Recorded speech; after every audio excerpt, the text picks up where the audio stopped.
My name is Faith Kipyegon, 1500 meter world record holder, Olympic champion, but today I'm not running. After an intense season, I have come here to unwind in the magical beauty of Kenya, Diani Beach. Kenya is more than just a place to train. It's a place to explore and discover. The ocean,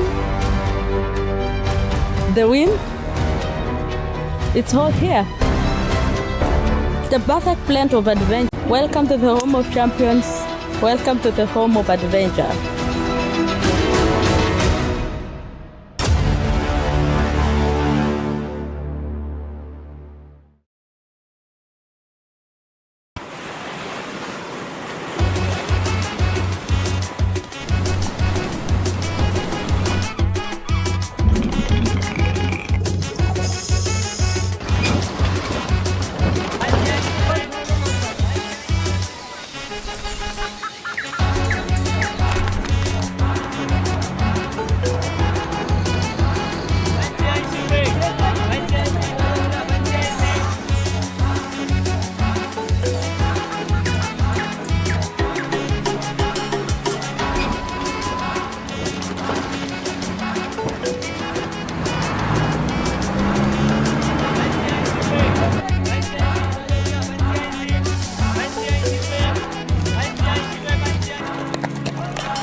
My name is Faith Kipyegon, 1500 meter world record holder, Olympic champion, but today I'm not running.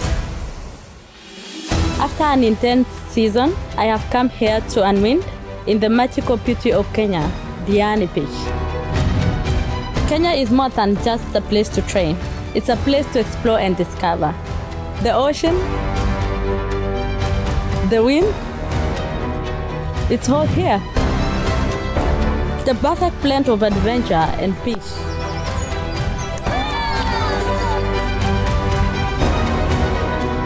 There is nothing like the taste of home and the warmth of Kenya hospitality. So come and train in Kenya, feel the magic, experience the adventure, and immerse yourself in the beauty. Welcome to the home of champions. Welcome to the home of adventure.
My name is Faith Kipyegon, 1500 meter world record holder, Olympic champion, but today I'm not running. After an intense season, I have come here to unwind in the magical beauty of Kenya, Diani Beach. Kenya is more than just a place to train. It's a place to explore and discover. The ocean, the wind, it's all here. The perfect blend of adventure and peace.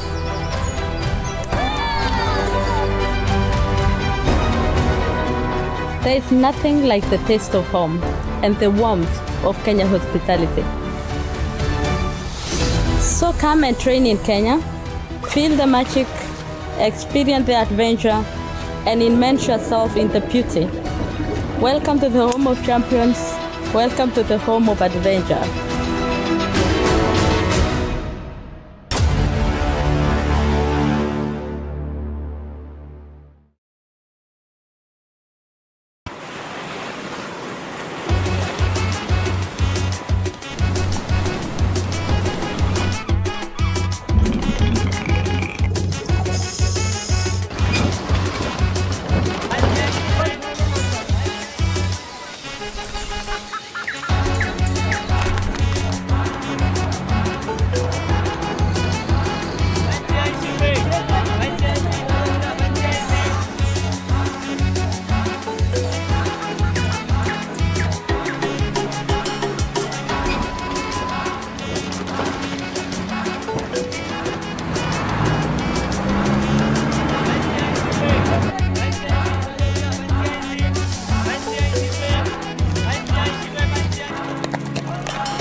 Chief Justice about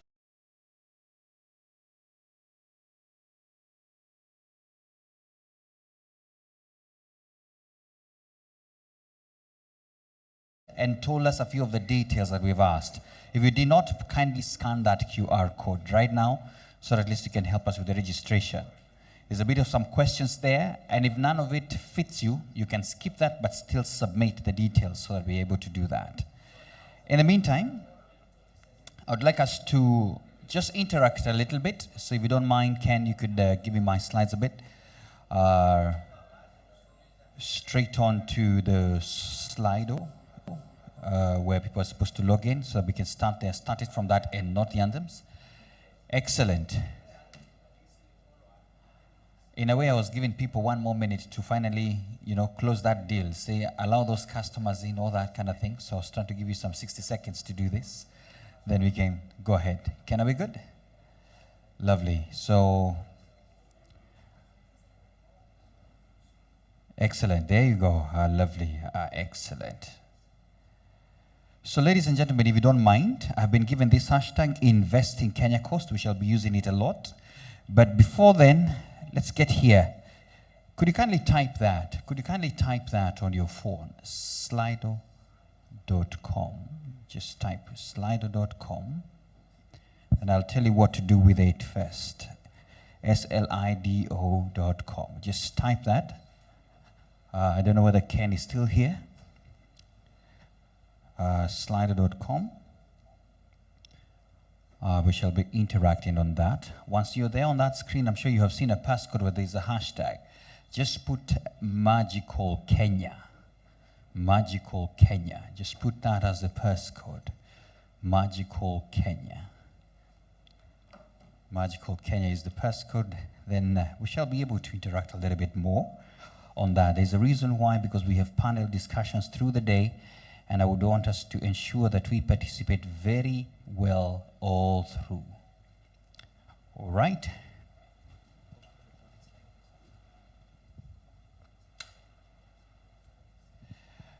So Magical Kenya is it.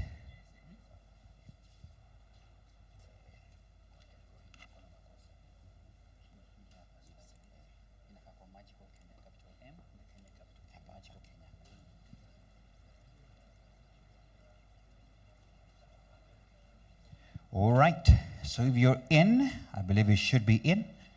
We should be able to interact more.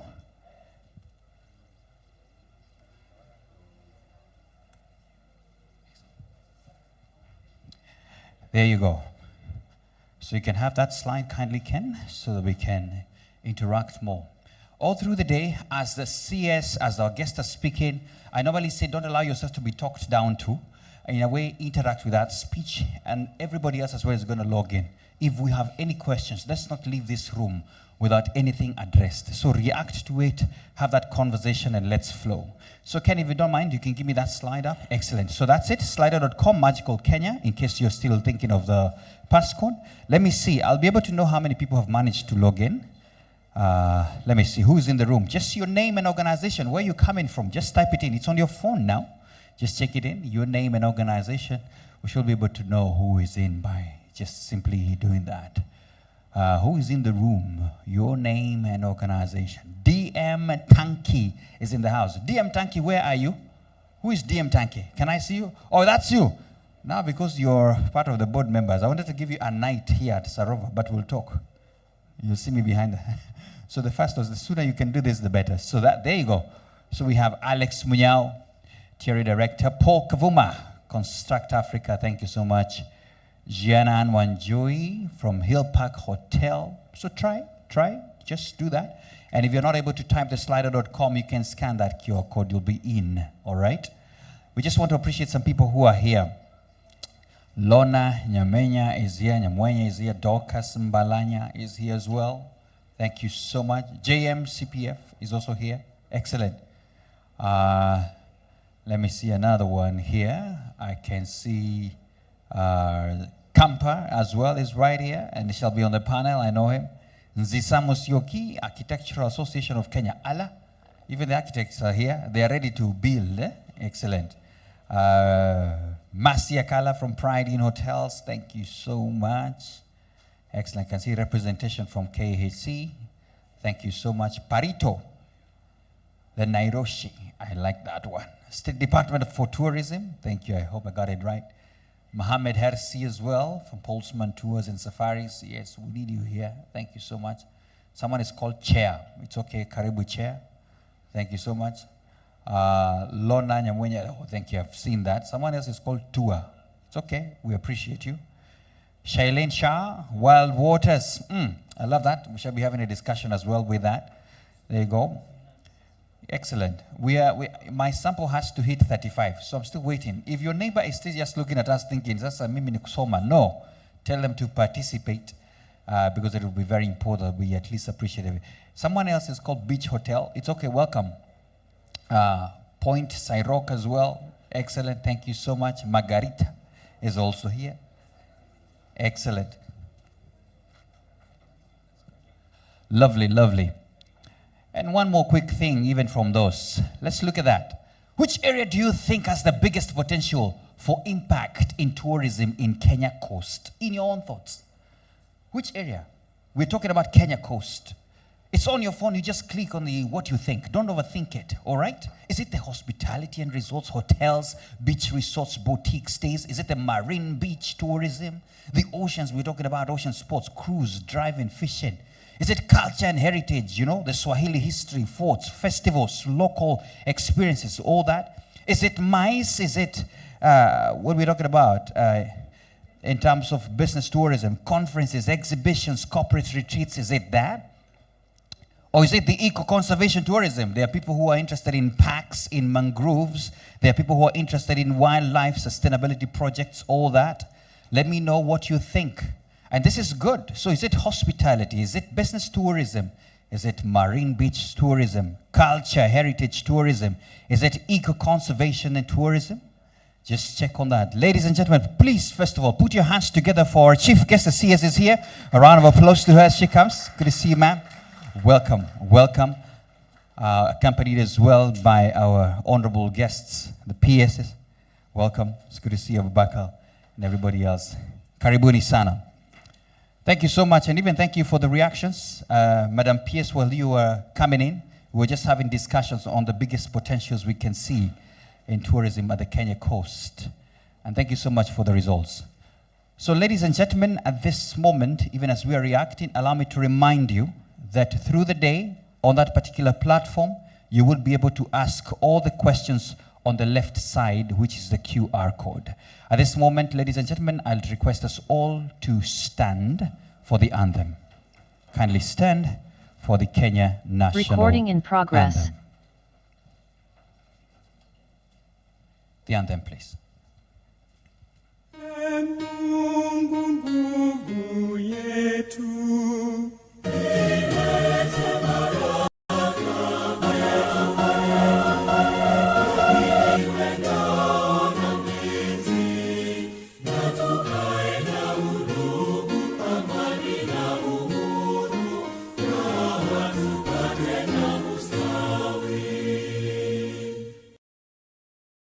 Mungu twaomba uilinde Jumuiya Afrika Mashariki, tuwezeshe kuishi kwa amani, tutimize na malengo yetu. Jumuiya yetu sote tuilinde, tuajibike, tuimarike. Umoja wetu ni nguzo yetu, idumu jumuiya yetu.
I am sure for the ones who are just still walking in, the protocol team is going to assist you in taking your seats.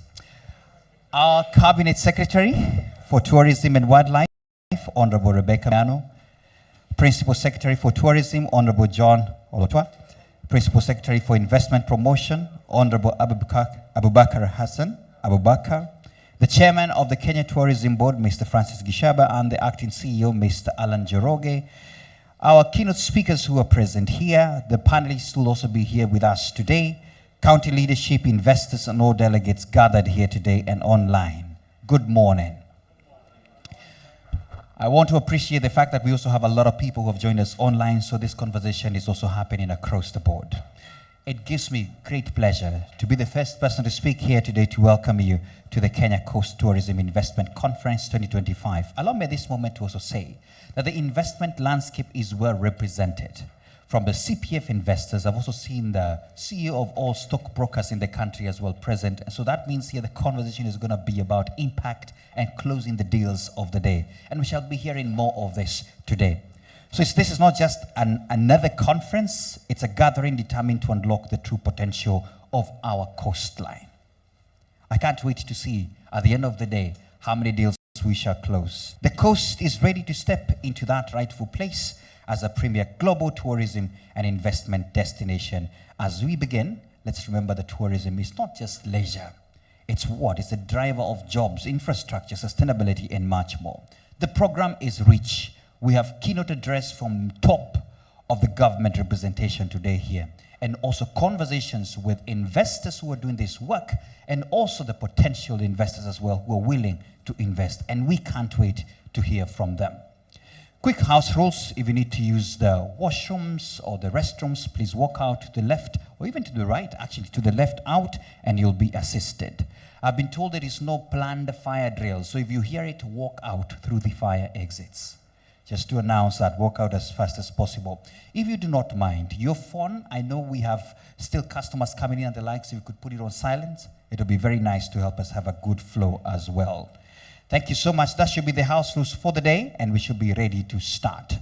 I asked you to take selfies, and it is important that you post them. I would like Ken, if you don't mind, please have my hashtag up. Please put the hashtag up. Use them. I normally say, especially if you took a selfie with a member of the opposite sex, it's important to post it immediately, so that you don't have to go to answer questions later while you have pictures with people on the phone, right?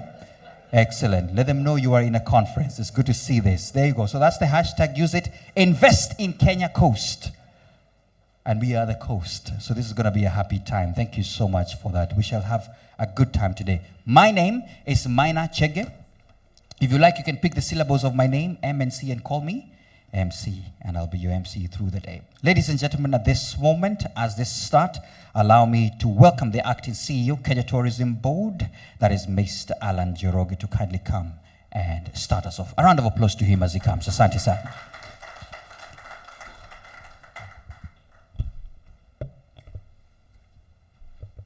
Thank you.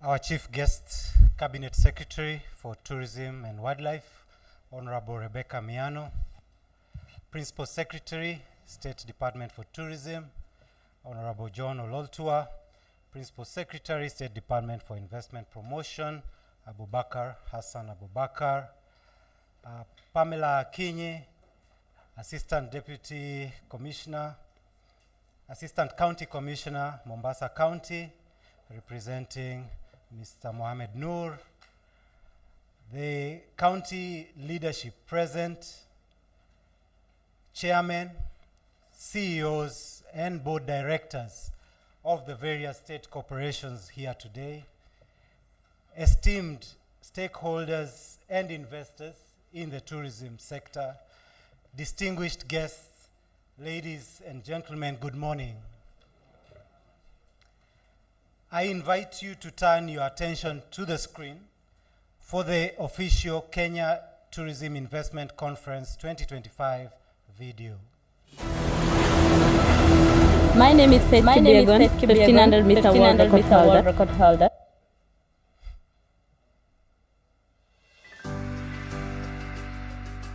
Kenya Coast Tourism Investment Conference, where the future of African coastal tourism begins. The Kenya Coast is a very important tourism region and investment hub, which is very potential in transforming the tourism sector in Kenya. In 2024, Kenya welcomed 2.4 million international visitors, a 14% rise over the previous year, generating over 400 billion in tourism.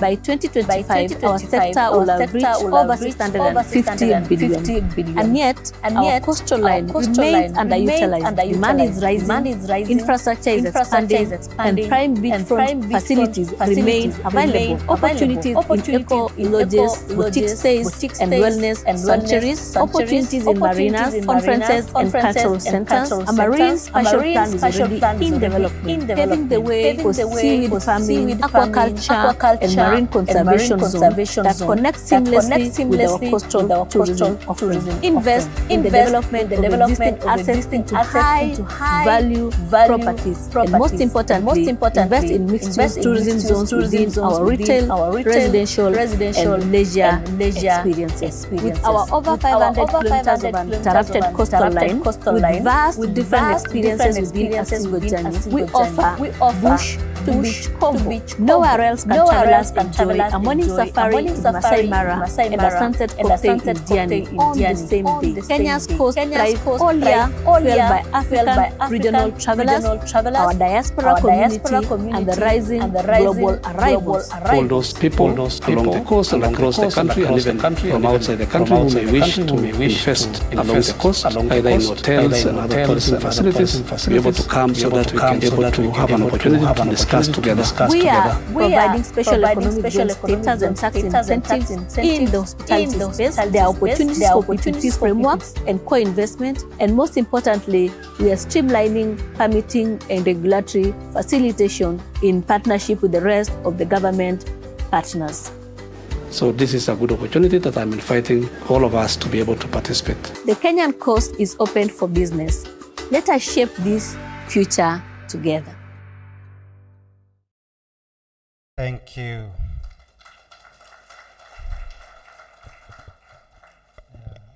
Faith Kipyegon is our brand ambassador for Magical Kenya, so I think we wanted to play that video as well, just so that to remind ourselves that how proud we are of her.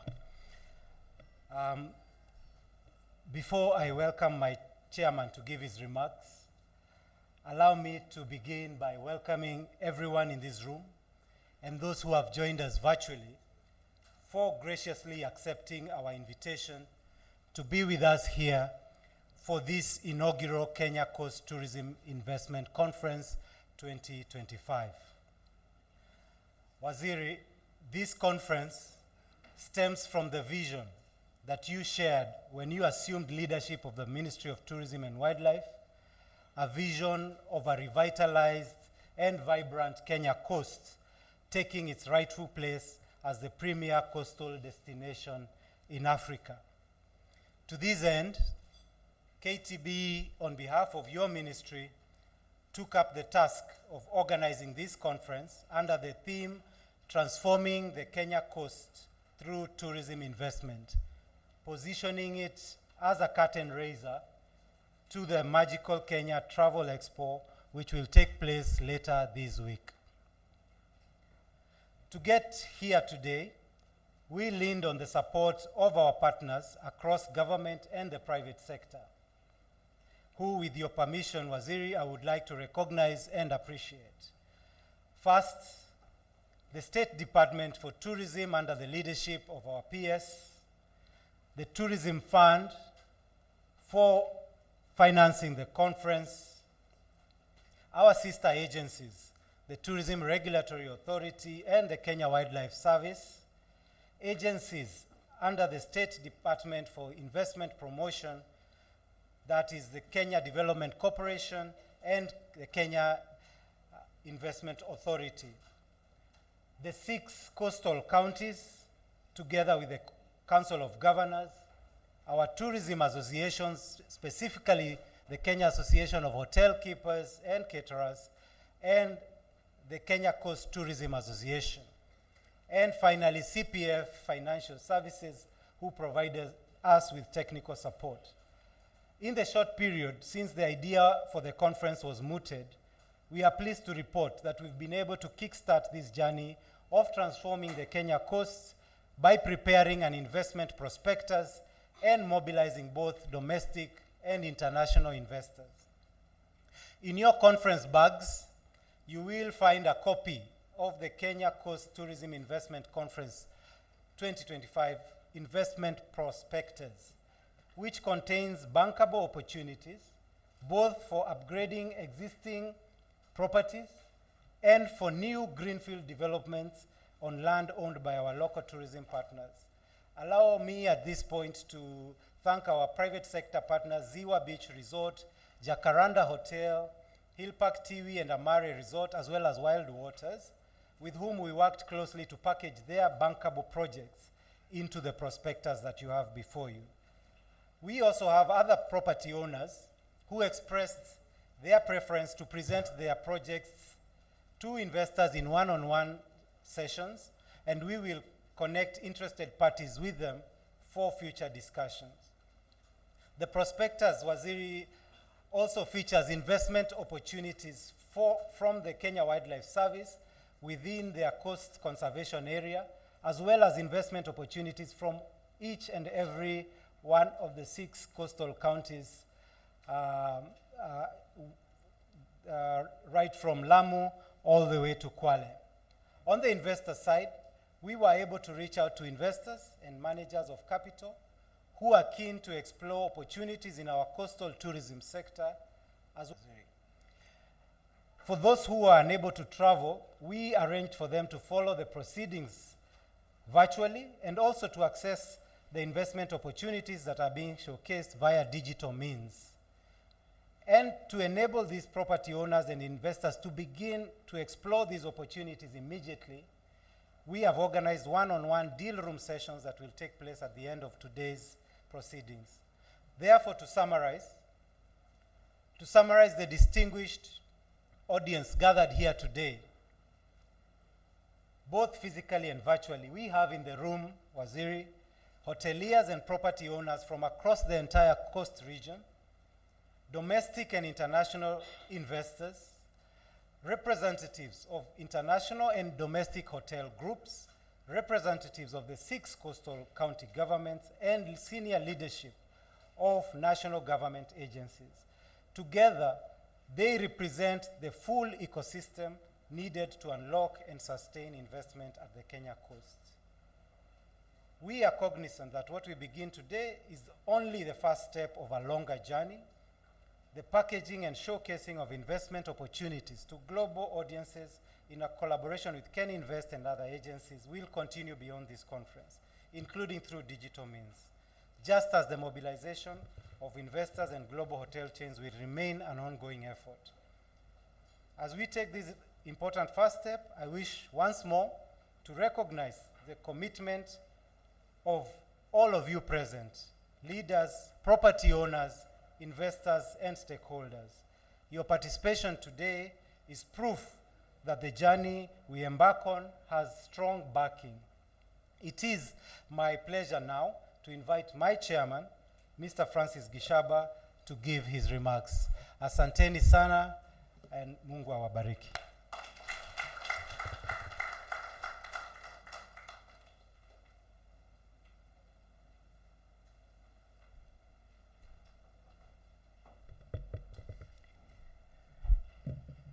Our chief guests,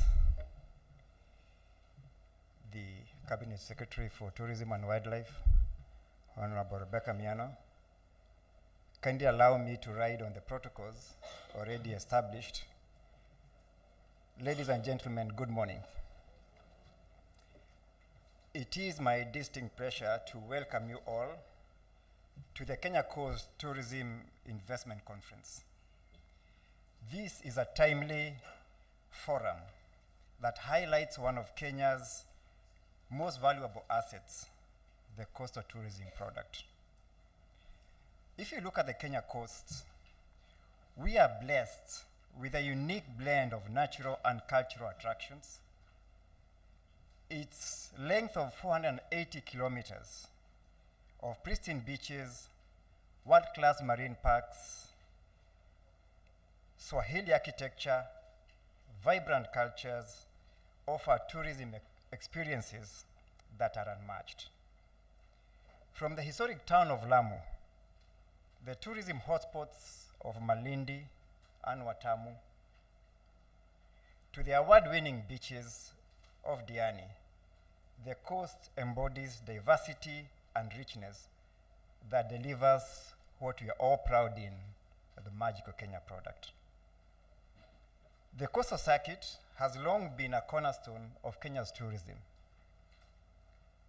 accounting for over 50% share of our tourism arrivals, both international and domestic. And to that extent, it sits at a high priority in developing our tourism product. We have set for ourselves an ambitious target to grow international arrivals from 2.4 million that we achieved last year to 5.5 in just 2 years ahead, 2027. Achieving this more than doubling of arrivals requires not only aggressive marketing and improved connectivity that you are all aware of, but also deliberate efforts to ensure that our accommodation capacity meets future demands. With the government's ongoing investments in aggressively marketing the coasts, expanding air access, undertaking transformative infrastructure, projects such as the Dongo Kundu bypass, the Mombasa-Malindi highway expansion right outside where we are, the coastal circuit is poised for strong and very high sustained growth. Now, ladies and gentlemen, this future growth that we all envisage will create new pressures on available bed nights. I think we can all agree with that.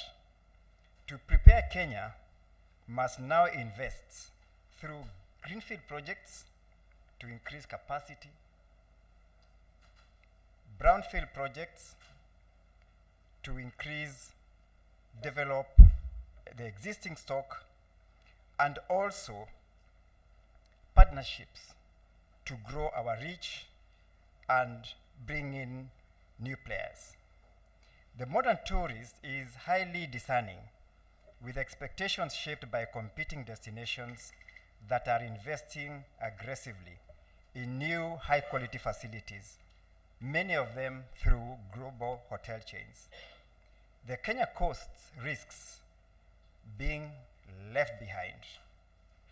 We need to keep pace with these trends. The opportunity before us then is to ensure that our properties reflect the quality and standards that today's travelers demand. For this region, I urge coastal property owners who are here today to see this conference as a call to action. This is a moment to engage investors, financiers, and strategic partners to reimagine and reposition your properties, whether through expansion, refurbishment, or partnerships. With international brands, the decision taken now will determine whether the coast remains competitive or risk being bypassed in favor of other destinations. As I come to close, Kenya's coast is more than a destination. It's a growth frontier for our tourism sector. And as Kenya Tourism Board, we are committed to positioning this product globally, telling its stories across markets, and ensuring it remains top of mind for travelers around the world. But the product itself must match the promise. Together, ladies and gentlemen, let us ensure that the coast is not just an alternative, but the preferred choice for visitors seeking authentic and high-quality experiences. It's now my great pleasure, ladies and gentlemen, to invite the PS for Investment, Hassan Abubakar, to come and give his presentation, and then invite our PS for Tourism. Karibu.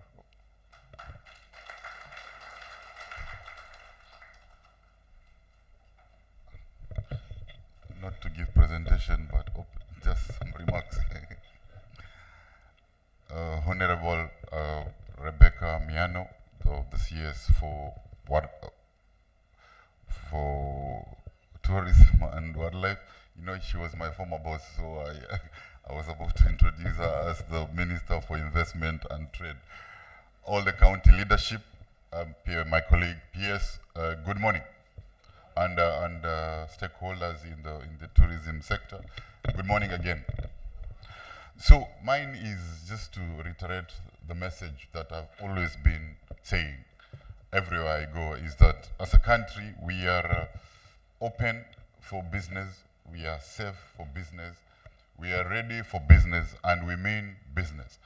And the focus now, through the leadership of Rebecca Miano, is on tourism business. Because if you look at our Vision 2030 in our economic pillar, tourism was a focus area. If you look at our bottom-up economic transformation agenda, one of the objectives is to build up on the forex reserves. And there are only 4 ways of building up the forex reserves. It's through export, it's through diaspora remittance, and through route tourism and FDI. But also, if you look at our Kenyan economy, 10% of our economy's contribution is from tourism. And out of that, 50% is coming from the coastal region because of its strategic positioning, but also because of what it offers. But there's a lot of potential to position this Kenyan coastal region, not to be the premier, prime, and preferred investment destination in Kenya, but in Africa. And the government has put a lot of interventions. The president, he has opened up the skies. He's building the airports and the infrastructure. He's removing the visa requirements.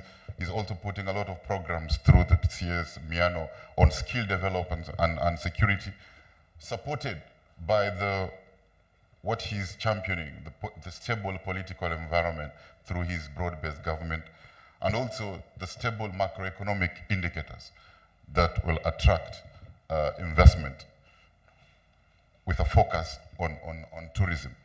So with these, together with the aggressive marketing, we are seeing a lot of opportunities for investment in this sector. And one which is emerging as a serious investment opportunity is in the MICE space. Because if you look at the statistics, 30% of the tourists that come here, they come here for business. So we want to combine it.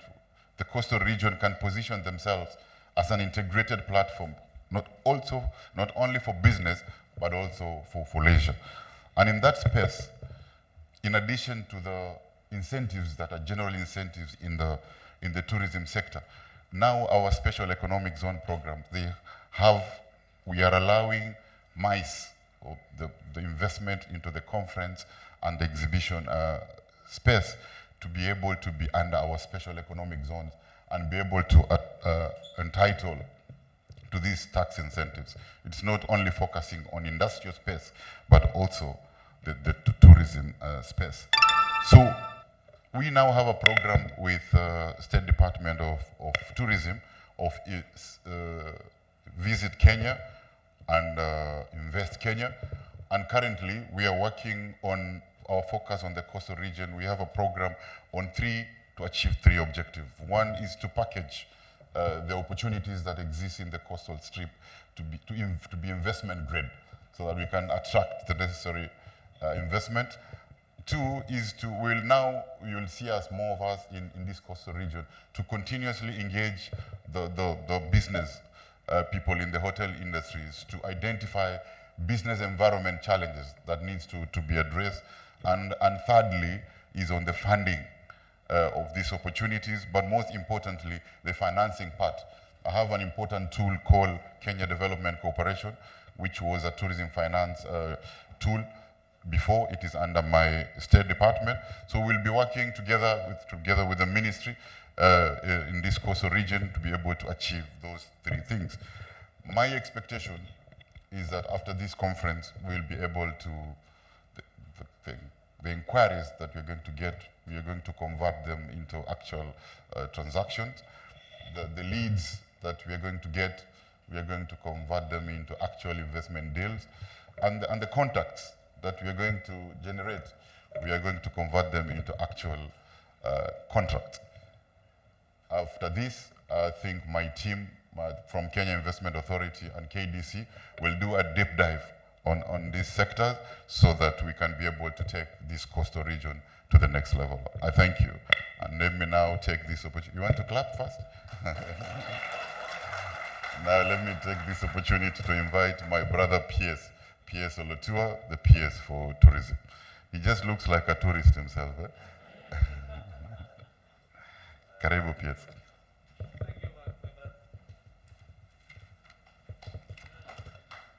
Thank you. The chief guest for this investment conference, our cabinet secretary, Mheshimiwa Rebecca Miano, my colleague PS, Abubakar Hassan Abubakar, but he gave me a name that I'm yet to really cram. So, Quiji. That's the name that I'm really struggling. Her Excellency, the Deputy Governor of Kilifi County, Excellency Flora Chibule,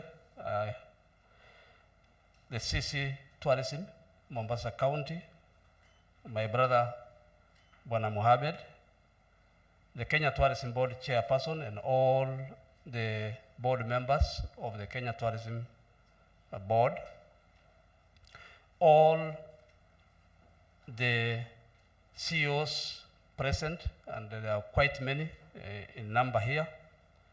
The Assistant County Commissioner, Pamela Kinyi, who is representing the County Commissioner.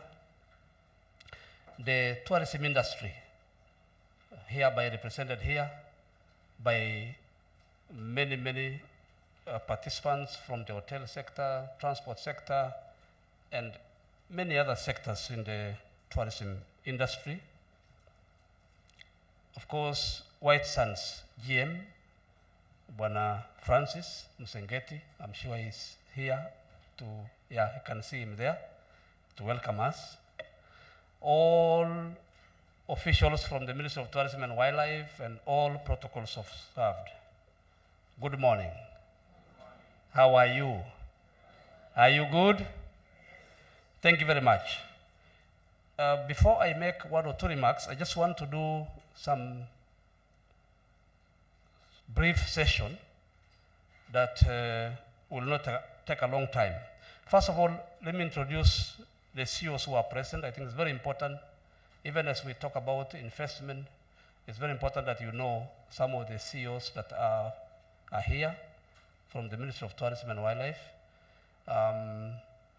Let me have them stand up, all the CEOs, just from wherever you are. I think it's very important for the gathering to know you. So right there we have Mr. David Mwangi, who is the acting CEO Tourism Fund. You can just wave so that you can be seen. Just next here, we have Professor Erastus Kanga, the Director General, Kenya Wildlife Service. He's actually going to do a presentation.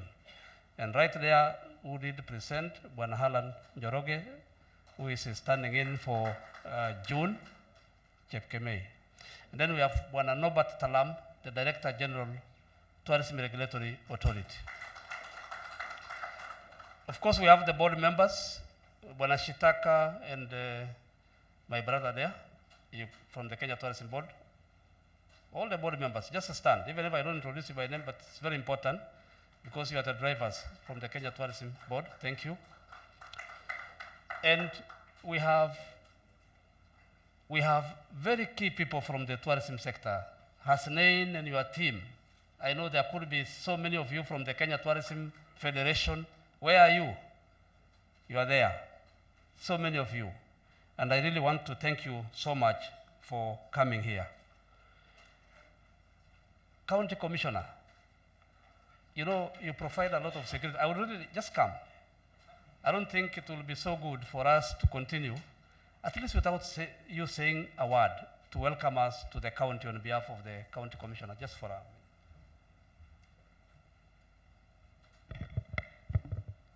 To our chief guest, Madam Rebecca Nmiano, to the present PSS, and I'll also ask to be allowed to write on the protocol that has been mentioned before I came on board. I want to take this opportunity to thank especially the planners of this investment meeting for having a thought to remember the coastal region. It has been very nice celebrating the UN Tourism Week, specifically here within Kisauni sub-county. We had a beach cleanup with other stakeholders, and we were preparing not only for the local tourists, but even the international tourists, because we know that this is our livelihood. And I am glad that the Ministry of Tourism has actually made us proud, because when you visit our hotels and when the international people come to visit our hotels, they are very proud of our services and even want to poach some of our service providers. So let us give a round of applause for ourselves. So allow me to stop there, but to encourage you all to keep a smile on your faces, because that is the first attraction point. And also to ensure that your safety here is guaranteed.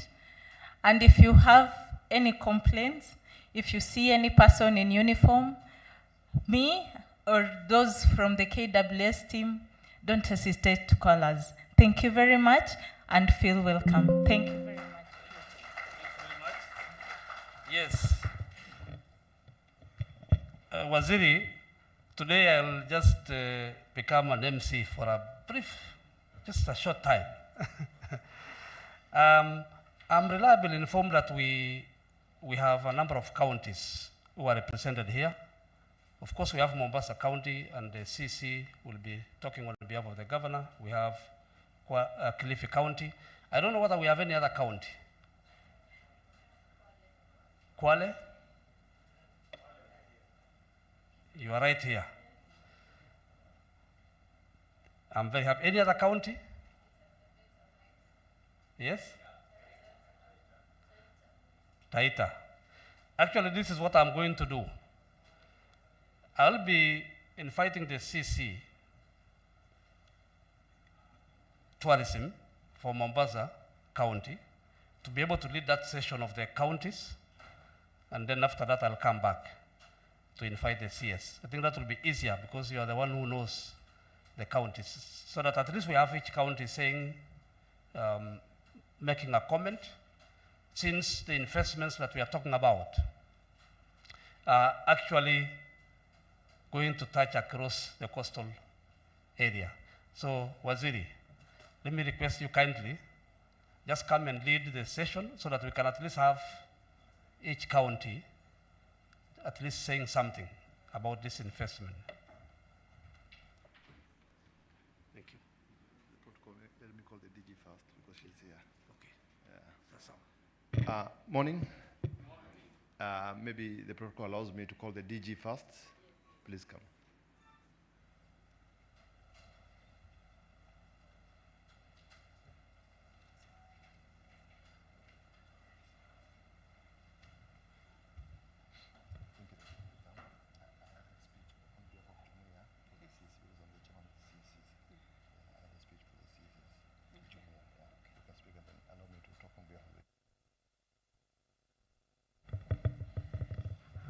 Good morning, all of us. God is good all the time. The guest, the chief guest of honor, Madam CS, Honorable Rebecca Nmiano, EGH, the Cabinet Secretary of Tourism and Wildlife, the PSS present, the executive members of county in charge of tourism, all stakeholders. Hamjambo. Tuko pwani bwana. Huku tunasema mambo vipi. My names are Flora Mbetsa Chibule, the Deputy Governor of Kilifi County.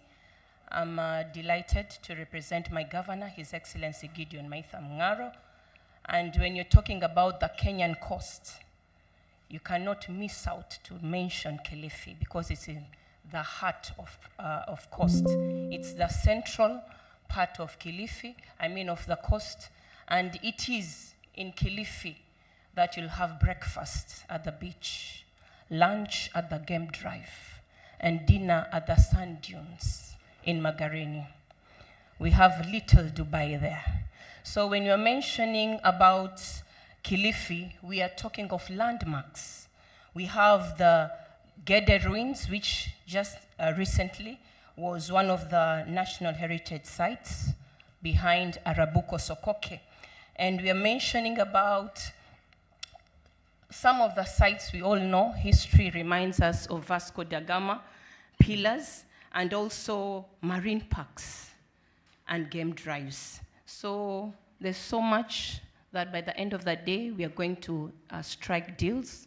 And we are also successful that we had also another investment conference last year in December. And here it is today.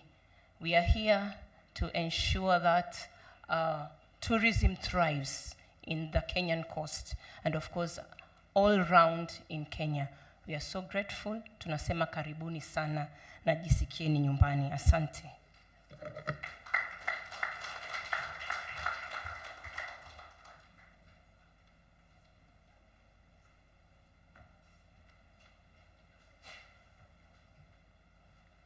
Thank you. Maybe I call the CC for Kwale. Come and say hi.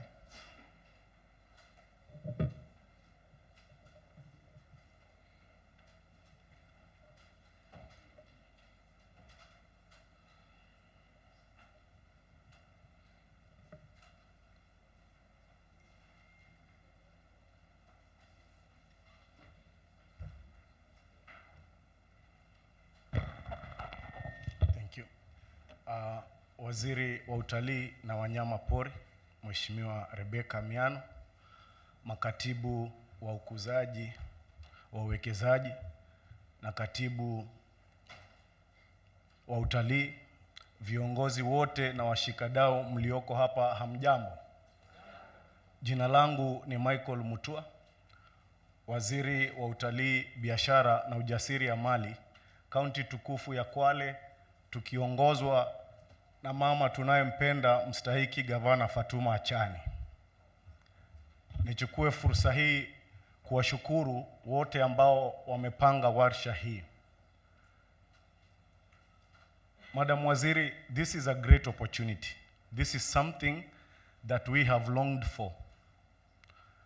Just to be together as people of interest to discuss matters tourism and how we can be able to improve it here in the coast without being enjoined with trade and lands and just tourism, pure tourism. So we are excited. We congratulate those who thought it wise to put us together in this conference, and I am sure by today, 5 p.m., we will have very good stories to talk about.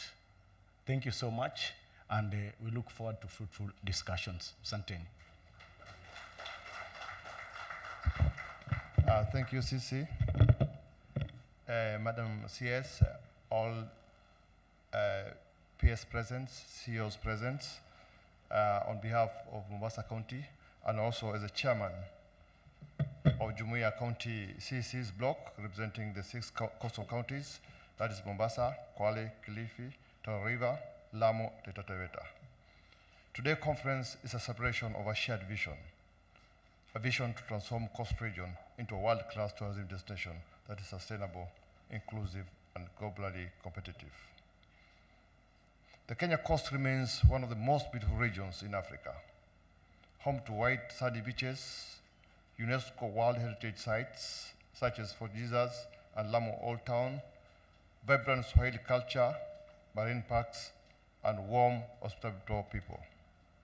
Tourism is a cornerstone of our regional economy, contributing billions to Kenya's GDP and supporting thousands of jobs.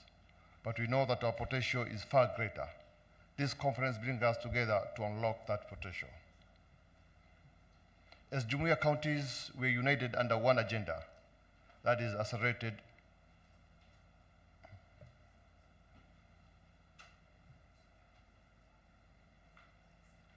tourism growth through strategic investments. Our priorities include 1, infrastructure development, that is better roads, airports, digital infrastructure to improve accessibility and competitiveness. 2, beach and marine management, protecting and regenerating our coastal ecosystem while improving visitors' experience. 3, product diversification, promoting cultural tourism, cruise tourism, eco-tourism, sport tourism, reduce over-reliance on beach tourism alone. 3rd, investment facilitation, creating investor-friendly policies, reducing bureaucratic barriers, and offering incentives to encourage public participations. To esteemed investors, both local and international, the time to invest, the cost is now. We invite you to 1, build eco-friendly resorts and boutiques, invest in marinas, conference facilities, and tourism infrastructure, partner with us in developing skills, building programs for our youth to ensure a world-class tourism workforce. Together, we can create inclusive prosperity where communities benefit through jobs, SMEs thrive, visitors live with unforgettable experiences.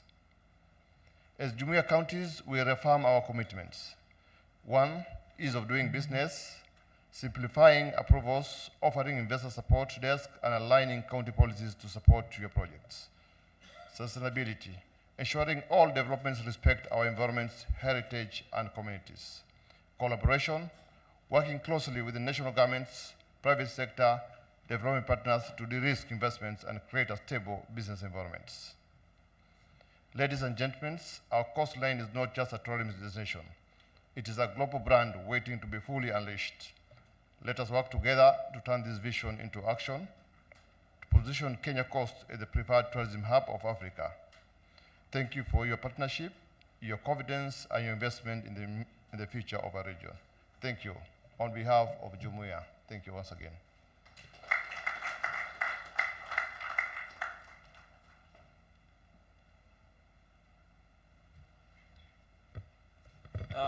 Thank you very much.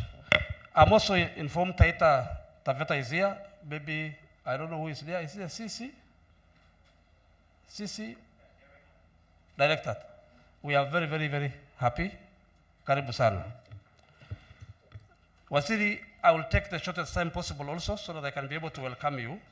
First and foremost, let me once again take this opportunity to welcome all the participants to this important Kenya Coast Tourism Conference, and thank Mombasa County for hosting the UN Tourism Week and also hosting this conference. We do appreciate. As you are aware, the purpose of this conference is to discuss the future of Kenya's tourism at the coast, particularly in the area of investment. And we are here so that we can be able to put our heads together under the guidance of the Cabinet Secretary to be able to revitalize the coastal tourism. I would therefore want to take this opportunity to invite all of us, including those who are going to give us presentations, and including all the participants who are here, to be able to contribute their ideas on what we can be able to do to invest and encourage investment along the coastal region, which is actually a tourism hub in this particular country. We'll want to reiterate the ministry's commitment, the State Department commitment in ensuring that the correct environment is provided by closely working with the county governments and all the stakeholders that are present here today, and of course, who are listening to us. The main aim of this, as I thank the Kenya Tourism Board for leading this, is to be able to attract investment, both international and local, ranging from the global hotel chains, our local investors, and all people of goodwill who would like to invest in this particular area. And therefore, this is a platform that is being provided for us to forge practical or to find practical solutions or approaches to this. And therefore, we are there to be able to support you and to listen to you and to do whatever is required for us to be able to succeed. So I don't want to take much more time than that, because we will need to have adequate time to be able to discuss. With those very few remarks, therefore, I want to ask all of us to be upstanding as we welcome our Cabinet Secretary, Mheshimiwa Rebecca Miano, to be able to address. And we can give her a round of applause as she comes. A round of applause as she comes. Karibu Waziri. Yeah, most welcome Waziri. Address your people. Thank you. Thank you very much. We can have our seats.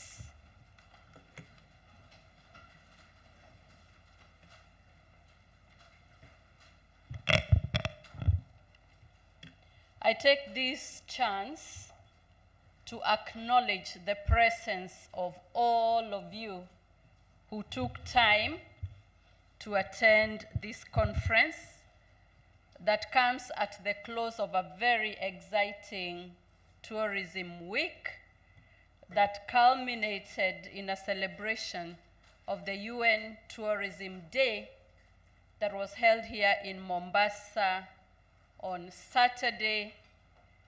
I wish to congratulate Mombasa County for such a thrilling day.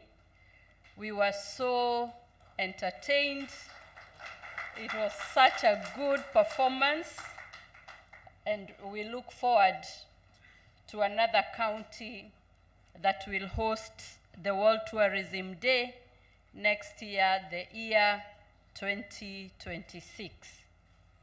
We are also here at a very opportune time when the tourism sector in Kenya is undeniably on the right trajectory, on an upward surge, and reclaiming its rightful place in our economy. It's always a pleasure to be back here in Mombasa and at the coast generally. Very happy to join you for this highly anticipated Kenya Coast Tourism Investment Conference. On behalf of the Government of Kenya and the Ministry of Tourism and Wildlife, I extend a most hearty welcome to our distinguished local, regional, and international investors, the stakeholders, and partners, and I want to say karibuni sana. We know that there was a visionary businessman and philanthropist by the name Tata who once remarked that to succeed, you must first dare to dream, then you must dare to act. This gathering is the embodiment of that spirit. Ours is a collective act of daring to transform our shared vision for the Kenyan coast into a tangible and prosperous reality. And I would like to invite all of us to imagine a Kenya coast that thrives and that is the most vibrant in Africa, because that is where we truly belong. We have a very special coast that only very few countries in the world can afford to have what the Creator endowed Kenya with. And that's why, as a government, we take it seriously. For a long time, Kenya has been known for its beaches and safari. We are at a time that we want to diversify our tourism products, but as we diversify, we want to remember, we want to recognize the coast being one of the anchors, being one of the foundations of tourism, and continue to strengthen it. And therefore, this conference builds directly upon the constructive momentum that was generated at the Properties Owners Forum in Diani this past August. That gathering provided an invaluable platform for dialogue, allowing us to listen, learn, and collaboratively chart a strategic course for coastal hospitality-bound investments. Today, we take the crucial next step of bringing together the necessary minds and capital to transform those promising ideas into concrete and bankable projects. The brains in this room can transform the Kenyan tourism forever, and it will. There is no denying that Kenya's coastline is a national jewel of unmatched beauty, vibrant culture, and rich history. From our immaculate beaches and coral reefs to centuries-old heritage sites, this region has always been a steady cornerstone of Kenya's tourism narrative, and it will remain so. Indeed, the coast accounts for nearly 60% of all international leisure arrivals, with destinations such as Mombasa and Diani and even Kwale consistently ranking as favorites. The latest data confirms that coastal tourism generates over 100 billion shillings annually, and this is out of the 452 that the whole country earns. And this sector, this coastal segment, supports thousands of livelihoods in the hospitality and transport sectors, as well as cultural services. In spite of our alluring natural endowments, we face formidable competition from neighboring destinations that have in recent times aggressively modernized their facilities and attracted significant international investments. On Saturday, when we were celebrating the UN World Tourism Day, an elected leader in their speech remarked that Kenya has been beaten 10 times by the region. I want to confirm that that is not true. Our numbers are still higher, but it shows that we have quite a lot of work to do, but Kenyans have turned themselves into marketers of other destinations. I think we must market our own destinations. And looking at the figures, we urge everyone to take the right data and figures before such remarks are made. To maintain and grow our market share, we also must very urgently reimagine and reposition our coastal assets to meet and, better yet, surpass evolving global standards. This imperative for renewal aligns squarely with His Excellency the President's bottom-up economic transformation agenda, which recognizes tourism as a critical prop for job creation, foreign exchange, earnings, and also inclusive growth. And while at that, I am very glad that we are here to discuss investment when the macros in this country are very strong and steady. If you look at the inflation rate, it has been quite stable, not alarming, but that has been managed. The foreign exchange has been stable for more than 1 year, and it stabilized at about 129 shillings to the dollar, down from about 160, 165 more than 1 year ago. We have seen an economy that is consistently growing at the rate of 5% and has become the 6th largest economy in Africa, a better position than it was 3 years ago at number 8. We have seen huge increase in forex reserves, up to $9 billion US. 3 years ago, that was really shaky, but that is now very strong. Reducing interest rates, we have seen the central bank has worked on that, and borrowing and finance has become more affordable over the last 1 year. Currently, we are actively supporting public-private partnerships also to unlock large-scale projects while concurrently enhancing vital infrastructure from roads to digital connectivity, all with a strong focus on sustainable and climate-resilient development. When I was here many months ago, we talked about opening the skies. Today, I'm happy that steady progress has been made towards that. And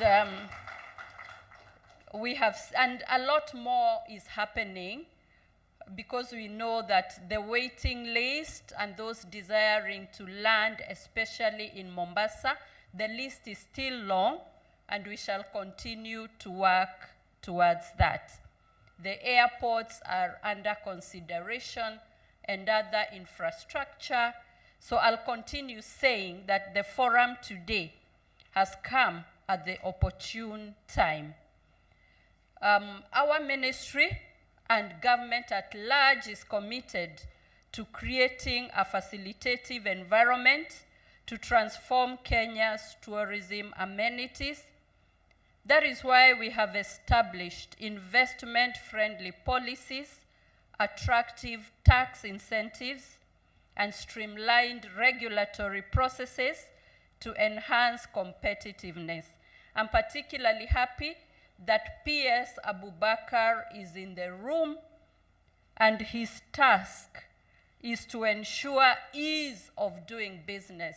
So if you have issues, uongee leo ikutoke, and he must go back with that.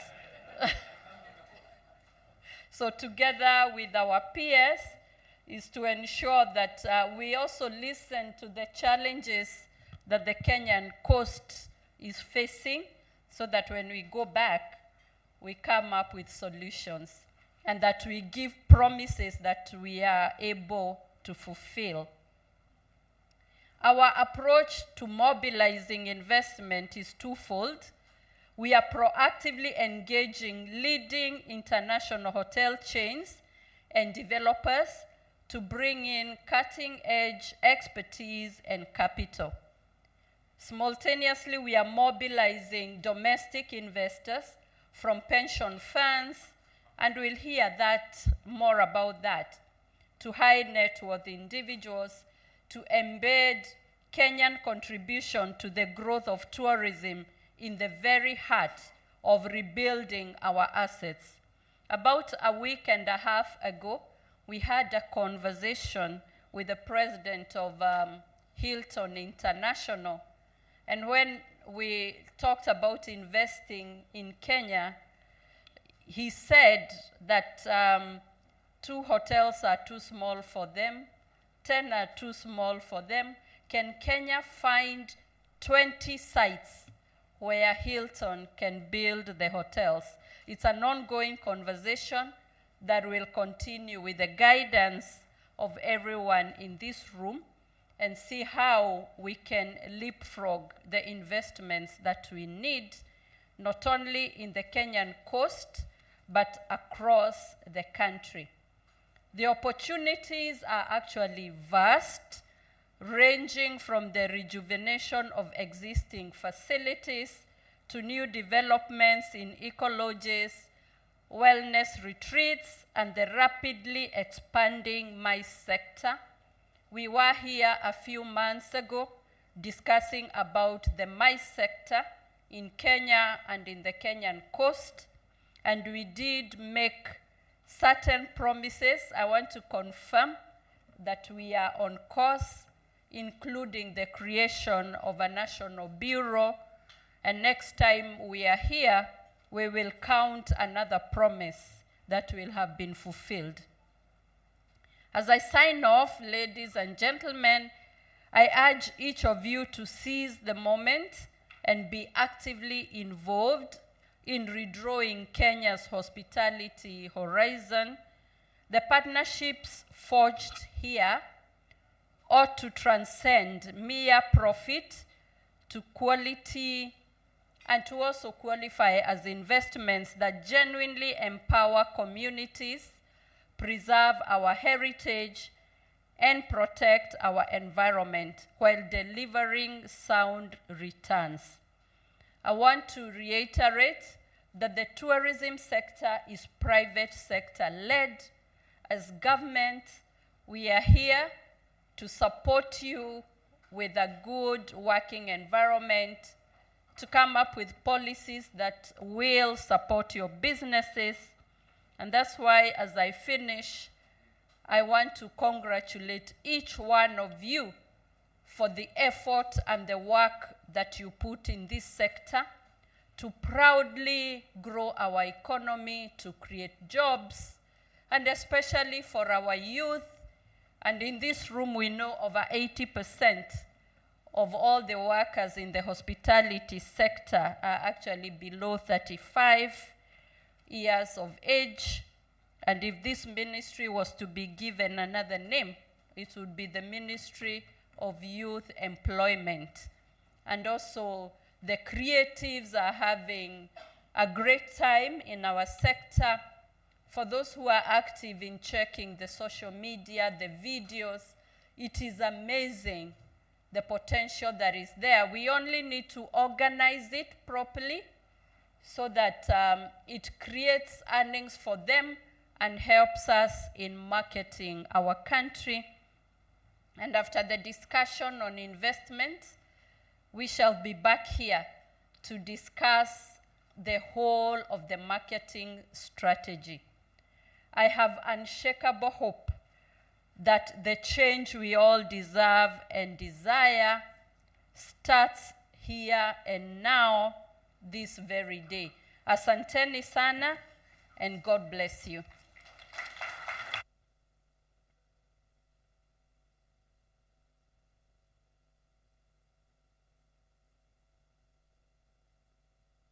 Let's appreciate the CS one more time with a big round of applause. Asante sana. Thank you so much. And I believe now you may take your seats. I love what the CS has said, especially towards the end, that the creatives are doing their work. So I hope those selfies, you've already told them that we are here to ensure the investments are better. Is it? Did you hear the DG as well speak about Kwale in a very amazing way? 3 corners. You know, sound down. Oh, sorry.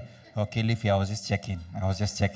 Excellent, yes. From Sundowners to everything else, eh? Yeah, the PS is very loud here. Is that your home? No, but we'll talk. Oh, Lamu. Okay, excellent. Thank you so much. At this moment, ladies and gentlemen, we have an amazing guest as well who is going to speak, and then after that we shall have a tea break. And she's coming all the way from the International Finance Corporation, IFC. This is the money part as well. And you had the CS mention that. And she wants to speak about unlocking Kenya's tourism potential through strategic investment. Sarah Ruth Ocheng is already up. Sarah, if you can hear me, say hello. She's joining us virtually. I can hear you. Can you hear me? Yes, we can, Sarah. The time starts now. Over to you. Welcome. Okay, thank you. I'm going to share my screen. So, good morning, and I'm sorry I couldn't join you in person. I'm in Dar es Salaam this week. Excellent. I hope you can hear me properly and see my screen. Yes, we can, Sarah. Go ahead. Okay, thank you. Thank you very much. So, for the introduction, I'm Sarah Ruth Ocheng with IC. I work across East and Southern Africa, really on private sector development and most importantly, on investment generation. And in addition to that, I mean, I'm glad to see PS Abubakar and CS Rebecca. I also happen to serve on President Ruto's National Investment Council. So getting investments in Kenya is a big one on my plate, both at IC as well as serving my country. So I think we've listened to a number of speakers this morning, and I like the way the CS came in and ended this. I think on my part, given the sort of role that we play across the continent, as well as globally in supporting this really strategic sector, it might be helpful perhaps if I sort of spoke a bit about the global outlook now and then drill down to where we see the opportunities in Africa as well as specific to Kenya and the coastal region. So with this post-pandemic, I think this particular year, the data is looking really, really good for tourism globally. The sector has grown 5% and reaching nearly 690 million, surpassing pre-pandemic levels.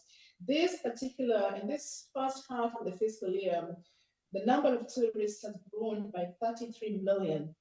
And that's really fantastic. So the performance is good. On a good note, Africa is performing exceptionally well. If you look at the global growth, 12% of that is coming out of Africa. North Africa is a bit better at 14%, and then followed by SSC at 11%. Asia Pacific is doing well, particularly because of Japan and Vietnam. Europe, on the other hand, not so. The numbers that we have the leadership of the counties. We had representation from the Deputy Governor, kindly come up. And then we also had representation as well from the CEC Mombasa. Please come up so we can have that. This is to tell you that you have confirmed this is happening. Let's have the leadership that spoke up here. Excellent. Just kindly join very fast. Yes, Kwale is also here. Where are you? Yes, please come, please come. This is very important. There's one man. Niliambiwa huku usikimbize watu sana, lakini njoo. Asante. Please come. We do this very fast. Thank you so much. Excellent. There you go. Next, kindly, if I may have the chairman and the board, please come here so we can have that. Thank you so much, representation for the counties. Thank you so much. My constant three remain right there. May we have the chairman and the board, please come up here. Excellent, there you go. This is the KTB board members and the acting CEO as well. Please come up here. Lovely. I like the t-shirts. I think you need to smile better for you to have one. Excellent, there you go. There you go, that's the board members' picture. Lovely. We have had the county leadership. May I have, because later on, thank you so much, board members, asante sana. We have the panelists today. Kindly come up here because we will not have another moment. The panelists today and the speakers today. The president of the Association of Pensions in this country is right here. The SG as well is here. Please, SG, please come up here. I have seen you here. Please come up here. This is all the panelists and speakers of the day. Please come. Bwana SG, karibu sana. There you go. Please, let's have that picture. There you go. There you go. Karibuni sana. Let's have a very nice picture. Excellent. Yes, I understand if you're tall, you can go to the back a bit. There you go. Yes, we are curved. Get a better lens. I'm just joking. Let's do this. Let's do this. It's true, eh? There you go. 3 to go. Thank you so much. You may take your seats. And finally, may I have the 6 private sector members with established projects. You're already here in the prospectus. The 6 of you, please come up here. The 6 of you, very fast. The 6 members, you're right here. Karibuni, very fast. If you don't mind, please come up. Please come up. This one's Waziri are the people with prospective projects that are already established and are going to be taking up these projects to the next level. Please come up here. Excellent. Where are the others? There are 6. You're already in the prospectus. Just checking. Maggie, are they here? Just checking whether we have anybody else left out. Excellent. Excellent. If you're here, please come up very fast if you don't mind. Yes. Oh, he's right here. He forgot. Please come. You should be here. Yes. Thank you so much. Yes, it is your moment. There you go. Yes, he's also coming. Please come up. The 6 of you, the private sector members with established projects. I can see the representations are amazing. All right, there you go. That should be it, Margaret. That should be it. Excellent. Those are the ones representing. Are we good? Lovely. Thank you so much, ladies and gentlemen. And I want to request that Madam CS and the PSS, you're going to lead us out for our group photo. All of us are going to go out there. They have already organized the place. Margaret and team, if you don't mind, let's the CS lead us and the PSS lead us out, and then we will all follow for the group picture. So kindly clear the entrance so that at least we can all exit just right outside here for a group photo. There you go. Thank you so much. We're just speaking our things here. Lovely. Let's do that, and then immediately after the group photo, we enjoy our tea, then we shall come back here. Let's go out, head out. I understand from security perspective, you can leave your gadgets here. Everything is safe. So please, let's head out for a quick photo. County Commissioner, please help us to ensure we are safe. That's a nice job.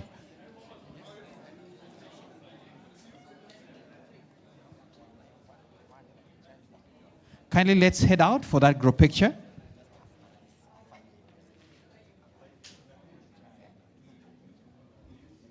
Excellent. Let's head out kindly if you don't mind. Let's have that group picture.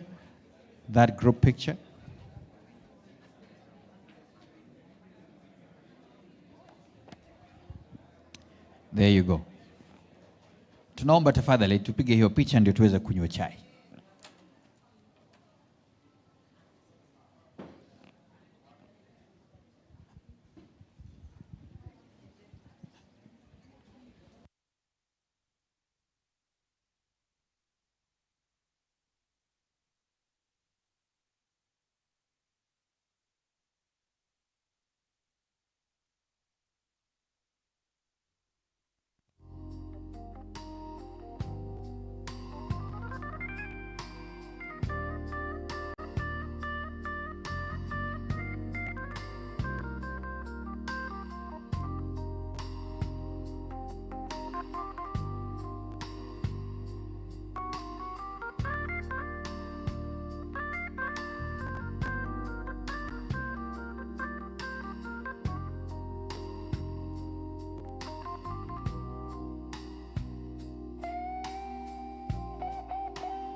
Recording in progress.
Work today is broken. We're all working in too many disconnected apps, and it's killing team productivity.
Recording in progress.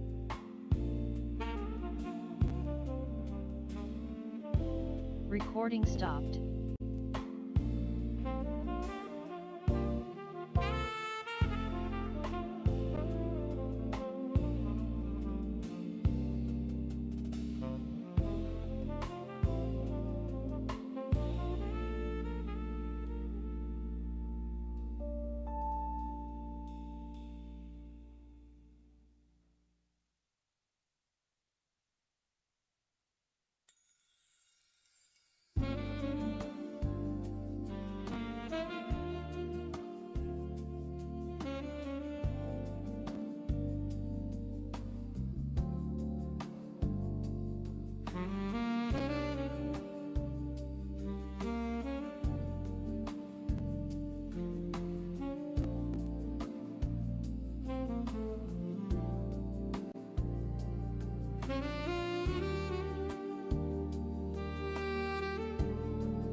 force majeure.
All right, welcome back, ladies and gentlemen. Welcome back. I think the tea was too good. So please step in. Welcome back. Welcome back. We want to get started as well and move on.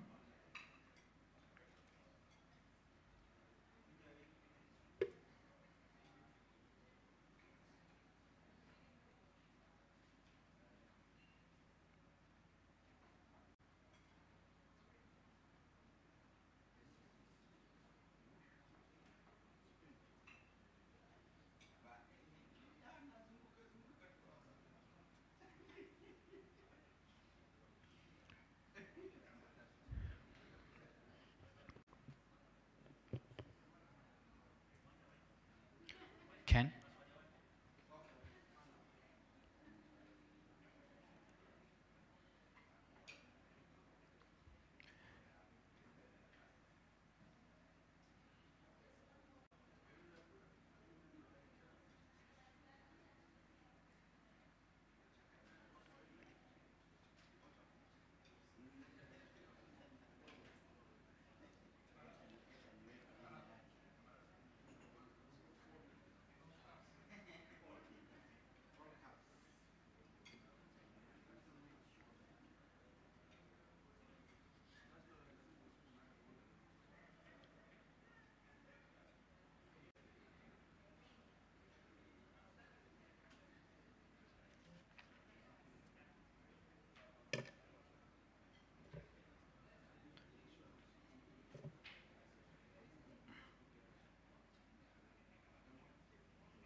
All right, ladies and gentlemen, kindly settle in. We will not be able to wait for everybody. Some people are still making some calls here and there, but we're going to get started. So kindly take your seats, if you don't mind. Please take your seats. We want to get to listen from one of the keynote today, and that is Unlocking Kenya's Tourism Potential Through Strategic Investments. Our online participants, we are back. We know the majority are also tuned online, so they'll be listening in. And the rest of us are going to come in and find us in. It was meant to be a tea break of 20 minutes. It's now going to 40, and we need to capture as much as we can.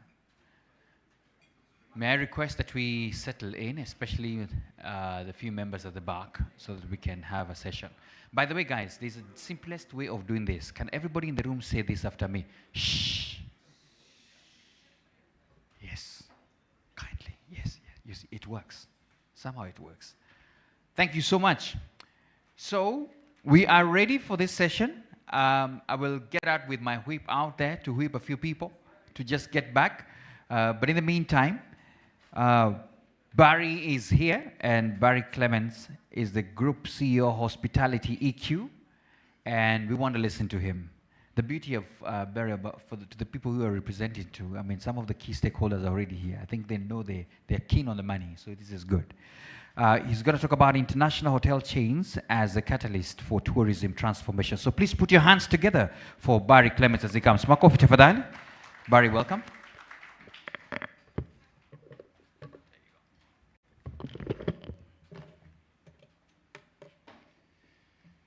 Good afternoon, everybody. How are we doing today? It's always hard to come inside after a nice coffee break and the great snacks that Sarova provides.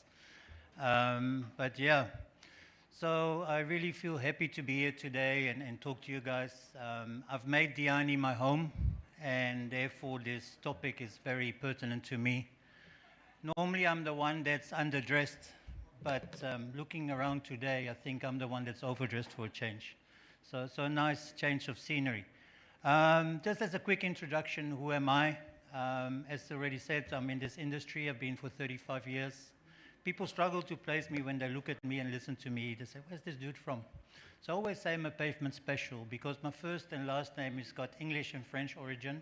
My parents are Dutch and Italian, but I've been in Africa now for 30 years, so I'm African. But apparently that causes confusion sometimes as well, because apparently I don't look African. I don't know why.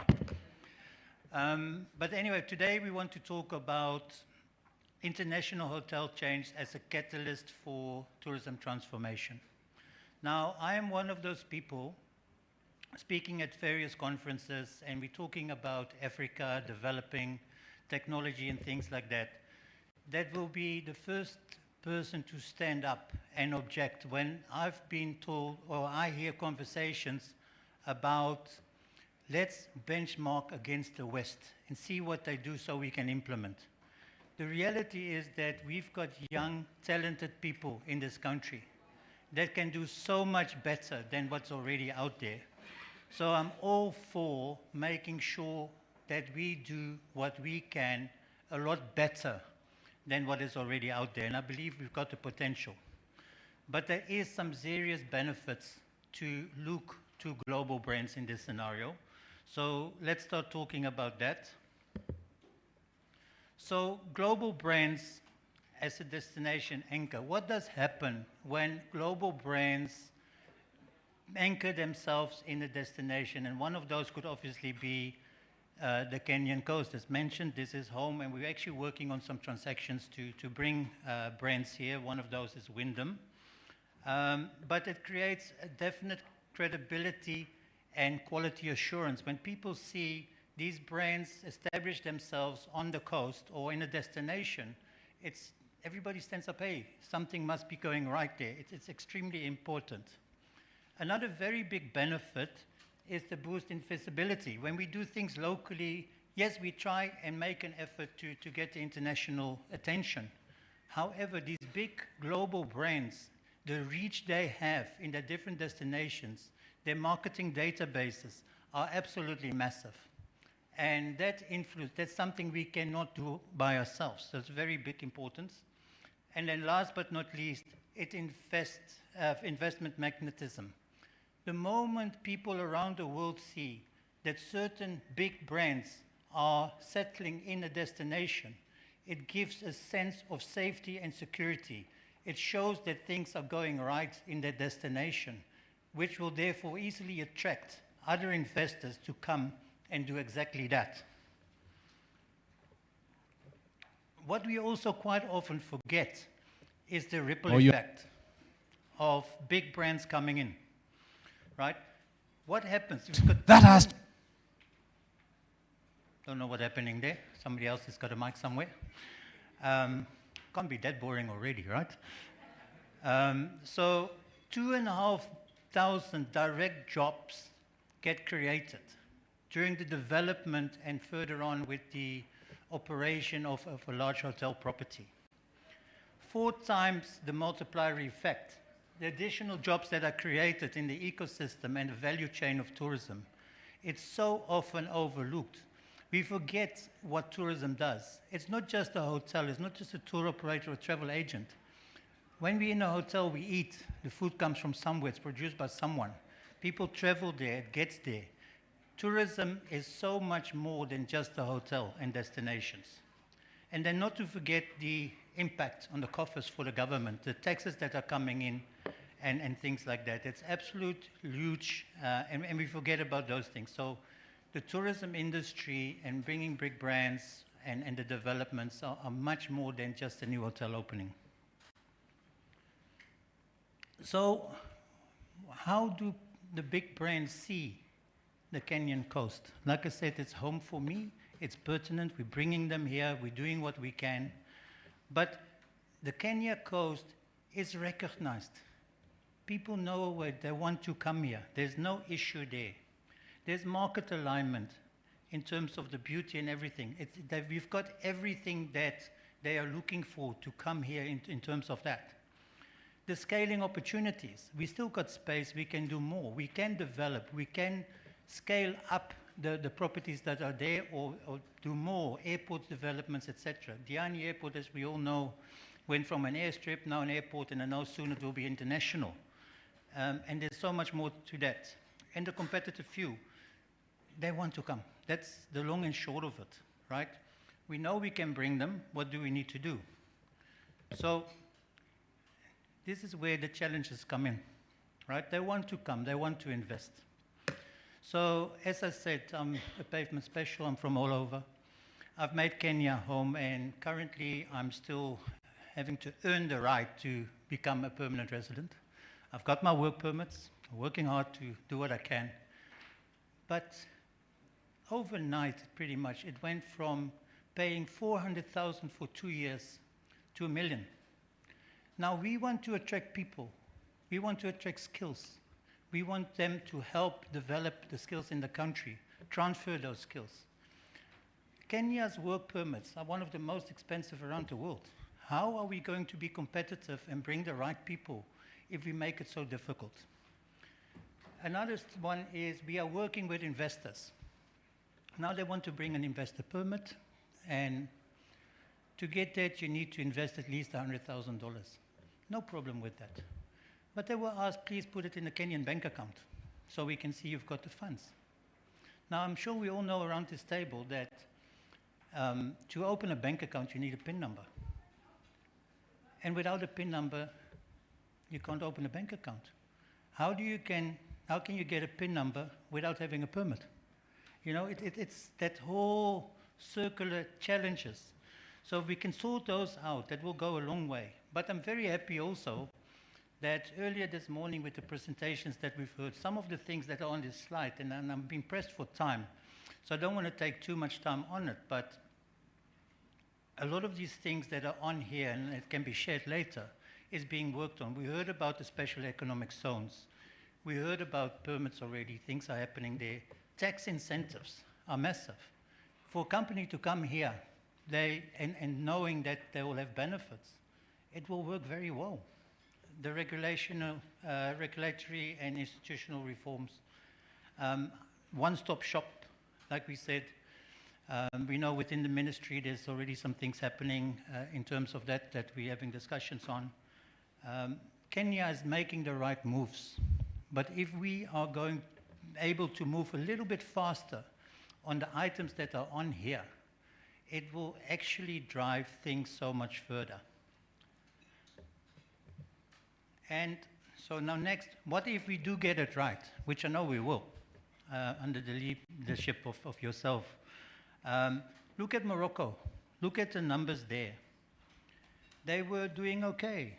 In 2010, 9.3 million arrivals, but look at that now. 2024, 17.4 million.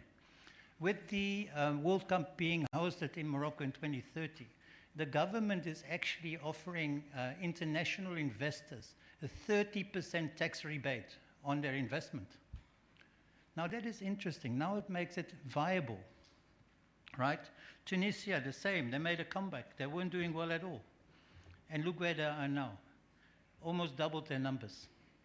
South Africa, we all know it. Look what the impact was of international brands coming into the market after 1995. It was exponential. And I think we've seen this in Nairobi. But now it's our job to bring it to the coast. So one of the challenges that we have, and we're facing as consultants and advisors that work with these companies, that they want to come here. But a lot of the properties on the coast, they've been there for a long time. There's not that many greenfield developments. There's space and they'll come.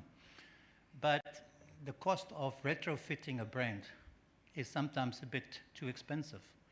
But like I mentioned, we're working with Wyndham currently, and they're willing to support, they're willing to invest into a refurbishment. But we need to go with a plan. Some of the other regions we're working within Kenya as well is that you've got landowners, they've got beautiful land, strategic location. You've got people with some properties already maybe ready. And then they say, come, bring us an investor, bring us somebody. We can do that, but we need to be prepared. An investor will not come if you are not prepared. You need to have a quality feasibility study. You need to have a concept design. You need to have your QS report ready. You need to have a strategy. Investors want to bring you the money, but they can't just give it to you hoping for the best. We need to mitigate those risks. So those are all things that we need to be aware of. The money is there. There's literally billions of dollars available for investment around the world, and at very affordable rates, much cheaper than even KDC. But we need to be ready. It's not just going to be given to you on a plate. We need to do the homework. We need to be prepared. So what else? What are the additional benefits that you get from there? We spoke about skills transfer, professional services standards, leadership development, technological experience and expertise, language proficiency. Having foreigners come in with the skills and information to just uplift what we've got. We've got brilliant and smart people, but we haven't got the tools. We were talking to Mark the other day from Utali, and we need to do more. You know, we need to bring those. And I know, again, we're working on things. But how does that support the local enterprise ecosystems? As I mentioned in the beginning, we forget how big and how valuable the value chain of tourism is. It's jobs, it's transport, it's food, it's technology, it's finance. It touches almost every industry that you can think of. Tourism is so much more and so undervalued. And in terms of data, when we collect data, you referred to it earlier, we need to use the right data. And a lot of information is not captured because it's very hard to measure how much we contribute to agriculture, for instance. But we do, and it should be something that we can take some shares from. SMA partnerships, community partnerships. The industry, the way it's set up, it's really positioned well to help and grow smaller entities, drive it, deliver good results, and therefore create more jobs. And then the infrastructure development, of course. When there's a whole bunch of hotels in a specific region, government will be there to support and build the roads, build the airports, build the infrastructure that's required. We've seen this in Diani, we're seeing it with the airports and everything. So those are all very essential parts and all things that will happen the moment we got big brands, global brands, big developments, the rest will follow and fall into place. So what are the modern and the evolution? What does it look like? What are we looking for? What is happening now? Sustainability focus.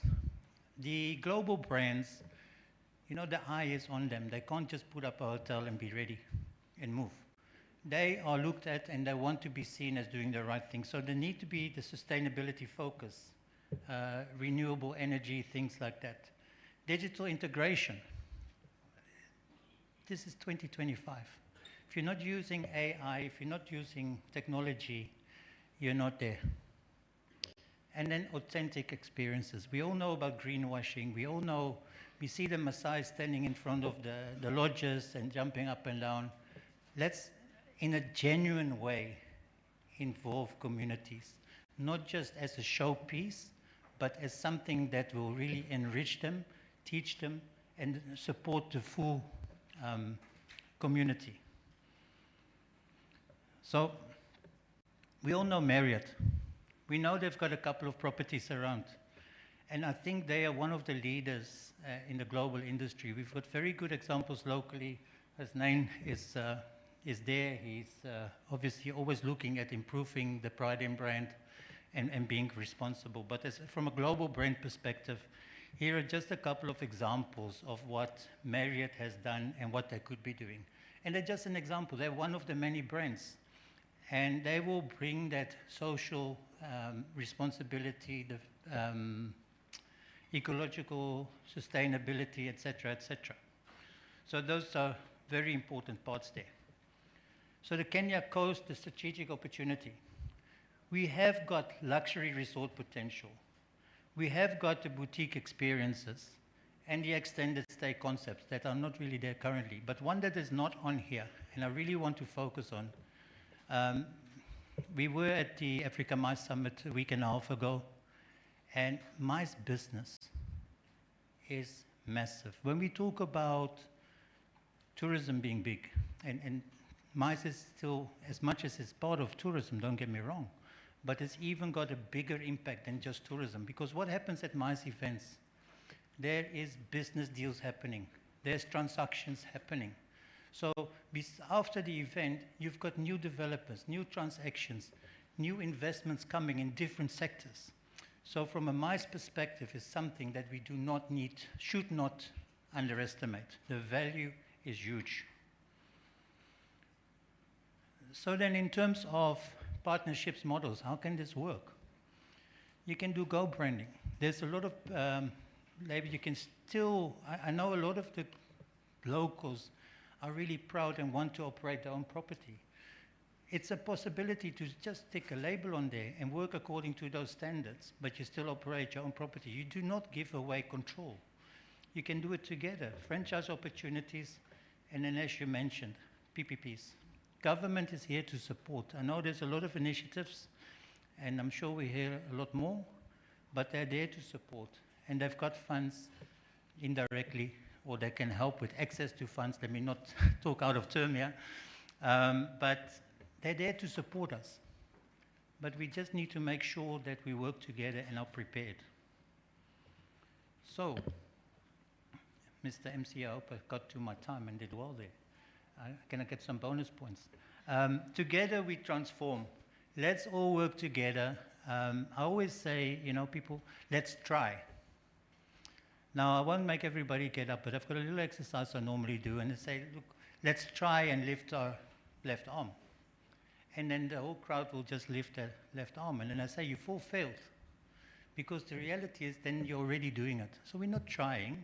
Let's just do it, and let's transform the Kenyan coast. Let's make it a destination it deserves to be. It's powerful already. It's there. Let's develop it further together. Thank you. Thank you so much. Let's appreciate him one more time. Thank you so much, Barry, for that. And by the way, Barry was making some good references. Did you hear him talking about the Marriott, what they have done? In the house, we have Jeanette, the Director, Global Sales Sub-Saharan Africa for the Marriott. Jeanette, you could wave and let's appreciate her. Thank you so much. She's right there. Yes. Jeanette, may I ask something? Could you kindly stand? Because I saw the CS trying to, see you, and it's important that she acknowledges the Marriott is also represented. There you go. A round of applause to her. Thank you. Thank you so much. So in case you want to ask questions about what the Marriott is doing and the likes, she's right there. Excellent. Thank you so much for that. Ladies and gentlemen, in the house as well, we have another man. I was joking with him. I told him I only see him launching helicopters and those kind of things in their facilities. And he's right here. Please put your hands together as well as we get the conversation on strategic investment frontiers in Kenya's coast tourism by Hasnain Norani, Group Managing Director, Pride Hotels, Camps and Resorts. And he's right here. The beauty about him, he told me, don't give me 20 minutes, make it 13, which is good. Welcome, sir. Thank you very much. Well, I was actually told 30 minutes because everyone knows I don't hold a mic less than 30 minutes, but yes, it's been scorched to 15 minutes, so I will try my ultimate level best. Honorable CS, am I too loud? Honorable CS, Rebecca Miano, and our honorable PSs, distinguished guests, allow me to slide on the protocols. Ladies and gentlemen, a very good morning to you all. Hamjambo. It's a fresh morning. Tourism is all about smiles. Hamjambo. That's wonderful. Okay, that's a presentation on there. Ladies and gentlemen, today I'll be talking about some tourism and some investment frontiers within the Kenya coast. Particularly, I've been very, very passionate. I and my team have been very passionate about the Kenya coast. And we all have seen since morning the amount of discussions that we're having. And Honorable CS, we're really, truly thankful to you all for the wonderful push. In fact, when I was here in the morning, this is the first time we're seeing so much conversation about the Kenyan coast. For those who are the Kenyan coast champions, do you agree? All right, so we say thank you very much. Ladies and gentlemen, I want you to imagine this with me. It's dawn, okay? For a moment, just go into an imagination mode. Maybe close your eyes if you have to, and it's 12:05, so which means I still have till 12:20. It's dawn in southwest. The horizon glows orange. and you are watching elephants march across the savannah. The air is crisp, the silence broken only by birdsong. By midday, you're on the Tana River paddling through rapids, laughing as water sprays your face, the thrill of rafting mixing with the calm beauty of fish eagles flying overhead. And by evening, you're standing on a 270-degree cliff at the Pride in Flamingo, overlooking at the Indian Ocean, stretching endlessly before you. The sun dips into the sea, and before you is a Kenyan culinary journey, chapati reinvented, sukuma wiki fused with modern elegance, seafood grilled the Swahili way, cultures and authentic cultural dances and stories of the past. One day, one country, one circuit of experiences that only Kenya Coast can offer. This, ladies and gentlemen, is the opportunity before us, the coastal opportunity, what we have. We all know Kenya Coast is world-class. We all know Kenya Coast is world-class. Diani, Malindi, Watamu, Kilifi, Sawa East, Sawa West, and then the Tana River. We have the UNESCO heritage, the coral reefs, the marine parks, the dolphins, the deep sea fishing, Swahili culture, and proximity to safari. Everything under one destination called the Kenya Coast. But we all know, and we've been discussing since morning, the Kenya Coast has not reached its full potential. Has this gone a little bit forward? So we all know generally in Mombasa, or rather in the Kenya Coast, we have tourists who stay an average of 4 to 5 nights, whilst if you look at other destinations, Zanzibar, Mauritius, we have an average of 7 nights. So we all know that there's huge opportunities. What is it that makes it different for other countries in comparison to Kenya Coast? We know it is the connectivity and the experience. And that's why today I've put up some couple of different investment frontiers where the magic lies in Kenyan Coast. Honestly, these are all ideas and business ideas that I have had personally in my mind that I would have loved to do myself at some point in time, that we would love to see them happening, because these are all opportunities. Let's look at the ferry. If you look at the ferry, and if you look at the ferry's connectivity in Zanzibar, they connect Dar es Salaam to Zanzibar. That connectivity alone, it's not just transport, it's an experience. Imagine a sleek ferry departing from Mombasa, heading north. Onboard tourists enjoy live Taarab music, cocktails, panoramic views, as the dolphins leap beside them. In 3 hours, they are in Lamu. The journey itself is not just transportation, it's the attraction. But we all know the challenges of even getting from Mombasa to Lamu, the limited connectivity that we have. And even domestic tourism, just by the show of hands, how many of you here have been to Lamu? How many have never been to Lamu? You see the opportunities available just within the room itself. Now imagine you went out to the public. Why is it that we have, whilst Lamu is just a flight away, maybe a 30 minutes flight away? So that shows you opportunities, because the transport sector, the investment within having a ferry that can take people smoothly, comfortably. This is one of the investment frontiers. Modern ferries, terminals, and experiential onboard services. Let's look at, this is moving, I think, ahead of time. Is there anyone who's trying to move it? Is it an auto? Okay, so that's what we said. These are the advantages that we have. So we talked about the ferries and the coastal connectivity. Let's look at adventures and thrill experiences. Tourism today, and especially knowing the target market we are pushing for, the Gen Z market, who is now getting at their 30s onwards. These are people who love adventures, cultural experiences, and authentic and virgin experiences. Kenya Coast has all those authentic offers, adventures and thrills. Do you know that the global adventure tourism market is valued at $366 billion, expected to grow by $1 trillion? Can you even list down, can you just list down the amount of adventures and thrill activities that we have within Kenya? But how well have we tapped into them?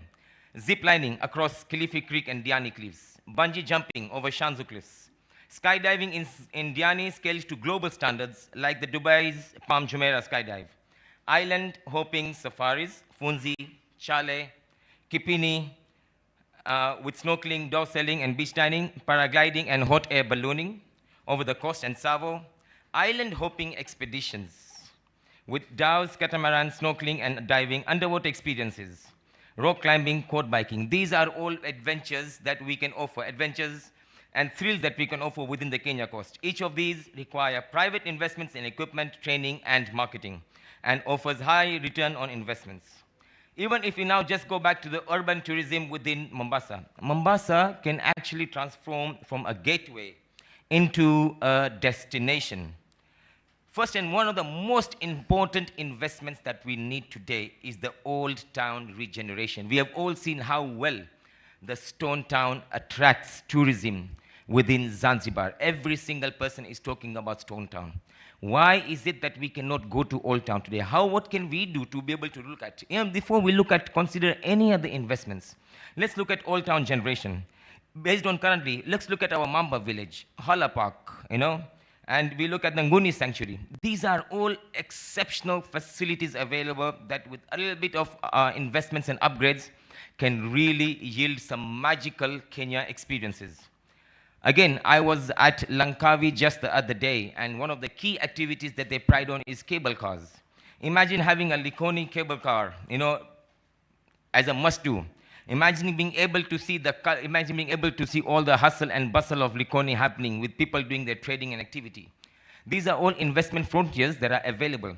It is very important for us to understand that tourism investments is not just about hotels. By all means, hotels are a very important part and tool. But tourists these days do not travel for holidays just because of staying in hotels. All right? People travel because they want to understand the experiences. They want to merge with the culture. They want to see the stories and the history behind it. They want Instagrammable experiences. They want activities. Creek cable cars with bird's eye view of Old Town, Fort Jesus, and the port. Mamangina Waterfront Promenade. We had a fantastic investment within the Mamangina Waterfront. But somehow, somewhere, things just stopped. All right, those are areas that we have seen the Cape Town VNA Waterfront and the kind of activities and the kind of things it brings about. So waterfronts with cafes, music stages, artisan markets, and night economics.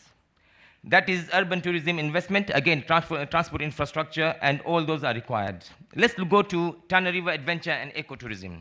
How many here have been to Tana River ever in their life? I will admit I've never been there. How many have been to Tana River here? And how many have not? That's nearly a majority of the room. There you go. The Tana itself is a sleeping giant. Whitewater rafting like Jinja in Uganda, delta birding tours in one of Africa's richest wetlands, cultural tourism. What is the cultural people called there in Tana River? The local cultural people? Pokomo. Again, our own self-awareness are areas that we need to, unless and until we know about all these things, we are not able to translate our tourism experiences. We have the cultural tourism with Orma and the Pokomo people. River to sea cruises. We have the mouth of the delta and at the Tana River. River to sea cruises ending where the Tana meets the Indian Ocean at Kipini. I'm sure a lot of these words and these things are very new to a lot of people here. But these are all the various experiences. There's one thing I was looking at. Even if we look at Kenya and Kenya coast in general, under Kenya coast, we are able to offer safari, beach, in one roof. Okay, then we have the river, that is Tana River. But do you know, we could even market the Tana River as a desert and dune adventures of the Kenya coast. Okay, using the sandy riverbeds and the red earth plains. Developed for quad biking, camel trekking, stargazing camps. And the stargazing camps on those sites, beautiful. Desert-style festivals. Dubai's entire tourism is based on desert safaris. We have it here just 4 or 5 hours away from us here. But it is an experience that has never been talked about. Paired with coast, so again, if you look at it, 4 experiences: safari, river, sea, and desert. Again, what are the investment opportunities? We have the rafting concessions, eco lodges, cultural centers, and transport services. Let's move to Savo East and Savo East and West. Savo East. Savo receives 300,000 visitors annually. Okay, so what are the opportunities? Like the Rovos Rail in South Africa, luxury safari trains. We used to have those beautiful trains. The SGR is beautiful, but that offered a tourism experience on its own. All right, eco safari camps, mice in the wild, seaplanes linking Savo airstrips with Diani, Malindi, or Lamu. Oh, this keeps on moving, huh?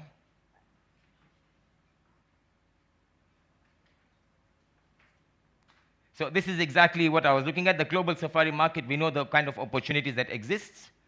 And in fact, if you look at it, if you look at Kenya Savo, with the beach and the safari together, can you imagine the business that we can tap on in terms of tourism? Eco and sustainable tourism. Travelers today want guilt-free holidays that also protect the planet. It's a discussion that we are always having. Carbon neutral, solar-powered eco-lodges, mangrove conservation boardwalks, coral reef restoration, aligned to global ESG standard. It's not just tourism. It is positioning Kenya as a global sustainability leader. If we talk about cultural and heritage tourism, all right, culture is our soul, and we all know that, and we are truly proud of it. Our greatest differentiator, Swahili heritage trails connecting Fort Jesus, Old Town, and Lamu. A Swahili museum in Mombasa with immersive storytelling. I know there was a Swahili museum built at the Mama Ngina, but that never actualized. But it was as part of the tourism experiences. Swahili festival celebrating music, dhow races, cultural tourism ensuring authenticity, pride, and new reasons to stay longer. Let's again look at families and let's look at also families and leisure parks. World-class water parks. We have one of our investors here, Shalen, who already has a wonderful water park, to see how we can work with him to support his water park growth to even make it better even. Marine aquariums in Diani, safari-themed amusement parks, indoor VR, virtual reality, bowling, and entertainment centers. Family travel, and we ourselves are proof at Pride Inn. Family travel can become a biggest contributor for tourism growth. You know, this is something that we have lived as journey. At Pride in Paradise Beach Resort 10 years ago, when we decided to invest into the Pride in Paradise Beach Resort, we built one of East Africa's largest beach convention centers, but we didn't stop there. We also added a safari-themed aqua park, proving that business tourism and family leisure can coexist, which means that Kenya Coast can still become a family destination. We can still be a MICE destination. We can still be an adventure destination. We can still be a safari destination. And today, Paradise is both a MICE hub, and Pride in Paradise is both a MICE hub and a holiday resort. At Pride in Flamingo Beach Resort, we created the Beach Cave restaurant carved into rocks where dining becomes theater with the ocean as the backdrop. And now we are also building a magical Kenya 270 degrees cliff experience with authentic Kenyan culture and experiences. These are all part of investments that create the want and the demand and the pull to Kenya Coast. And it's a story and a reason to visit Kenya. And these innovative destination experiences demonstrate how creative concepts can actually drive the new tourism. We all know the ripple effects. My friend Barry here talked about the social ripple effects, because we know every single things, like the ferry system that we talked about, water taxis, allowing people to move from one location to another. These all become exciting locations. We all know the impact and the ripple effect of the tourism industry growing. And like we said, it supports every single industry: crockery, cutlery, food, beverage, materials, oil, salt, flour. There is nothing that the tourism industry we purchase as tourism, we purchase everything and anything under the roof. It is not just the direct jobs. It is the indirect jobs that we hugely create, the pull demand. And that's why agriculture and exports are important. But yes, tourism needs to be given that extra importance also. Hundreds of small and medium enterprises will come in, cultural festivals, all right, and we know each additional night generates an average of $150 of direct economic impact. But the investment opportunities are many. I've just listed very few. If I'd listed down, I'd nearly come with 25 different business investment ideas that could work for the Kenya Coast, that could enhance the tourism experiences. But let's be clear, no single entity can achieve all these various experiences. Even now, We have fantastic experiences. The other day I was in the AGM of KCTA, and so from the Swahili port, 7 young entrepreneurs have started some fantastic initiative, cultural, authentic initiatives. How many of us do know that those exist? That was my first time to hear this. So that simply tells you there is more to be communicated. The communication channels need to grow. We need to talk about our products ourselves. Yes, we want to bring in the international investments, which is absolutely fine, which is perfect. But even our local brands, our local people who are our local entrepreneurs who have created fantastic products need to be showcased. So success depends on collaboration. Local entrepreneurs bringing creativity, international investors bringing capital, government bringing policy and infrastructure, and communities bringing authenticity. But sometimes the question always comes in, what comes first, the chicken or the egg? You know, people say that no, we have to build in the experiences so that tourism comes in. But let's all agree that sometimes we need to change the way we look at things. We have all been asking about connectivity and opening up the skies at the Moi International Airport, which is fantastic. And we say, thank you very much, Madam CS, Madam PS. We truly appreciate the push and the effort that's coming in to open up the skies. And this is on its own a start. Now, what do we need to do? KTB has been doing fantastic work. But now, if we need to really focus on the Kenya coast needs to be marketed in a very different way. Aggressive marketing. Let it not just be rain droplets, let's create a flood. Madam CS, this is where you need to really request the government to be able to get more funding for the Kenya Tourism Board, or particularly for marketing, so that we can be present everywhere. You know, they say when it rains slightly, that is not news. If we really want to market Kenya Coast and the offerings of Kenya, we need to create a flood of marketing over the next 3 to 5 years to talk about the various experiences. You know, from Red Earth to Blue Sea, one journey, 4 worlds, safari, desert, river, and sea. Influencer marketing, different sector influencers. There's adventure influencers, there's beach influencers, there's food influencers, there's all the various influencers. It's about tapping into all those influencers from our already target markets. 4 worlds, one destination, safari, river, desert, sea, beach meets the bush, river meets sea, culture meets adventure. These are all the necessary taglines or hashtags that we need to now start capitalizing on, and especially emphasizing on the safari, desert, and sea. So, ladies and gentlemen, but again, apart from marketing, you know, whilst the connectivity has started, Kenya Tourism Board has started their marketing. Now the experiences to come. So what is the biggest elephant in the room to create these experiences? The cost of finance in Kenya is very inhibitive. Even today, personally, as an entrepreneur, as an investor, I would have had 20 hotels by now if the cost of finance was a little bit more appreciative. The cost of finance is really, do you guys agree for the entrepreneurs here? All right, that's an area that really needs focus. But the good thing is today I've been talking to the KDC, I've been talking to our Bona PS, okay, and there's a lot more of programs now going on to be able to see how sources of finance, cost of finance can be brought down. And it's an area that needs to be looked at because hospitality investments are huge investments. When you're looking at building a hotel, you're not looking at anything less than $30–40 million.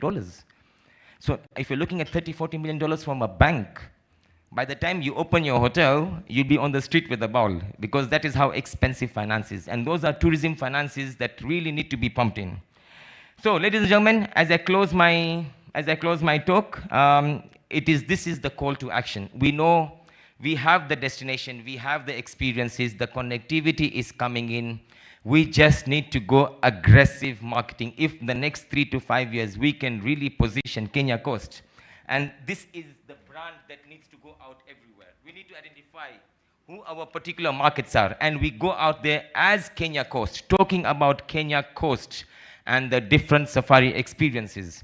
We are going to see magic happening in Kenya Coast. And when this magic happens, all the big international brands, the Marriotts, the Accors, the Hiltons, will all start coming in because they now see opportunities and opportunities available.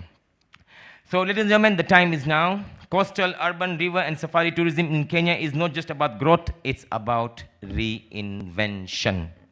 Invest in ferries, sea taxis, cable cars, waterfront promenades, aqua parks, cliff dining, and cultural festivals, Savo and eco lodges, Tana River eco camps, safari to sea packages, stories will write themselves. People will start talking. We have, like Madam CS, you said, we have been blessed by the Creator with so many different experiences. It's just about how we need to talk about it. And number two, perhaps a suggestion to the Kenya Tourism Board. A lot of times when you go to hotels, all right, we don't know what experiences are available. Maybe Kenya Tourism Board could now start looking at making it easier for all the various experiences to be loaded into one page. Every hotel on their concierge should have a QR code where any visitor who comes in, if I'm in Mombasa, I'm able to scan the QR code and I know all the tourism experiences available. Tell me, all of you have heard of Arabuko Sokoke Forest, am I right? What is one special thing about Arabuko Sokoke? Anyone who's been to Arabuko Sokoke Forest? Sorry? Birds? And there you go. We have our Deputy Governor, Her Excellency. She already knows very much details. But do you know Arabuko Sokoke Forest is the largest coastal forest in Africa?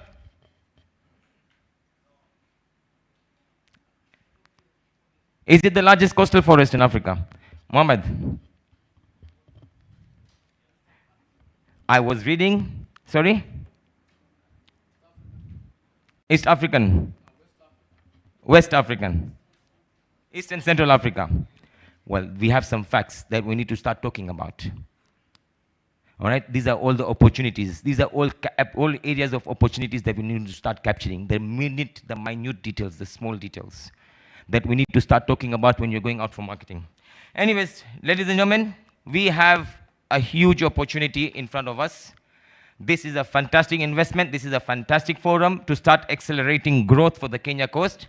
Just that Kenya coast needs to be looked at in a different perspective, in a different way. And I can assure you, with Madam CS, your blessings, and your entire team, the 5.5 million tourism is going to be definitely delivered.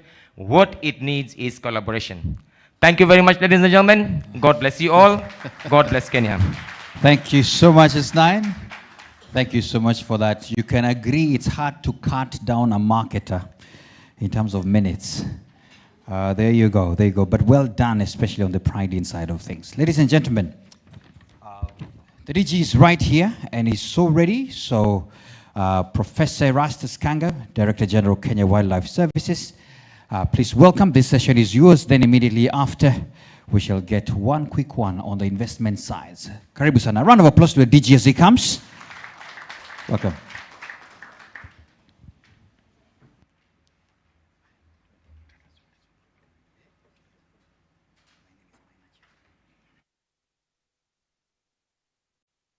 Thank you, Maina. I'll just do some brief introduction and then we'll go into a presentation. Our Cabinet Secretary for Tourism and Wildlife, Madam Rebecca Miano. Our two PSs, PS Olutua and Abubakar.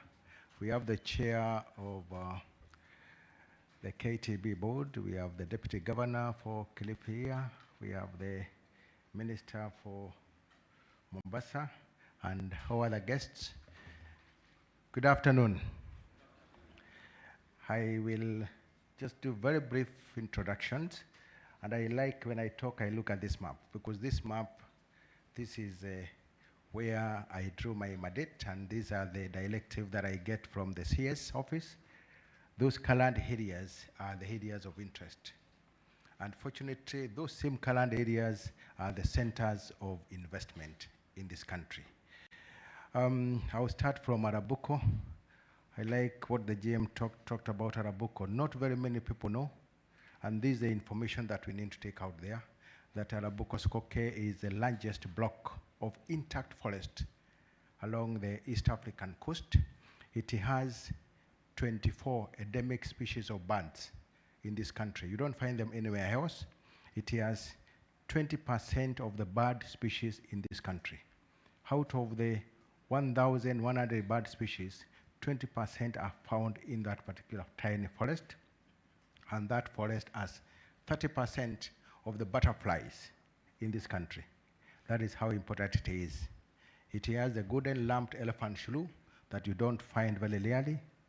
And finally, it has a very rare antelope called the Handa's Daika. The Handa's Daika is only found in Rabukoskoke, Zanzibar, that is Josan Forest, and now 5 years ago, we discovered another population in Boni Forest, a population not known to science. That is how unique Kenya is. Having seen that, I would say, ladies and gentlemen, as you look at that map, the colored areas, we have the pink areas. Those are the areas that we have been able to grow our network of conservation areas, and those are areas that are covered by communities and private conservancies. They constitute 12% of the country's landmass. When you're in those spaces, you find everything that you need in the parks. Then the green spots, those are the national parks, and the yellow spots are the national reserves. Both the green and the yellow, they constitute 8.2% of this country. So cumulatively, this country has set slightly above 2% of its landmark for one land use, wildlife conservation. And those are the centers that you need to do your investment. The coastline is well covered with about more than 6 marine reserves, and I'll be talking to that. So if you have an interest in investment, and I'll tell you right now, Madam CS, what we are seeing in this country, the 2.4 million visitors that are coming, they are only concentrated on the, what call it the southern part. They come to Masai Mara, they come to Amboseli, they drop into the suburbs, and then they come to the coast. And they say they've sampled Kenya. That is the areas, investors, that you are all scrubbing. Many of you have not discovered that Turkana up there, where we have the Turkana boy, is a place, if you get there, it has unforgettable experience. When you interact with the culture of the Turkanas, it can never leave your mind again. If you go into Mount Elgon, where we are bordering Uganda, the experience that you get there, we have sites all there, is unbelievable. When you are along the Kenya-Somali border, even with its insecurity, there are things that you get there. Those are the areas where we are seeing now, they are the remnants of the giraffes, and we have very unique sites there where you can be able to do your investments. But I want to say that it's an honor to join you here at the coast, the heartbeat of Kenya's tourism, and we are not just talking about investment here today, but our discussion is to shape the future of where wildlife, people, culture thrive together under the tourism and venture. Those three cannot learn without tourism. And we start, charity begins at home. 2.4 million visitors who visited KWS national parks last year were Kenyans, up from a very low figure. COVID has taught us to be self-sustaining. So I would want to see more Kenyans visiting our national parks so that they can actually connect. Last Saturday, when our cabinet secretary opened up the parks for Kenyans, can you guess how many Kenyans visited our parks? And don't talk about Nakuru.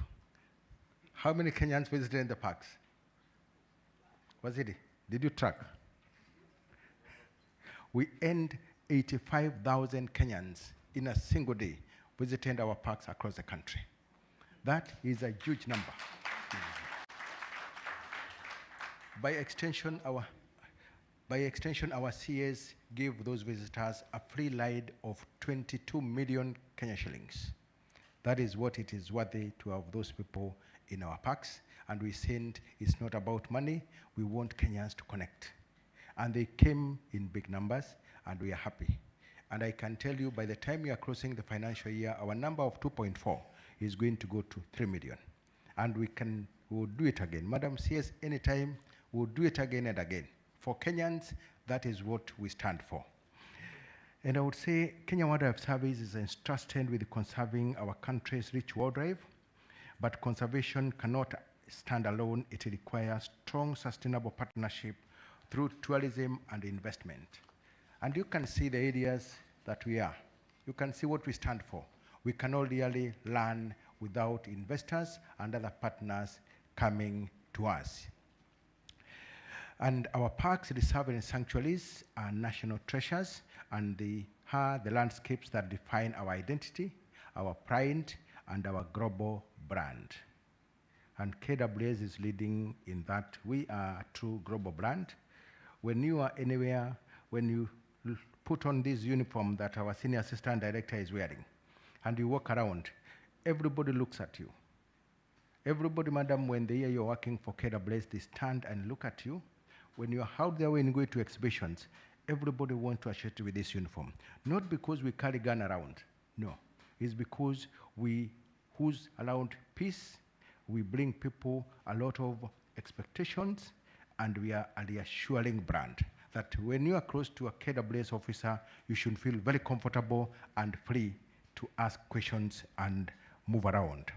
In our strategic plan, the current one that we are running, we would want to create more reasons for visitors to stay together longer in our parks and spend more. We want to have more beds. We are promoting more experience. We want to have more adventure and more conservation efforts to safeguard our wildlife heritage. One of the things that is making us stand here, for the last 13 years, Madam CS, KWS has not handed even a single bed into its investments. That is a sad story that we have. When people talk about Masai Mara, over 90% of the beds that are in our wildlife places are all in Masai Mara, a very tiny place that you can sit down there. But Kenya Wildlife Service, with all this massive land, we only have less than 1,700 beds. And we are talking about sustainability. But thanks God, with the coming of our CS and the new government, His Excellency the President has been pushing us and telling us we need to open up and get people more spaces. And I'm happy to say that this particular year, that is last year, we were able to open up an investment opportunities of about 100 investment opportunities across the country. And we are looking at lodges, tented camps, restaurants, adventure products, and cultural experiences. When you come along the coast, we have a very nice site that is in Kisita Mpunguti. You can only access that site if you're flying in. And it is a site that is out of this world. I want to credit the ESCC. That is one of the highlands that had been grabbed. But they pursued the grabbers and returned the highland back to us. So our institutions are working. The investor that would be interested in that site will pay a leg and a arm. But the moment you're there, visitors love that exclusivity. In Shimba Hills, Madam CS and our PSAs, we are introducing the black and the white rhinos. We are putting a sanctuary there. We want to make sure that when people sunbathe along the coast, they can be able to fly in or drive into Shimba and be in the theater of the world. Be able to see, we put in more giraffes there, we put in more zebras there. Now we are about to push in some bit of rhinos out there. In Savo Park, there's so much from here that you can be able to get into Savo Park. It's just a drive away from here. And then the last one, and this is a promise that we're giving Kenyans. The Boni Forest. People say, Madam, it is insecure. But Boni is a national reserve. We are seeking authority and we'll pass it through the CS for us to return back and be able to operationalize that forest. It is at the border of Kenya and Somalia. Same way that Kisita Mpunguti is at the border of Kenya and Tanzania. When KWS gets into Boni Forest, the Al-Shabaab will run away. We are going to open up that place. We want visitors who come along the coast to get into Boni, sleep in one of the most intact forests, and enjoy the wildlife that is there. And I can promise you, we are a true team that works for wildlife. When we get into Boni, there's nobody else that will be there. It is only elephants and this kala peke yake. And then visitors will start coming in, and we are confident that in the tenure up to the year 2032, by the time we are done, that is a reality that we want to tell the Kenyans. And I think I would ask Sami to come and proceed slightly with this presentation, learn you for another 7 minutes, and we conclude. It's all right, it's all right. Sami has only 4 minutes. 4 minutes. Sorry. Yes, yes. So please, Sami, run, Sami. Yes. Sami is a runner. Thank you for listening in. Thank you so much.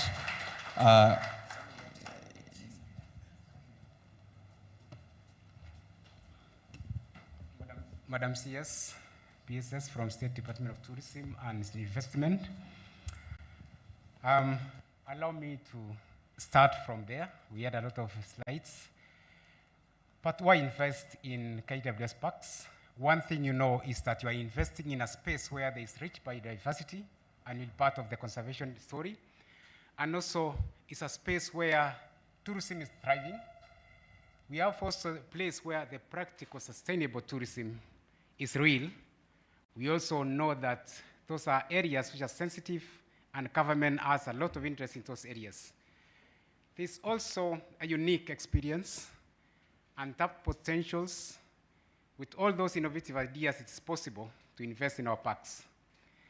There's also an area where if you want to have a significant impact into society as well as conservation, this is a space. And also the issue of high return on investment that is assured and favorable market conditions because we'll partner with you in terms of marketing. It's an area also will allow you to diversify your products, not only bed and food, but also experiences. Next slide.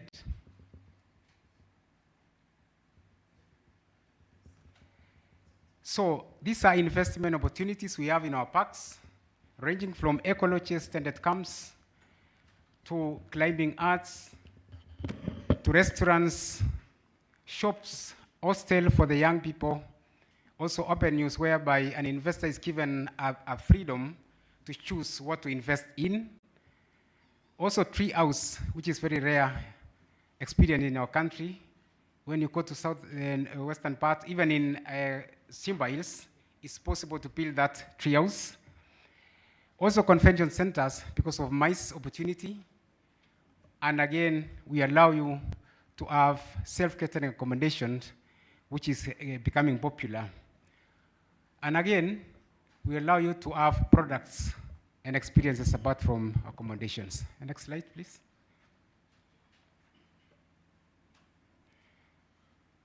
So, next slide. So in costs and servos, what we have done is to connect servos with costs, because if you see that most tourists who come to coast also go for safaris and coast. So those are 8 eco-lodges for now, restaurants, shops, cottages, product experience, and open use. Those are the spaces whereby we welcome you to invest in. We also welcome you to attend outside there for more information and a list of investment sites. Thank you. Thank you so much, Sami. Thank you so much. The DG did most of the presentation. That's the reason why Sami has just taken exactly those 4 minutes. Ladies and gentlemen, we're talking about connecting investments to the people who have the property. And very fast, we have Dr. Jose Akili, who's in the house. Please put your hands together for him. And he's going to come and talk about the role of financial institutions in mobilizing capital for the tourism sector. Karibu sana, Daktari. Your few minutes start now. Thank you. Thank you very much. I think Madam CS and our 2 PSS and the rest of the invited guests, I had the privilege and honor of arranging this conference, which I feel should be an annual event, bringing together the partners in this industry with the investors or the Kenyans and international investors who would wish to put their money in. For purpose of understanding where I come from, I am the chair of the pension industry in Kenya, and we control over 2.4 trillion in Kenya shillings in assets. Most of our members are not investing in the tourism industry because these opportunities have not been brought to their attention in a bankable manner. So it's my wish that this kind of convention, bringing together the people with the money. And I've heard our previous speakers talk about the need for patient capital. There's no more better patient capital than pension industry. And we have that in plenty in Kenya, and even foreign pension schemes are willing to invest in Kenya. They do invest, international pension funds do invest in Kenya, majorly through private equity funds. And these are opportunities we can tap to co-invest together. Now, in terms of the way to do it, there are many products in the financial sector where you can actually tap into our pension money. One is that, first of all, you can obviously go for a direct equity investment, whereby an hotel owner or a property owner chooses to bring in a leading international brand and give them shares in his company and remain with a minority shareholding and let the brand take the lead. You will actually be a smaller shareholder, but in a bigger cake. Now, secondly, you can, of course, package your investment if it is a mature investment, doing fairly well, and put some of the shareholding into the market. We are yet to see our hotel facilities listing in the stock market. I came to this conference with a colleague, Mr. Willie Njoroge, who is, I don't know where Willie is. Willie Njoroge, yeah. Willie Njoroge will be with you in the afternoon. He is the CEO of investment banks in Kenya. So feel free to engage with him, together with my team, which is here from CPF Capital and Advisory. Where is my team? Kindly stand. Oh, yes. They will be with you to coordinate the matchmaking. And I want to say that in the recent past, our institution has actually raised quite substantial money for the government. We are the ones who raised over 44 billion for the construction of Talanda City Stadium. So your area is not a big problem for us. The only thing is you need to package. You just need to package your projects very well, and you can work with us to package them. Because I think we also need to move away from staying too long as a family concern and become corporate.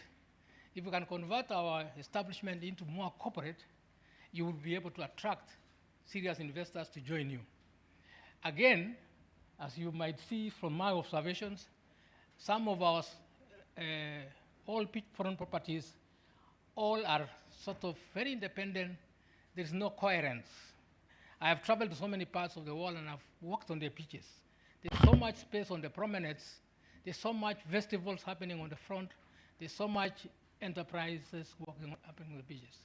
Our beaches are too exclusive. You need to open up. And for that, you need to move back so that you can create space to allow the investors, other investors, smaller investors, to allow the public and the private sector to come and operate in front. Now, there are many other products we have. For example, you can, apart from floating your shares, you can also raise money through corporate bonds. And we do invest as pension funds in corporate bonds.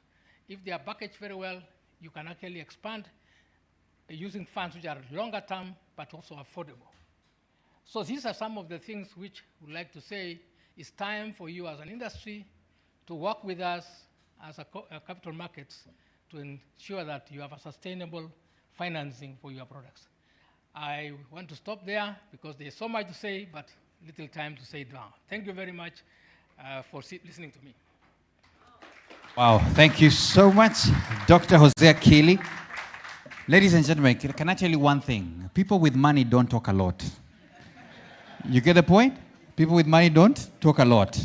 And you heard what they are saying. 44 billion is a small thing. Whatever you are presenting here, are we together, house? This is very important. Whatever you want, the money is here.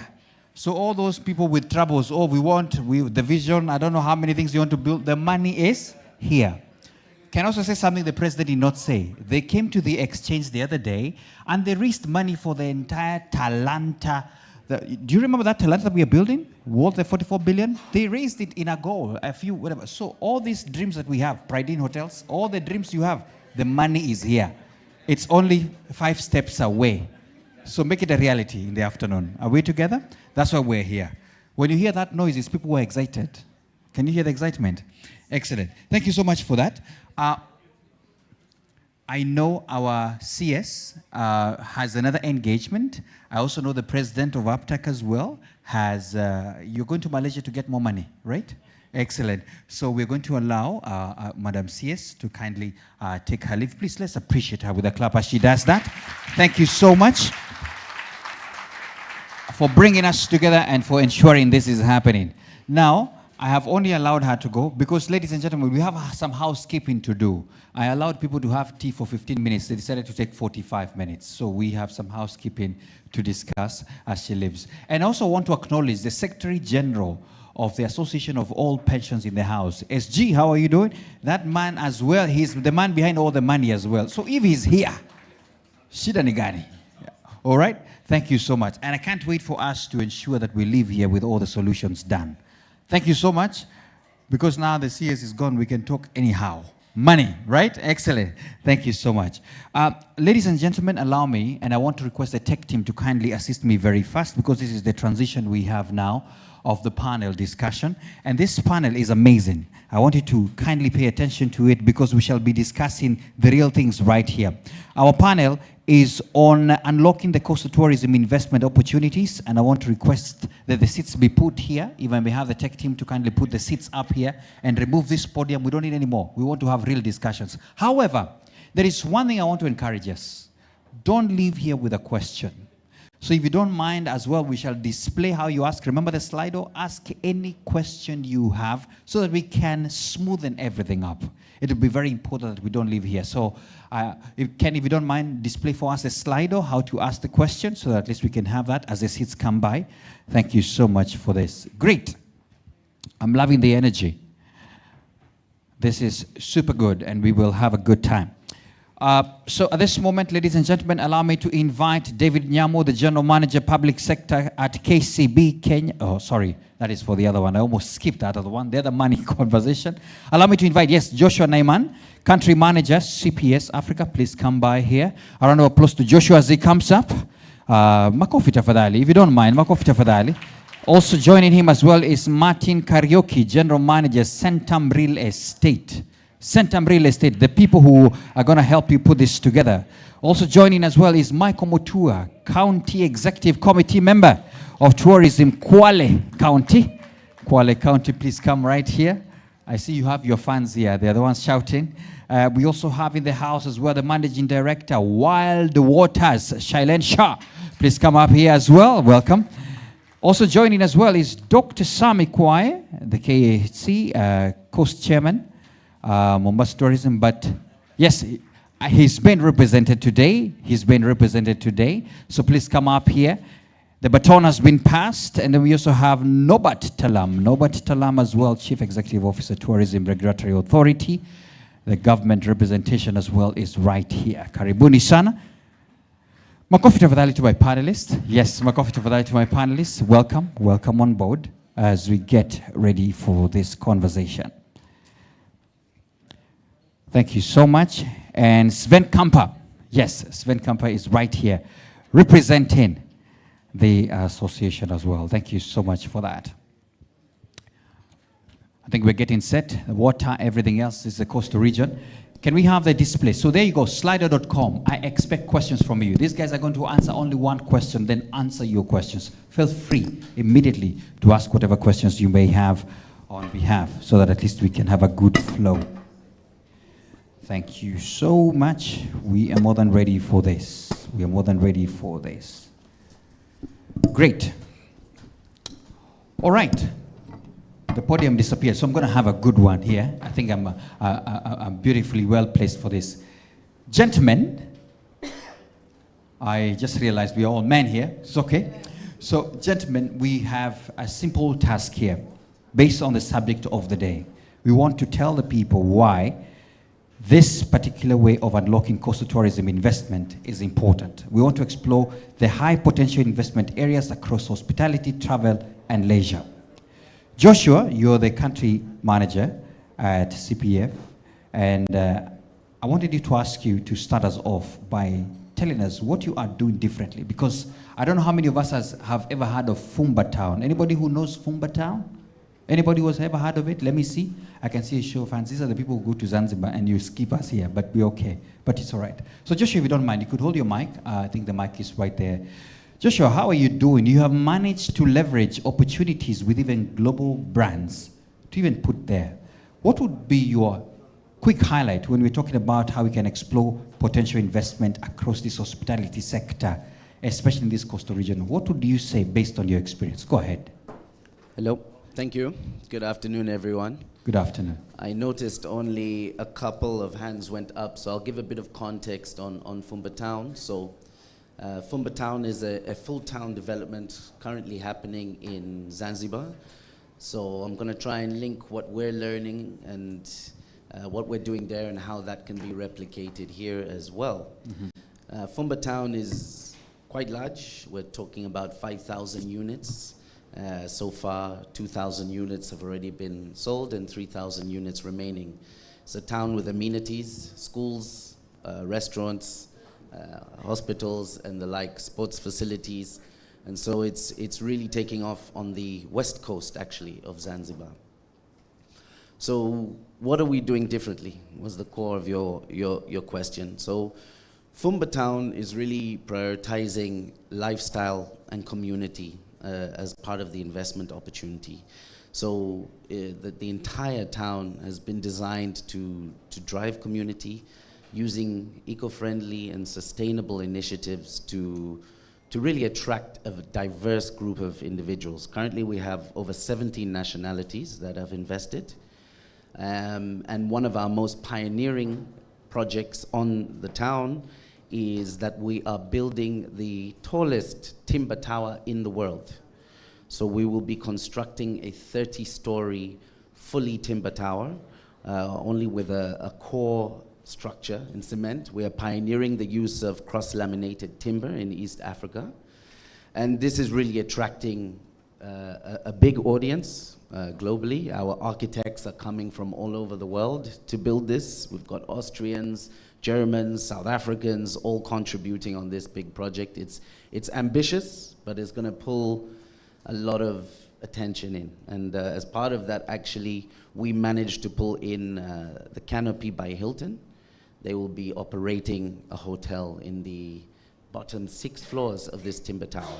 So you can see how pioneering work, being innovative, doing something a little bit different can attract an international audience. And of course, there are major benefits with timber construction, much more sustainable, and also some studies suggesting better for your health. I think we're short on time. No, it's good. And I like the context. Maybe it could endear the people in the room. On your phone, the Wi-Fi is free. Just check out Fumba Town. You'll be able to see some of the things that he's talking about. Tallest timber structure that we're going to see soon enough and the likes, and what they are doing to even attract international investments. Let's come a bit local here, and I want to come to you, Shailene. And the reason is because you've also done some good works at Wild Waters. But there's still many opportunities there, and I just wanted you to give a context in terms of opportunities that you still see there. Any challenge you've seen, because the government is represented here, so if there's anything you want them to do, the county governments are represented here, something you may bring in, put us up to speed. Go ahead. Okay. Yeah, thank you for having me here. Yeah. For those that don't know, Wild Waters is primarily a water park based in the Nyali area. I think, sorry, skip my mind. We position ourselves primarily as a family entertainment destination. And I think in terms of the local demand, it's been quite good and it's been growing. I think the SGR has made a huge difference in terms of accessibility to Mombasa. And that has made a huge demand in terms of family travel and tourism, domestic tourism to the local coast. In terms of potential opportunities, I do believe that the MICE space is a huge untapped potential. And at Wild Waters, I think that's what we want to focus on going forward. We're looking at investments in the MICE sector. Thank you. I love that. I have a question for you because the money is here. If you were given the money, do you need money, first of all? Just a quick question. Yes, but money at a favorable interest rate. Okay. Yes. So if the money was available at a favorable interest rate, how much would you need because the money is here? Oh, well, in the prospectus, we've outlined our plans, and roughly we're looking for about $6 million. $6 million, okay. That's good enough, that's fair enough. As you heard from the investment landscape, that's very affordable. I mean, and they'll give you that very good rates. Let's appreciate that session. Thank you so much for what you do with Wild Waters. I want to move on now to, before I come to the solutions, some of the solutions from government sides, I want to bring in Mr. Kampa. Mr. Kampa is right here, representing the Kenya Association of Hotel Keepers and Caterers. One of the things I wanted to ask you is to speak about, in general, when you look, because you're representing a lot of them here, what do you see as a challenge and opportunity as well, so that even the people who want to invest here, you can tell them these are the opportunities that exist. Go ahead, you're speaking on behalf of many. So what we see is that some areas like Diani are thriving right now, while Mombasa and the further you then go, Kilifi, Malindi are still struggling a lot. And we said it before and we say it again, and Hashim already mentioned it, air access is still a problem and we need to move faster. For us, it's very important if we want to grow that we actually increase the size of the cake, right? If you want investment, you need a return on investment. In order to have that, you need to increase the cake. The only way to increase the cake is if you let more people come in. If you fight for the same cake, everybody loses, right? And you want a return on investment. It's nice if you have money available, but even that investment needs a return on investment, and which enables us as well that if more flights come in, the prices for flights are getting lower. Zanzibar has one big advantage. They have way more flights coming in, so actually the hotels can charge a higher rate and your package price is still the same. So we're fighting on an uneven playing field for that reason. So the hotels here can charge less because the flight is already more expensive. If you look at international travelers, they say, what can I afford as a family? They look at the package. They don't see the hotel is cheaper, the flight is more. They look at one package, and that's the money they can spend. The cheaper we can get the airlines to fly into Kenya, the more money they spend on hotels, experiences, safaris, right? The airlines are really happy with us now that we made the box pretty small. They make huge profits on the flights that come, especially direct flights into Mombasa. But we need to enable our tourists to come cheaper to Mombasa, and then will enable a huge growth, right? Malindi is struggling. The hotels are there, but you don't invest. They tried even last year. Diamonds, they invested a lot, but they don't see enough tourists coming there because you need more tourists to come into the country. It's very simple. We want to reach the 5.5 million, but let's think a little bit differently about this. How can we get more airlines to come in quicker? We had more airlines before COVID than are flying in now. Bring the same airlines back. Give them more slots, and you'll see huge potential and huge growth. I think the Hotel Keepers Association did a study how much does one flight, one Dreamliner for 1 year contribute, and we actually came up with way higher numbers. We came up with plus 40 billion shillings for one flight that it will bring to the Kenyan economy. And we mentioned it before, don't only see the revenue of the hotels, there's a whole supply chain behind that. There's a whole transport chain that comes with each tourist that we bring in here. So we need to think differently. We need to think, how can we attract more airlines, not prevent them from coming? How can we get, and I think the whole region will change. With that, then also your investment in roads and everything will pay off, right? We're talking about, it was released that the road to Malindi will be improved a lot. But think about also, how do you get them quickly there, right? Yeah. Because we had just solved the problem with Diani, and we see growth in Diani because Donghun was built. And that's a great project. I remember my grandfather talking about it for the longest time. He was like, my grandfather passed away now 18 years ago. He was talking about 40 years ago. And it finally happened. And see what happened to Diani. So infrastructure is key. You don't need another airport because you should be able to drive to Malindi within an hour. If we get our road system correctly done, Mombasa can supply the whole region with flights coming in, and you can distribute the people. And people don't mind. They will go there, and you need to make those experiences accessible. It's nice if we have an experience. If people can't access it or it becomes too expensive, it's not competitive worldwide. Okay. Wow, that's good context. The reason why I allowed him to go on and on is that he's representing the hundreds of investors in the industry who are supposed to speak. One of the key things that I would want to ask, and I think I love what you've said, I think I actually learned it as well in Diani, and the drive at Dongo Kundu was quite something nice, scenic and all that, and you're saying if we have those kind of things, it will be enabling more, and you want to say more tourists, and I'm glad our PS is here, and I saw him taking notes as you were speaking, which is very good. We will address all these things together. But before, I know that you passed the mic, but before then, we still have some amazing, renowned brand names that went dead, and are still held in property that is still prime, and probably someone like Centum there has been looking for an opportunity to get them. Why are they still held up? Don't they want to release this to the investors who are ready? The issue here is, again, I think we have, you have other investors like us. We are looking to invest as well. We still have an idle plot in Diani. And the original plan was, when I came now here 11 years ago, that we'll build a 5-star hotel there. We're now going there again. Why did we not go there before? If I have 2 hotels which are not full, why would I build a 3rd one? Now with Diani thriving, I will invest to start building that hotel. It's all for investors, it's return on investment. You will only take the money if you can earn the investment back. All right. Let me bring in Centum as well. Centum is also doing quite some work around this area, and I want you to hear from your end. What are you observing? Any opportunities you're seeing? What would you tell the people with the property here as well? Because you got the money. Last I checked, you have some good money. Thank you.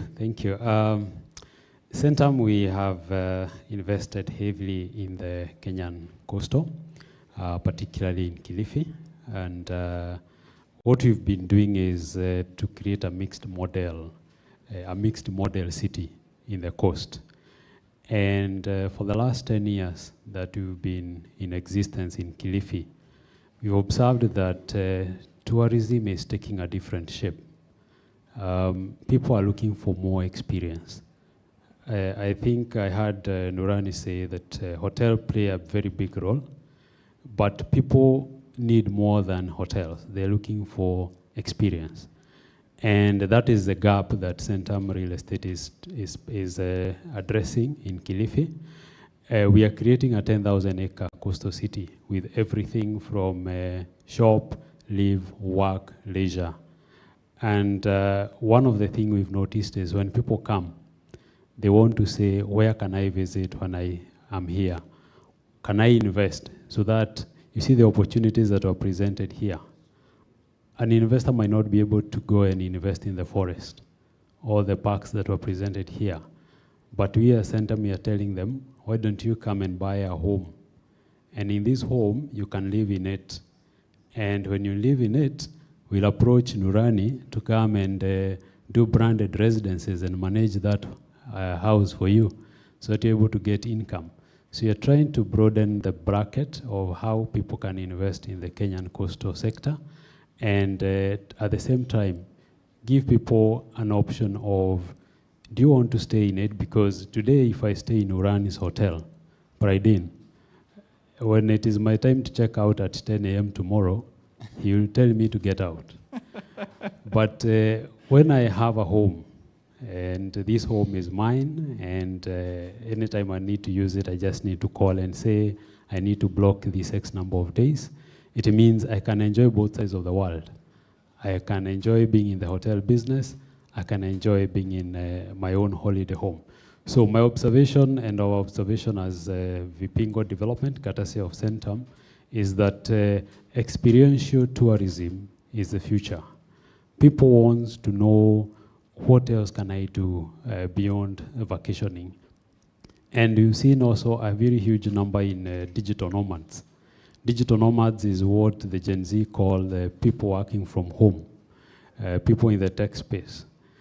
You don't need to be staying in a very expensive apartment in Nairobi. So Coast is offering a very good alternative. These people, when you come to a development, you can't even tell who is a guest and who has been staying there.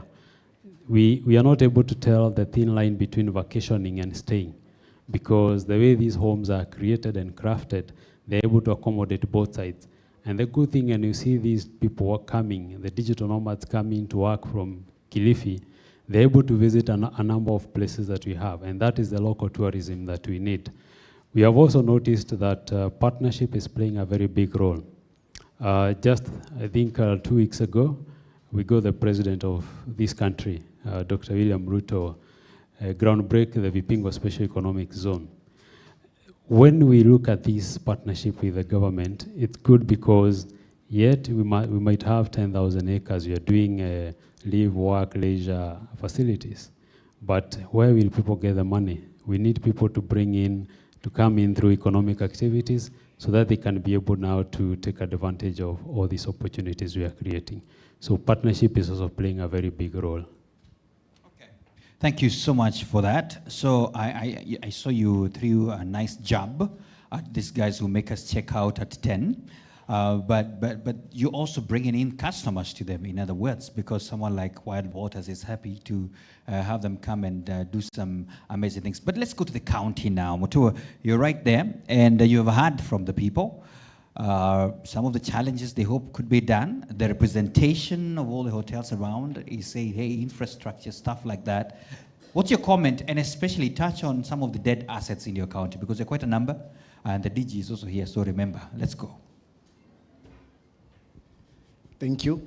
Allow me to start with infrastructure first. And I give a big thanks to the national government for eventually completing the Dongo Kundu, which was a huge obstacle to the entire South Coast, not just Diani. Remembering that Diani is a leading beach destination in Africa, having been voted for 8 years, 6 of which were in a row.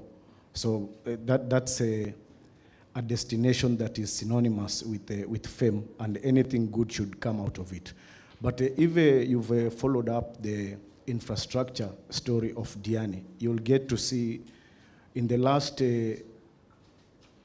1.5 financial years, we've been able to put up 6 beach access roads. Previously, for you to access the beach, you had to go through the hotels. And you've heard Sven doesn't want people coming to the hotel if they are not spending the night there. So as a government, we had to look for alternatives for the people to be able to access the beach, so that even if you don't want to sleep in a hotel, you can still access the beach. Other than that, we've also been able to put up sanitary facilities along the beach areas. This will also keep people away from the hotels, but allow only guests who want to sleep there. And these are developments that were not there before. Again, we've come up with different attraction sites, and this is just to ensure that we are not taking advantage only on the beach, which is God-given, but to be able to attract numbers. For example, we've come up with an eco-resort, which is a trend at the moment. Anybody who's serious in the tourism industry will realize that eco-resorts are the in thing right now. This is where you're able to invest in well-being, tourism, spas, and all that. About 65 kilometers south of Diani, we have put up an eco-resort where we have a restaurant city with a 60-seat capacity, but now we are looking for a partner to be able to put tents, so that when you go there, you can spend a day or 2 in the tents and get back to Diani. It's an attraction so that people realize when you go to Diani, it's not just the beach, there are other things. In that eco-resort, we have natural hot springs, which is something that is not found in many places at the coast. So you are able to experience hot springs, do a natural spa, and I think that's something exciting. You'll even find it in our prospectus. Other than that, we are also in a plan in our annual development plan, we've been able to put a site for a Diani tourist market. If you walk along the streets of Diani at the moment, you'll find a lot of vibandas coming up. And I know most of the investors who have put up hotels look at them as eyesores. And they want to know, how do you get rid of this? We need to have an alternative of where to take these people. Again, we also need to have something that you can plan your itinerary when you're in Berlin and say, when I get to Diani, I want to visit the Diani tourist market where I can buy artifacts and any other things of the sort. Other than that, we are also looking for a partner. We were able to recover a 6-acre piece of land, beachfront, which is unheard of, because the government doesn't own beach plots. They are all taken up. So our governor is very steadfast to ensure that any illegal acquired beach plots revert back to the government using the legal channels. We've been able to secure a 6-acre beach plot where we want to put up a Kwale County Cultural and Heritage Center. And this is purely for MICE, so that the hotels that do offer accommodation can confidently do that, but we draw numbers of people who are coming in for conferences to ensure there are more numbers for them to sustain their property. Maybe in the interest of time, I would want to touch on Congo Mosque. This is a historical site found in Diani, and as a sector of tourism, especially the government side, we've been able to scout around, and we want to do a halal beach in Diani, the first one in Africa. Because where Congo Mosque sits is a very beautiful beach area. But then again, that you will find the Muslim faith praying. You don't want to see somebody passing with a bikini when a gentleman has bowed down to talk to his maker. So if we make that a halal beach area, then we are able to attract a religious faith to come to Diani, and this is a market that we have not tapped. There are a lot of people with money around the UAE who want to travel in a different style other than what they have in the UAE, but they might not have places to go. Okay. So for us, we're looking for partners so that we can be able to come up with a halal beach where anybody and everybody who thinks the bikini is not the best thing can go and enjoy themselves. And hey, we have a long stretch of Diani Beach. So if you want to put up your bikinis, we are not stopping you. We're giving you another alternative of where you can be able to go. But we also have the Shimba Hills Game Reserve and the Mwaluganje Elephant Sanctuary.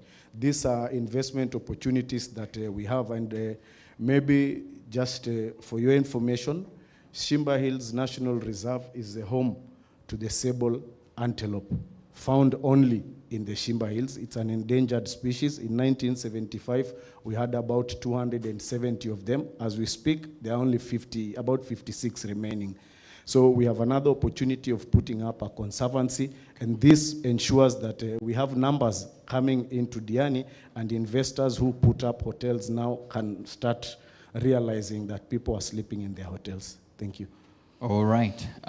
Hey, this one is a chief marketer. Excellent. But well done, well done. Thank you so much. I felt like I was there. Thank you so much. But I love what you're doing, innovation, and I love also the other angle that I had from the Pridine head, that we need to get aggressive as well in terms of marketing. Let's come to the authority now, and the CEO is right there. So you've heard from the people who really come to you a lot for help and all those things. And I just wanted to paint a picture of what you're doing, especially for the investors who are here. There's a number of people, you've heard from them, they don't talk a lot, they just want to give money. Any incentives from your end? What are you doing to ensure that at least we can have these incentives, and the county government's land that have already been quiet back when you're giving it out, can we invest? Go ahead. Thank you very much. I think from where I'm seated is that even from this investment conference alone, it shows how this government is taking the aspect of investment at the cost. So of course, here we have directors, other than the KTB board of directors, we also have directors from Tourism Fund, we have directors from Tourism Regulatory Authority. So it shows the seriousness that this government is putting on the cost. Just to mention, and I like talking about the numbers, and the numbers here is that last 6 months, Tourism Regulatory Authority did an accreditation exercise in preparation of the national classification exercise that is coming up very soon. And if I look at the numbers, where I'm seated is a bit worrying. From the Lamu all the way to Kwale, 6 counties, we only have 238 facilities that were accredited. Out of the 238 facilities, 13,100 rooms, 22,000 beds. So you can imagine the entire 6 counties. So as investors in this room, this for me is an opportunity for us to invest in this part of the country. And I'm happy that even as government, DG Prof. Kanga has given quite a number of landmass that he controls for investment. As a regulator, just as the CEO of CPF, Dr. Kili, was here, and as the investors, I know Norani talked about cost of financing. Now that CPF has provided, he said 40 billion, or was it $40 million or $40 billion? Yes, it's a small amount. For us at the authority, once you get that 40 billion, we give a tax incentive. Yeah. And what is important here, ladies and gentlemen, and I want us to listen to this story, because this is a story that most investors have not been told. VAT, for example, which is 16% of your total investment. If today you come to the Ministry of Tourism and Wildlife, we will give you a VAT exemption on any constructions, the materials that you use. So you can imagine, Bananorani, $40 million, we give you 16% of that because you are investing in the tourism sector. That is what the government is giving under the Section 62 of the VAT Act.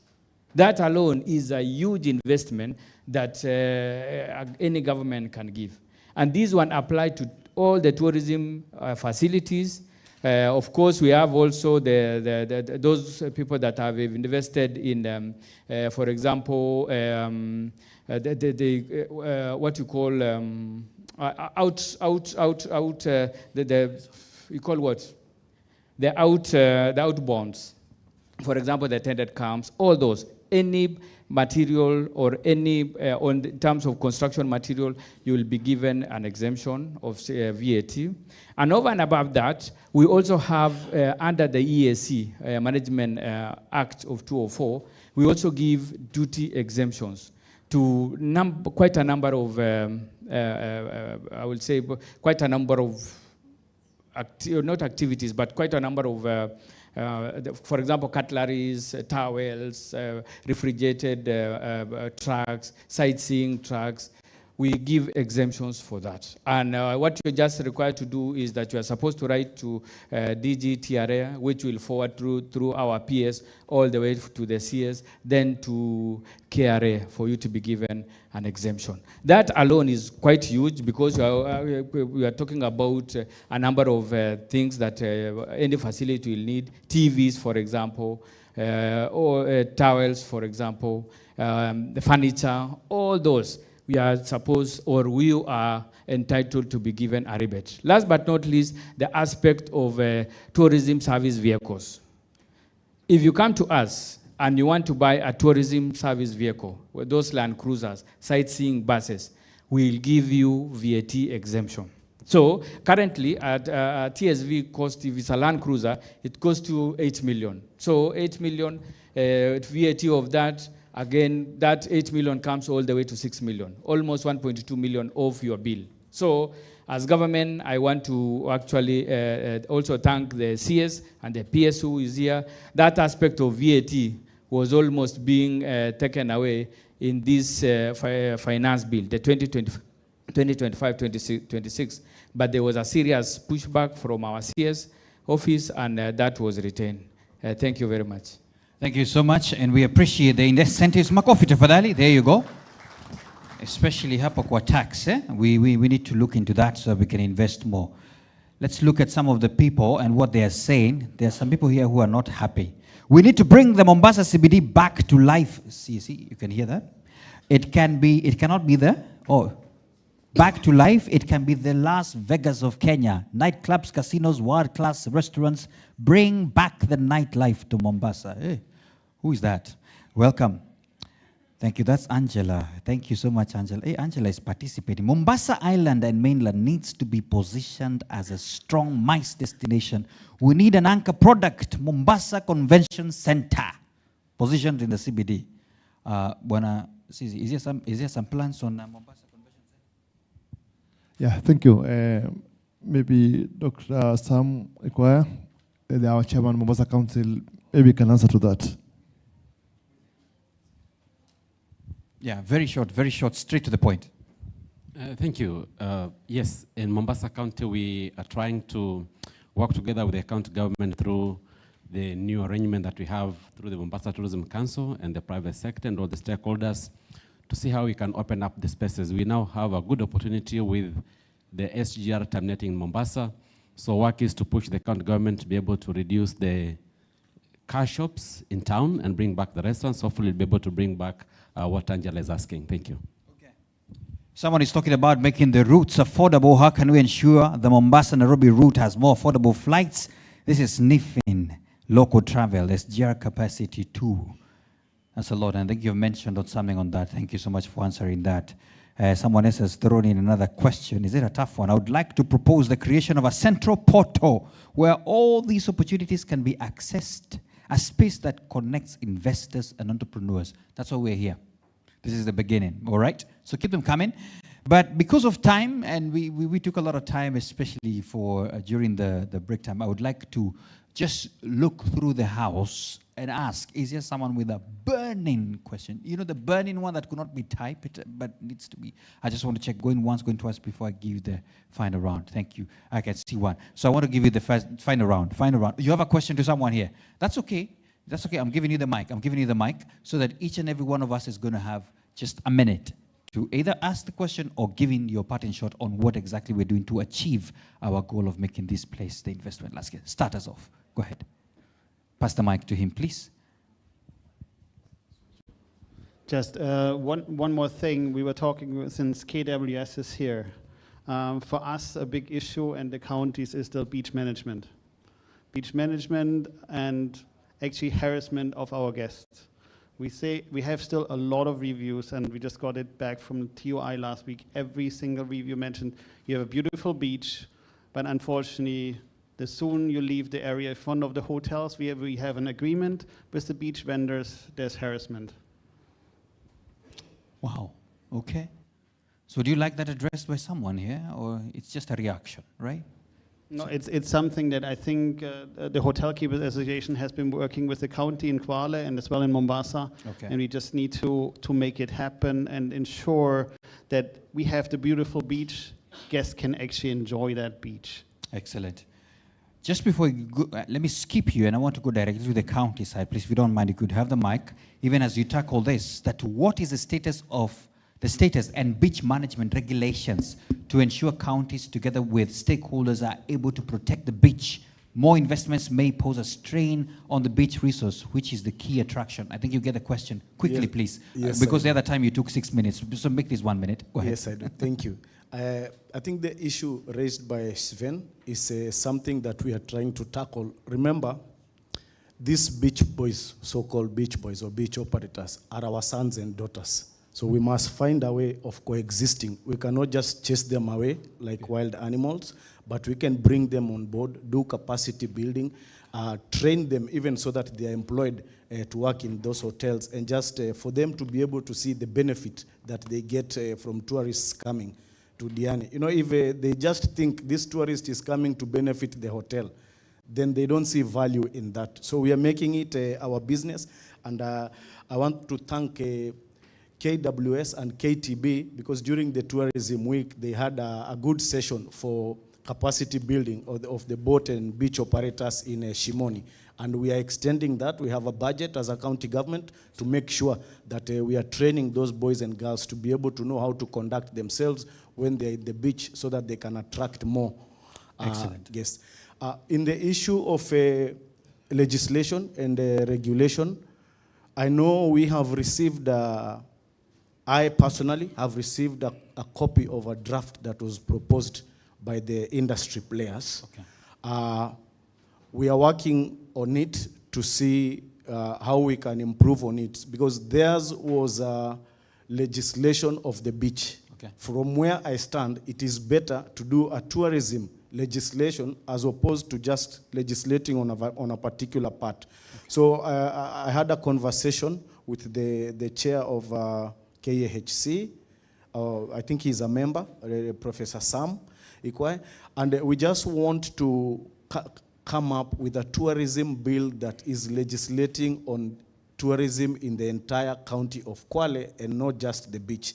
And in that, we will have a component of beach management that will take care of all these other issues. Right. So, I mean, within maybe around the same time next year, we will have something happening in the county assembly towards that. Thank you. Thank you so much for that. By the way, is La Marina Beach around your area or it's in Mombasa? La Marina, this one. How can we improve La Marina Beach located along Shanzu? Nikwenu? Shanzu is in the city of Mombasa. No, you're running away from that question because, hey, there is no toilets, security lights. Hey, Mheshimiwa, hey, anything you're doing? I think he's consulting. We will come back to him. We'll come back to him. Please note this, if you don't mind, put this pen down. kctic.co.ke. So www.kctic.co.ke. This is the website for the investment conference with opportunities already listed. An answer to the questions, some of the questions that have been raised there. All right? So very quickly, 30 seconds. Go ahead. I think regarding this La Marina Bridge, what we're doing as a council, as a department, is that we're coming up with a beach management bill, which we already had a discussion with the stakeholders. We have a zero draft, which I'll take it to the cabinet and then goes to the county secretary. So it's not something about one beach only, something that we need to do overhaul of all the beach management. It is a point taken in. So let me go to the authority, and even when you speak, give your parting shot as well. Go ahead. Thank you very much. I think in terms of my parting shot is that as government, we are ready to give incentives. Let's go forward, invest so that to get some of these incentives. On the beach management, on Tuesday and Wednesday, Tourism Regulatory Authority was here engaging the beach operators with a new standard on the beach management standard. So we'll be working very closely with the county governments, the six of them, and this county and these beach management standards. We are trying to look at the zoning, which this will be happening from the county side, safety and security in terms of infrastructure and all those. So from that standard, definitely, the bills that the county government will be creating, it should also be in line with that. And that one, we are going to work very, very closely with all the county government. Okay. Thank you. So that includes as well Tana River. You're going to work with them. Someone was complaining that you have neglected them. Yes. We'll work with all the county governments. Excellent. Tana River, please see him on the side behind the tent as he's having lunch. Ensure that at least there's some focus on that. Let me come to Wild Waters side of things. What would be your parting shot in this? What would you say as the last word? Go ahead. I think collaboration is really good. The fact that we're all here present today having a conversation about the Kenyan coast is such a great thing. Yeah. I think if we get a unified vision for the Kenyan coast, and then have the tax incentives from the government, the financing from the various pension schemes and other financing sources, then I think investment can prosper in the Kenyan coast. Excellent. Thank you so much. A quick comment here. Malindi International Airport needs to be upgraded as an alternative airport to complement Moi International Airport. I think that's a point noted. And the PS is also taking note of these things as well. Centum, maybe you could give your closing word, but at that same point, there's a quick one here. As private sector, What do you do to improve the lives of the youth in Kilifi to ensure inclusive development of the community as a whole? Go ahead as you close. So when you look at what we've been able to do, and I would like to give a big thanks to the Kilifi County government. I see my deputy governor is here. The collaboration we've had with the county government has made it possible for us to be able to create numerous opportunities. And responding to that question on what you're doing to the youth, today marks 10 years since we came. We have educated over 500 people, and these are youth people. We give them full scholarship. And now that we are creating the special economic zone, the continuity of these youth that you're educating will get job in this special economic zone. The investors who've been able to invest in the Vipingo model city, if you come today, you realize that majority of the workers there are women and young people. So there's a lot you are doing to support the government, both the national and the local government, in creating the job opportunities for the youth. Okay. My parting shot. Yes.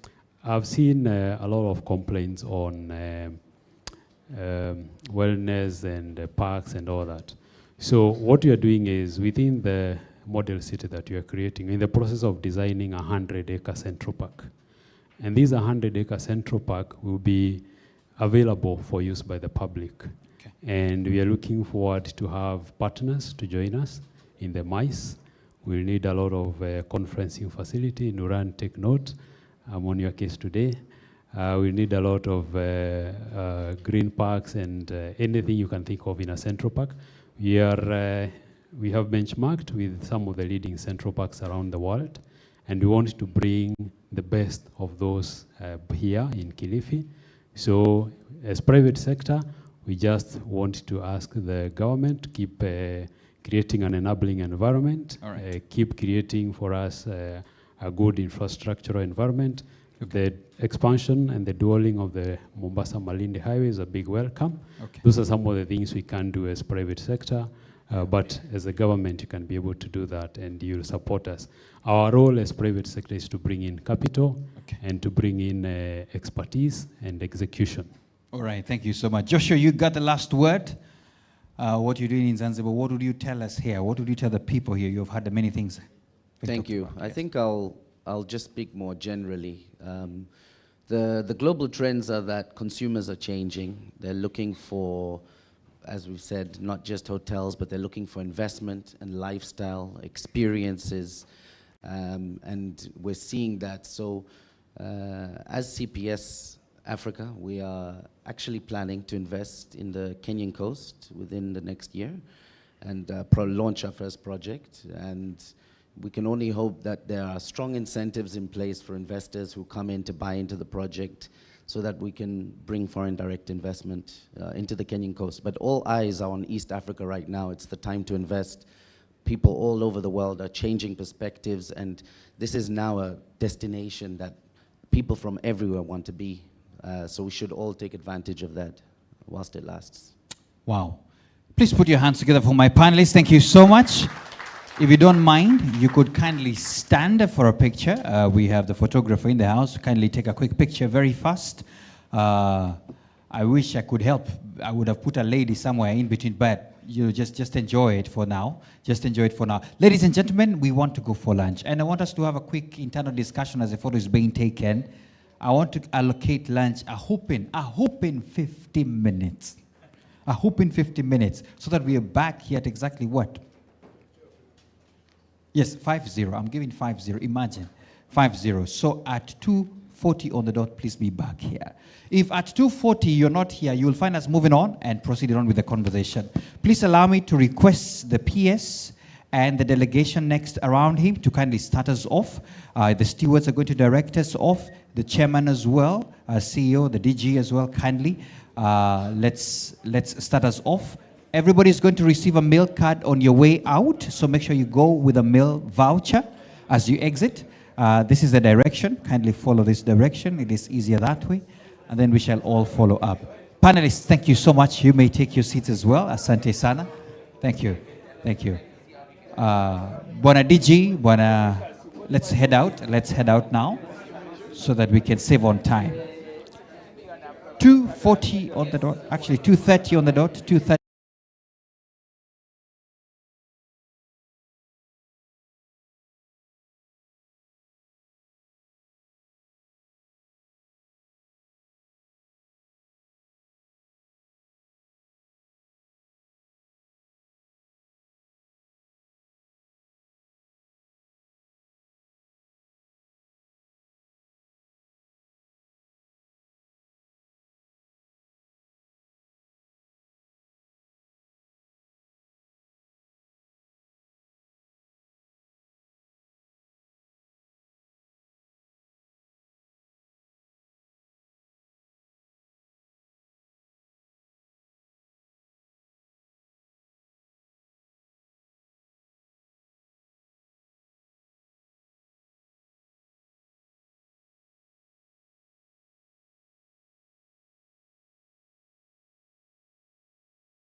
appreciate the invite.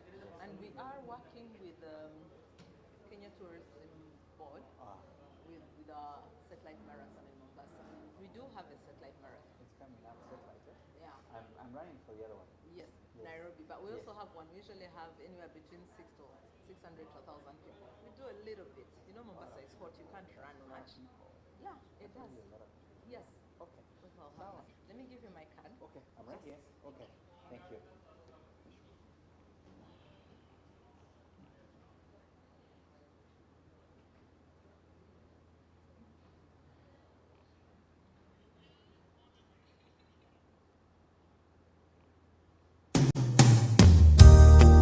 We belong together, and you know that I'm right. Why do you play with my heart? Why do you play with my mind? You said we'd be forever, said it never died. How could you love me and leave me and never say goodbye? When I can't sleep at night without holding you tight. Girl, each time I try, I just break down and cry. Pain in my head, oh, I'd rather be dead. Spinning around and around. Although we love to the end of the road, still I can't let go. It's unnatural. You belong to me, I belong to you. Girl, I know you really love me. You just don't realize you've never been there before. It's only your first time. Maybe I'll give you. Maybe you'll try. We should be happy together forever. You and I.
struggling. Yes? You're struggling with the crowd management. No, it's unusual. When you're in Mombasa, Yeah, people are relaxed. people think you're on holiday.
That's true.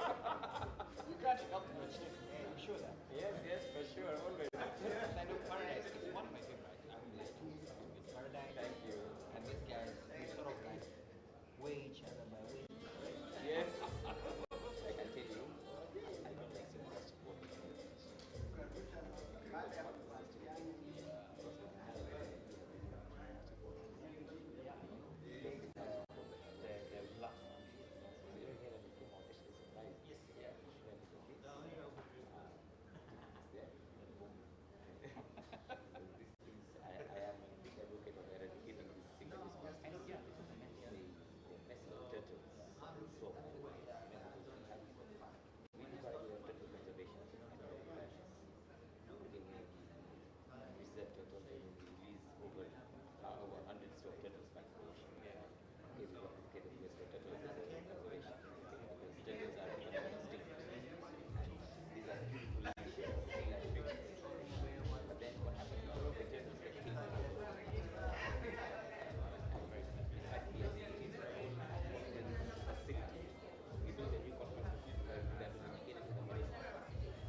All right. Good afternoon, ladies and gentlemen.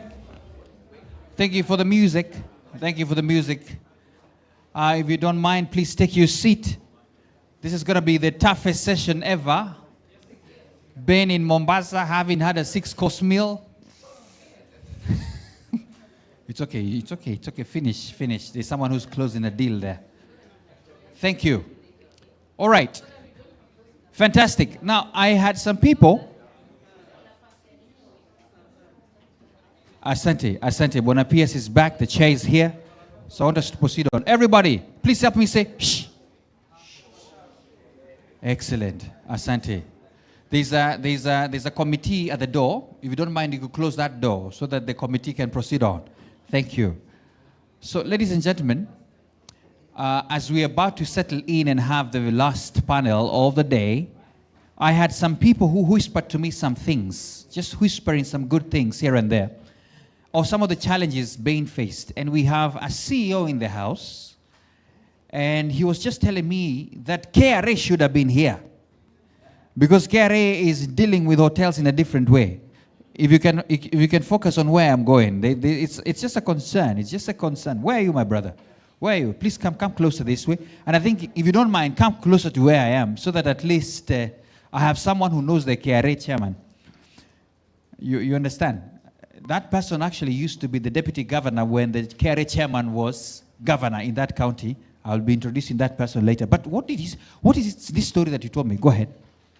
Thank you. My name is Julius Owino. I work as the CEO of Kenya Coast Tourist Association. So the challenge we are having with KRA is on entries and submission of returns. They want it on a daily basis. And the way tourism industry works is that you wait for the guest, they finish their stay, and then you give the returns. With them, they want it on daily basis. So the process, it's about the process. It's not about people evading paying tax. And currently, even as we sit here, a number of hotels here have been penalized, and they have penalties worth 2,500,000. I know them. I know them because they are our members. So the issue is the process. So maybe, even as we speak about this investment and putting up a good environment for doing business, KRA should be in this conversation, so that the investors don't have this problem going forward. Very good point there. Thank you so much. We appreciate you for airing that, because you represent many other people. I'm just looking at persons here, and I think there's a brother here who had also thrown in a comment about their county. You see, I'm very generous with my... Please come. I like the red shirt. There's something about it. I hope you're not as dangerous as the color, but come. This is a forum for us. It's just a quick one. I have 30 more seconds. I'm buying time for the people who must do the entire 8 course. But it's okay. We appreciate. There's a feeling when you're in Mombasa, eh? There's no rush. Eh? It's holiday-ish. But go ahead. Yes. What was the issue? Yep. Thank you, moderator, for this opportunity. I'll try and make it short. My name is Victor Mzame. PS Tourism. Karibu kwetu Taita Taveta. This is where I come from. And we have a lot of opportunity in Taita Taveta. In this forum, since we started in the morning, Savo East and West was mentioned. But remember, Savo East and West mostly dwells in Taita Taveta. And I thought it's a high time to make my feelings a bit hard. And I had to go to the forum and post it there so that now it can be picked like any other observer. And I'd like to recognize the presence of our County Director Tourism, seated right on the other side. And there were 3 of them, yes. Also, a private stakeholder called Mr. Molala. If you know Vakani, on your highway down into Voi, there's a beautiful hotel, brown in color, called Vakani Hotel. It belongs to Mr. Molala. I have Irene. Irene Maganga represents the mining sector. As we all know, Taita Taveta is the bedrock of all the minerals. Remember the Mozambique Channel, the copper comes all down into Taita Taveta, and that's why it terminates. That's where the pocket is, the green garnets, they talk of all those beautiful minerals. And this can also be made or can be done to be part of our tourism. We also have agro. We also have agri-tourism. If you don't know, we have the biggest rice fields in Kenya, if not Africa, in a place called Taveta. The governor has opened up that side of the country, of the county. And we have people from Mwea, they'll come and buy the paddy to go and blend with their rice to take up their grade of rice into a better price. We also have the ranchers. The ranchers, we have many animals. I know, I'll do a minute, dude, don't worry. And also, we've been privileged last month to have Ikanga airstrip approved by Kenya Civil Aviation Authority for touchdown. We have 1.4 kilometer runway paved. It's longer than Diani and Malindi. I can proudly say that. And we need flights into Diani, into Voi. Voi is more of a landlocked country. Or Taita Taveta is more like a landlocked county. But what I'm saying is, we need to fly there, do business, and come out. We need to bring our guests there for game drive and all these kind of visits. Thank you so much. I really appreciate it. All right. Thank you so much. Let's appreciate it. Now, I don't know what can of worms have opened, because guess what? Someone has thrown in a comment. I can see you, Azani. We would wish to be given a chance to market Tana River. Please consider as Tana River County. Who wrote this? Where are you, Azani? Azani, come here. Come here. You have 30 seconds exactly. If you cannot market it that fast, shauri yako. Are you a protester? No, just checking, because it's very quick. Go ahead. Thank you. My name is Azani. I represent Kenya National Commission for UNESCO, Department of Culture, and basically I'm working in the north of coast of Kenya, Tana River. And ladies and gentlemen, Tana River has the best to offer. In terms of wildlife, we have the Kipini Conservancy with the indigenous coastal topi. They're the only ones found in the whole world, and you all get them in Tana River. Tana River has also the best to offer in terms of wildlife. As I said, we have the white giraffe in the whole world existing in Tana River, but none of us is coming there. Also, in terms of, we have the Kora National Park, we have the Tana Delta and Forest Complex, we have the wetland, the only Ramsar site in Kenya is found there. Kindly, we seek the government to come there, because when you go to the magical Kenya, they have the coastal circuit. Come to Malindi, they then jump from Tana River, they go to Lamu. And even Lamu is borrowing from our own Tana River County. In terms of historical sites, Tana has the best. Speak of Ungwana ruins, the old DC ruins, everything is in Tana River. Kindly, investors, come to us. The government is ready to receive you, and we welcome you to Tana River. Thank you so much. May God bless you. All right. That one looks like a Gen Z. You know, they can greet you if you don't give them a chance. So thank you so much for that. Thank you so much, Tana River. Someone asked the question that can we also increase the focus on the digital nomads? And I believe the answer is yes. I think we're all in agreement, isn't it? Yes, that we should do as much as possible. I'm about to market myself and say I can also be a digital nomad for, Predin. Are you listening? You can call me, host me for 2 days. Thank you so much. There is a quick announcement here, and I wanted to do it differently. The DG has something very nice that is going down in their county, and then we can get to a final panel. And I just wanted to check out Kilifi, Uganda Open. Let's appreciate the DG as she comes as well. Please come right here. She said just 2 minutes or so. Honorable Flora, please come by. Tell us what's cooking in that part of the county. Welcome. Good afternoon. You enjoyed your lunch? Good. Now, there's something happening in Kilifi in October, the 27th and 28th. But just to put cherry on the cake, we are saying tourism is the heartbeat of coast. We've heard from all the speakers, Nurani and the rest. It creates jobs, fuels enterprises, and tells the world our story. That is why we are so excited to host the 4th Ugandan Kenyan Coast Tourism Conference and Exhibition in Malindi on the 27th and 28th of October this year. This will be more than just a meeting. It will be a celebration of partnerships, innovation, and the magic of coast. We say the coastal jewel.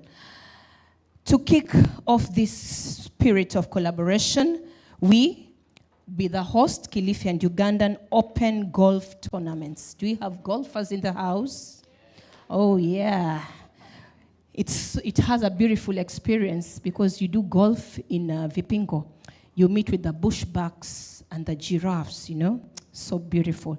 You're talking about the experience. That is what we want to give you. So for the golf lovers, we'll be on the 25th of October, and it will bring along friends, leaders, investors, so that we can all be united by sports tourism. Asante sana. So I take this opportunity on my own behalf and on behalf of our governor, Gideon Maitha Mng'aro, who also doubles up to be the chair of the Jumuiya za Kaunti za Pwani, to warmly invite all of us to listen, to engage, to invest, and to share our future. Together, under the unity of JKP, we are building one strong coastal voice and marketing our region. Asante sana. Hey, tunakuja, tunasija. Thank you so much for that. Ladies and gentlemen, the final panel, fundraising options in the hospitality sector. We have talked a lot about how these sectors, the two can come together, everything else, but what are the options that are there? And I'm so pleased that we have, the people in the house are exactly the people who we need so that at least the money can come by. So please help me welcome from the biggest bank, I believe, in this country. Yes, we have KCB Bank representative David Nyamo, General Manager, Public Sector. A round of applause to David as he comes. Please, David, come right here.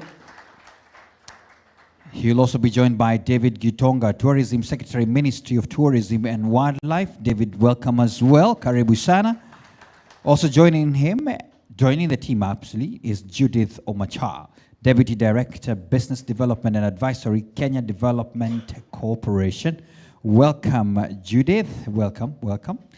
Also joining as well is John Mwaniki, Head of Structured Finance, Capital and Advisory. Welcome, sir, because you will tell us how to structure things. Karibu sana.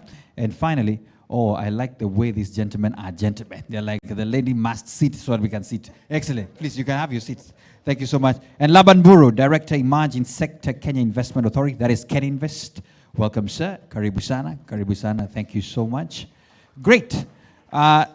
Ladies and gentlemen, these people have all the money. Welcome, welcome, welcome. Thank you so much. Except you actually, you're the person with all the... Thank you so much. This man has the links to where to invest, right? Thank you. You know, in normal circumstances, in many other conferences that we go, we normally start such sessions with the hard-hitting questions. But guess what?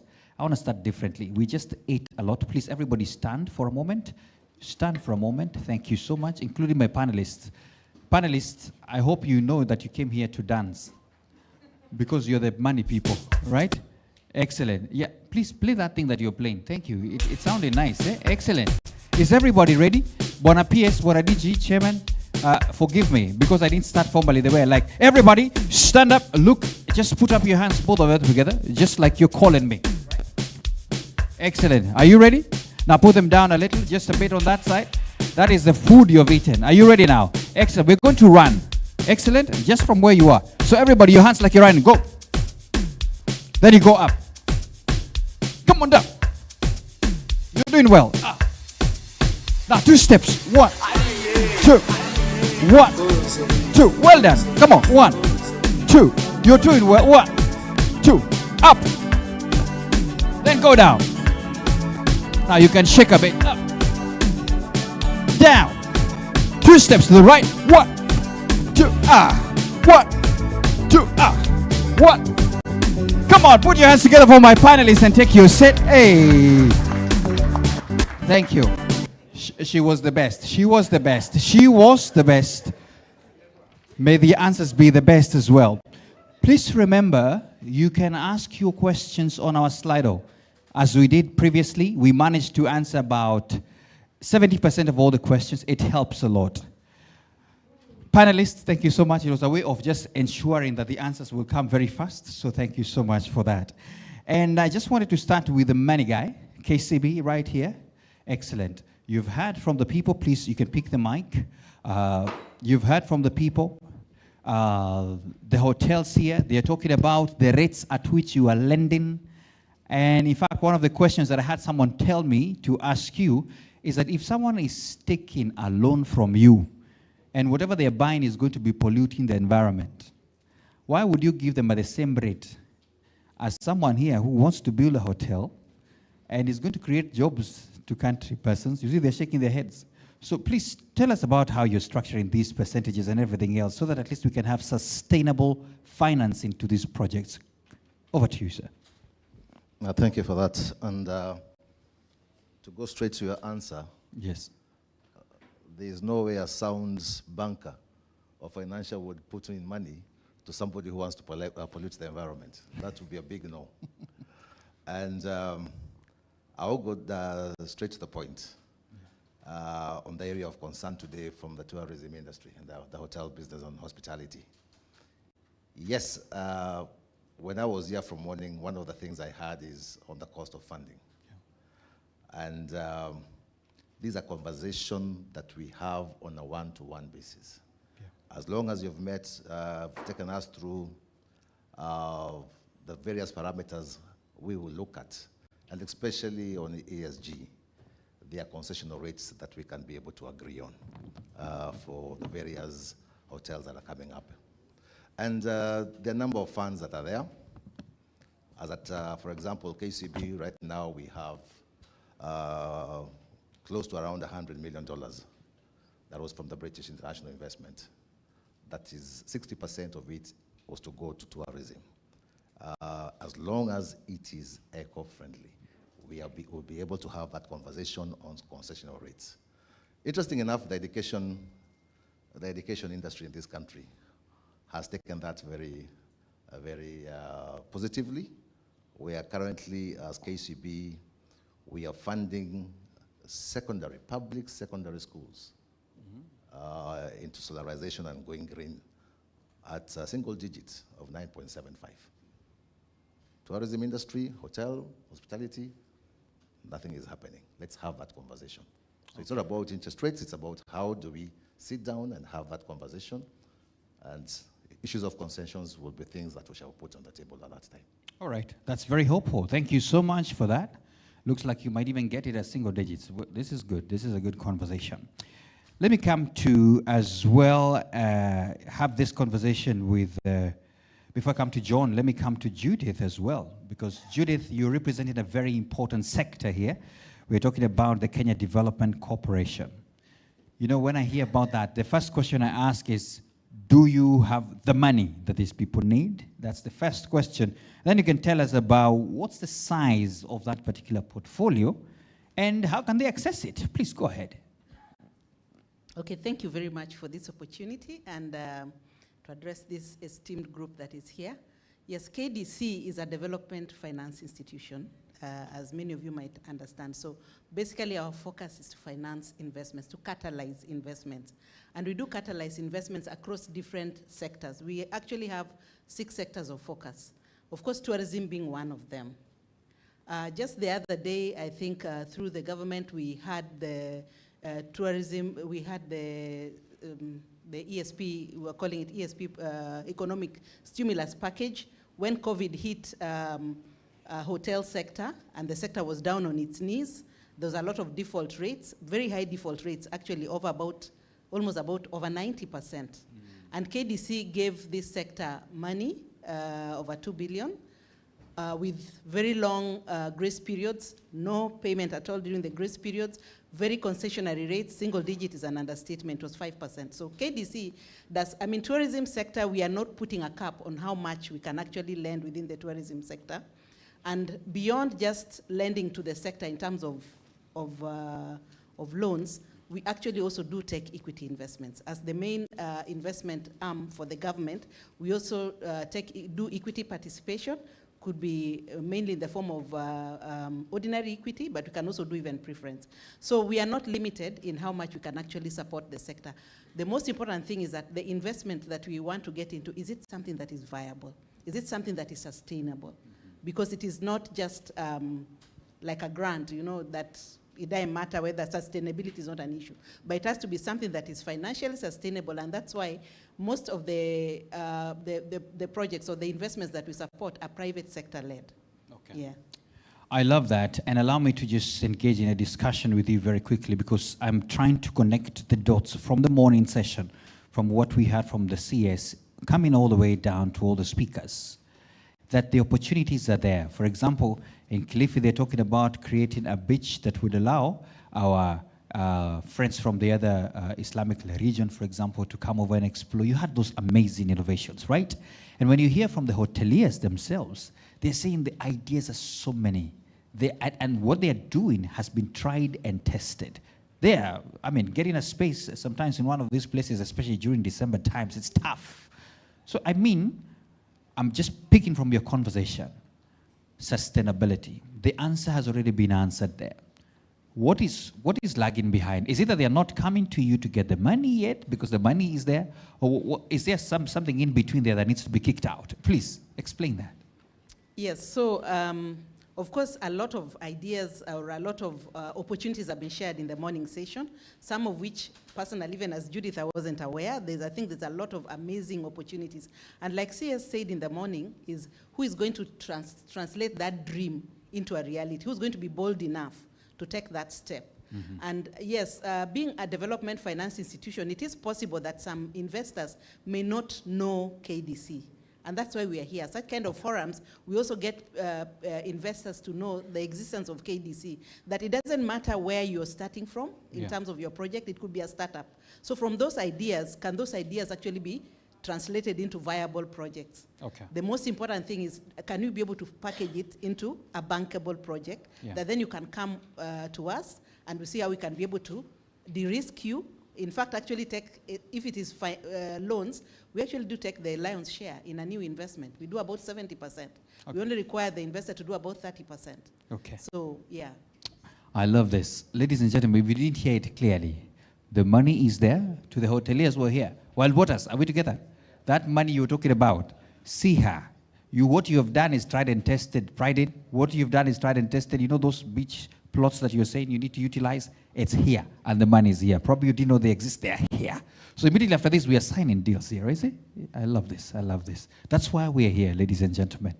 Excellent. Let me come to Ken Invest first, because you have been ensuring that our environment is good enough. The ease of doing business here is well and good, absolutely. Am I right?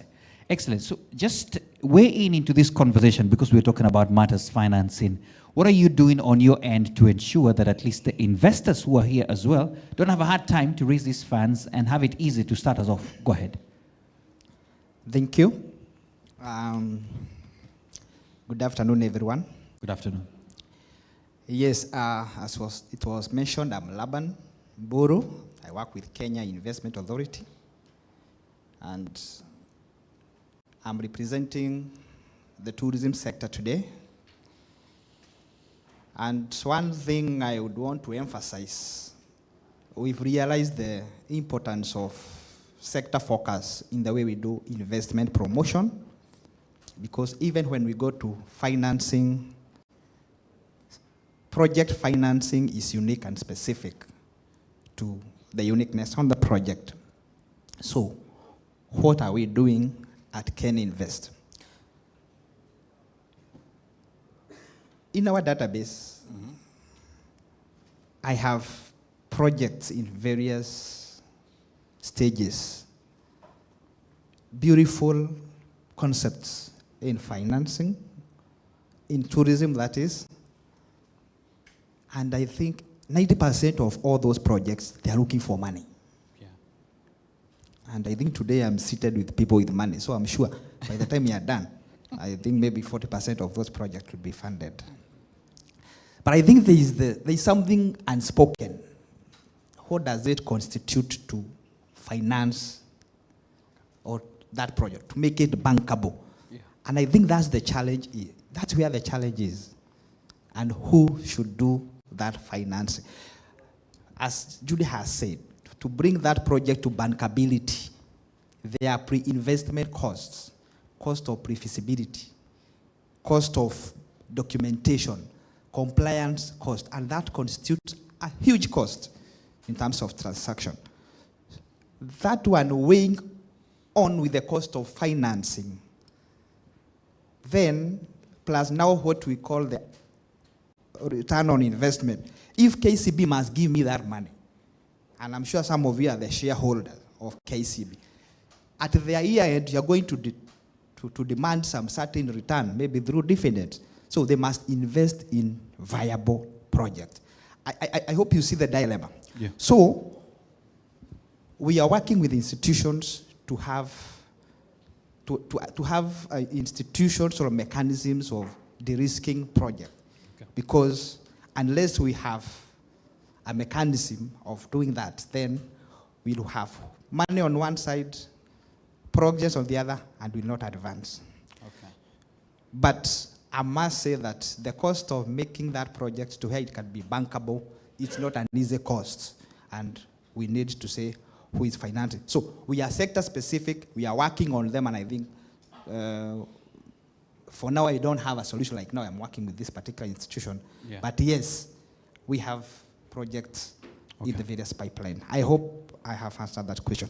But before I give the mic, yes, there is another cost for projects. And I think today nobody has used that word, facilitation. The gentleman from TRA here said something. I don't know how many of you got him.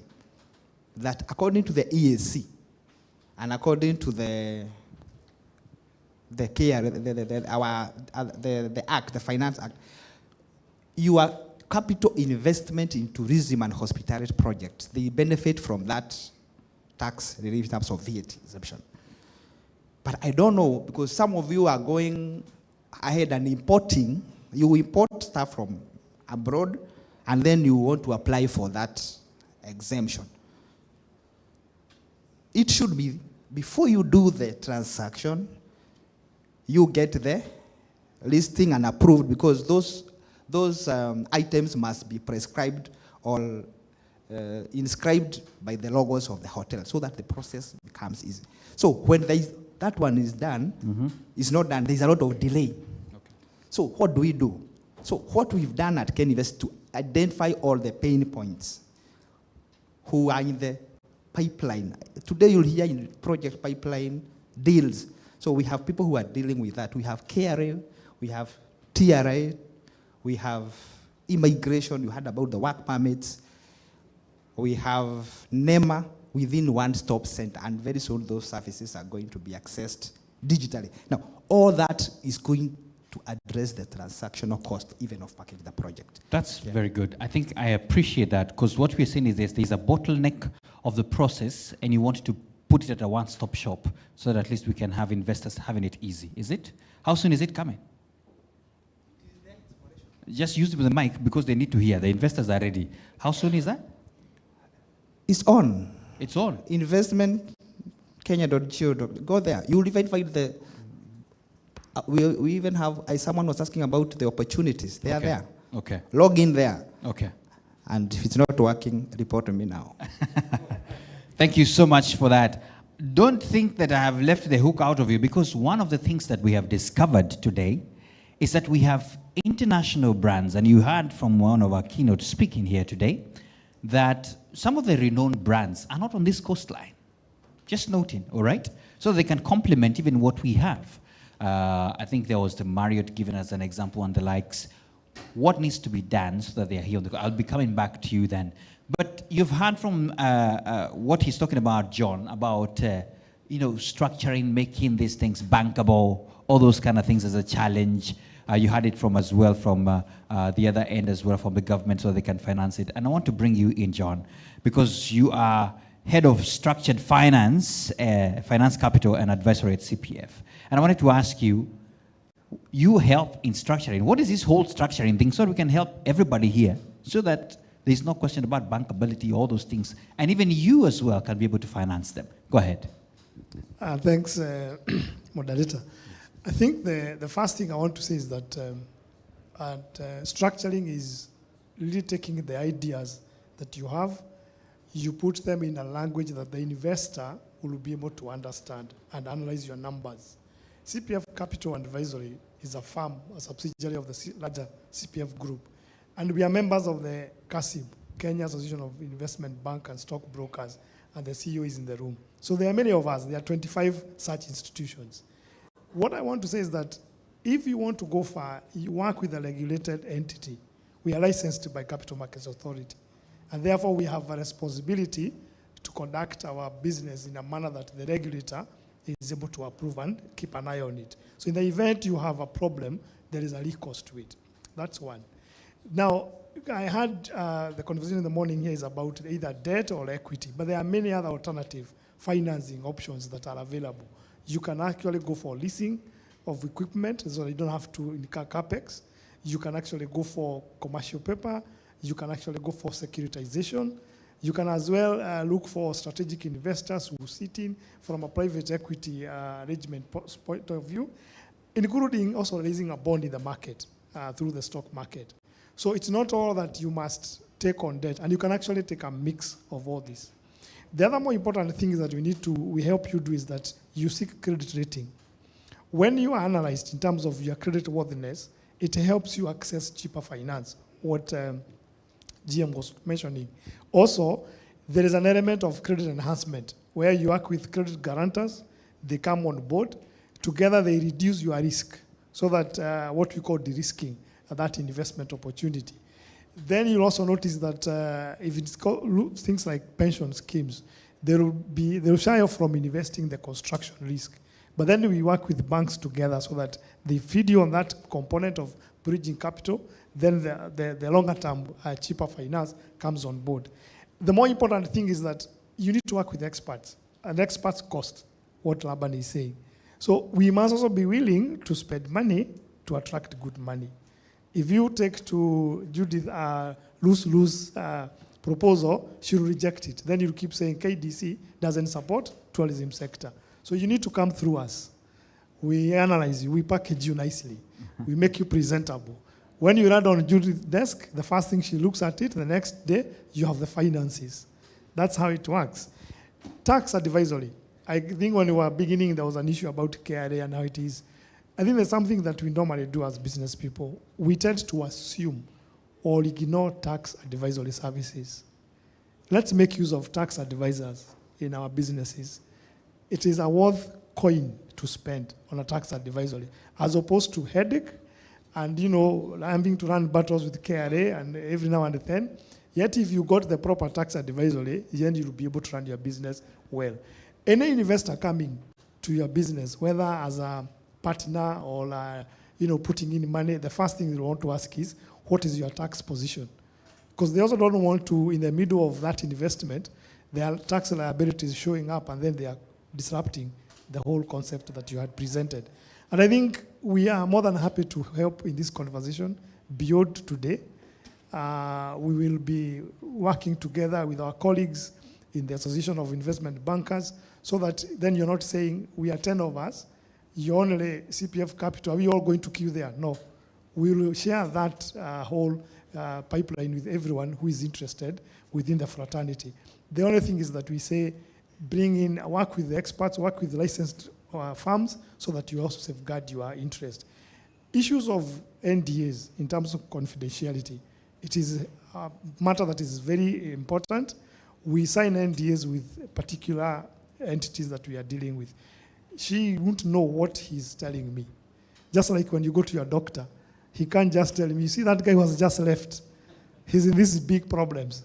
Even if you know each other, the doctor will just say, it's good that you know each other, but I can't discuss patient confidentiality. So the same thing, so that then when we ask to look at your financials, we ask to look at issues that you have with tax, with the KRA and whatnot, you're not worried that the next day you'll find them in the press or you'll find them out there with your competitor. All right, thank you so much. I don't know why Hasnaini was looking at you directly when he was talking, so I think maybe at the deal room you need to sign that money up. before I bring in the government side of things, KCB, I want to bring you back. I know I started with you. That part of bankability, because I'm hearing it, everybody be bankable, you're the bank. What do you want them to do? So that they're bankable. We are here to ensure everybody gets ready, is it? Yes. You know, actually, the representative of all the hotels is there. So he's listening. You're going to tell them this. Yes, go ahead. It's as simple as packaging yourself. Okay. How do you package the product that you are good at? Okay. I know there are certain challenges that are there, but if you are able to come with a good, designed, structured product and convince the bank, and especially its repayment ability, we'll have that conversation. Awesome. And I'll give you one example that we're having a challenge right now with the existing facilities that we are having, is the cost of doing business in terms of most operational costs. So we are really advising our customers at KCB that why can't you think of other alternative ways? For example, what I've said we are really putting upon in terms of clean energy. When are you going to solarize your operations? Every hotel I go to, I take a hot shower, I'm using from the grid. Why can't we change those, even those things to solarize? There are biogas options. What can we do to provide gas within these hotels? Just let us look at the operational cost and how can we come in to finance some of these things. Don't have that headache on your suppliers. Give it to a commercial bank. Let's have that conversation. How can I be able to finance your suppliers? You concentrate in what you are good at. I know there's a challenge also. We had it very well here, and this one goes to the PS, especially on how we open up the country, especially this region of Mombasa, for more planes to come in. Okay. I think, MC, the next conference we should have, or this conference, we should also have the airlines to have been here. We'd have needed KQ, Jumbo Jets, and any other airline to come on the table to tell us what can we do better to bring in more volumes of tourists to this town. Okay. So I think for KCB, we are ready. It's a conversation we can have on a one-to-one basis with our customers. Yes. No, thank you so much for that, David. And let me bring in now the other David Gitonga, Secretary, Tourism Secretary, Ministry of Tourism and Wildlife. In fact, I'm curious to ask you, is the government investing in tourism? I know I had a few things here and there, but looking at priorities, is it investing, knowing very well it's a sector that is bringing in a lot, and anything that is going on policy-wise to accelerate these investors to invest? Please go ahead. Yes, thank you so much for this opportunity to give those highlights of what is happening at the State Department of Tourism, the Ministry, of course. I'm glad that my boss, the PS, allowed me to sit on this podium and talk about it. There are two things we've been looking at in the current ministry arrangement. What is strategic investment for government, and what links to the second part of your question, how do we support the private sector to do what it must do? If you've been following, one of the key, let me start by telling you, if you were with us at Mangina Waterfront for the World Tourism Day celebration, that was an initiative by government. That was an investment by government, because that was a key strategic one that you didn't expect private sector to come in and put in a lot of money. There are many other strategic projects being identified by the government. One of the key ones is the ongoing building of Bomas International Convention Center. The other ones that are in the pipeline is a big project coming up in Turkana, the Cradle of Humankind project. And within the State Department, we are in the process of identifying other key projects, some related to infrastructure, like conveniences along the highways, what counties have told us we need to support in terms of strategic investments. So the government will continue focusing on those that are of strategic manner, that may not in terms of rate of returns, the private sector may not be able to get in. But I also, the government having, the ministry also being supported a lot by the Department of PPP, so that we can enhance such strategic investment through the PPP arrangements. The other thing that has happened, to answer the second part of the question, is under the leadership of the current CS and PS, the ministry has created a specific directorate for investment and financing, so that then we can be able to proactively support the private sector in terms of how can we help in terms of the proper incentives, in terms of coming up, linking with agencies like UN Tourism to support us come up with a sustainable project that could attract easier funding from the various bonds. One of the things we'll be looking at is reviewing our incentives framework, incentives and disincentives framework. That's in the current work plan of that department created to look at investment, so that we can see how do we differentiate these incentives. Apart from the existing incentives, how do we come up with differentiated incentives that are able to support those who are investing in more sustainable ventures? Then they would get better incentives from government. Those who probably are helping us open up areas that have not known tourism for long, how do we help? How can we help them get better incentives to be able to open up those areas? And that's what that department I said is engaged in, and ultimately then we'll be able to engage the Treasury and the rest of the national government, because those differentiated incentives are able to understand each investor and their needs, and what is the value they are bringing to enriching our product as we move to diversify our product and ensure that this product is all these benefits are getting down to the people. One of the possible things that could come out of it is the possibility of green bonds for the tourism sector. And that's where we'll be bringing in UN Tourism to help out what they've done to other destinations along those lines. There's a study that we had done earlier that is linking us towards that. Then, of course, there is one of the other works going on is coming up with a fresh catalog of all the investment opportunities all over the country.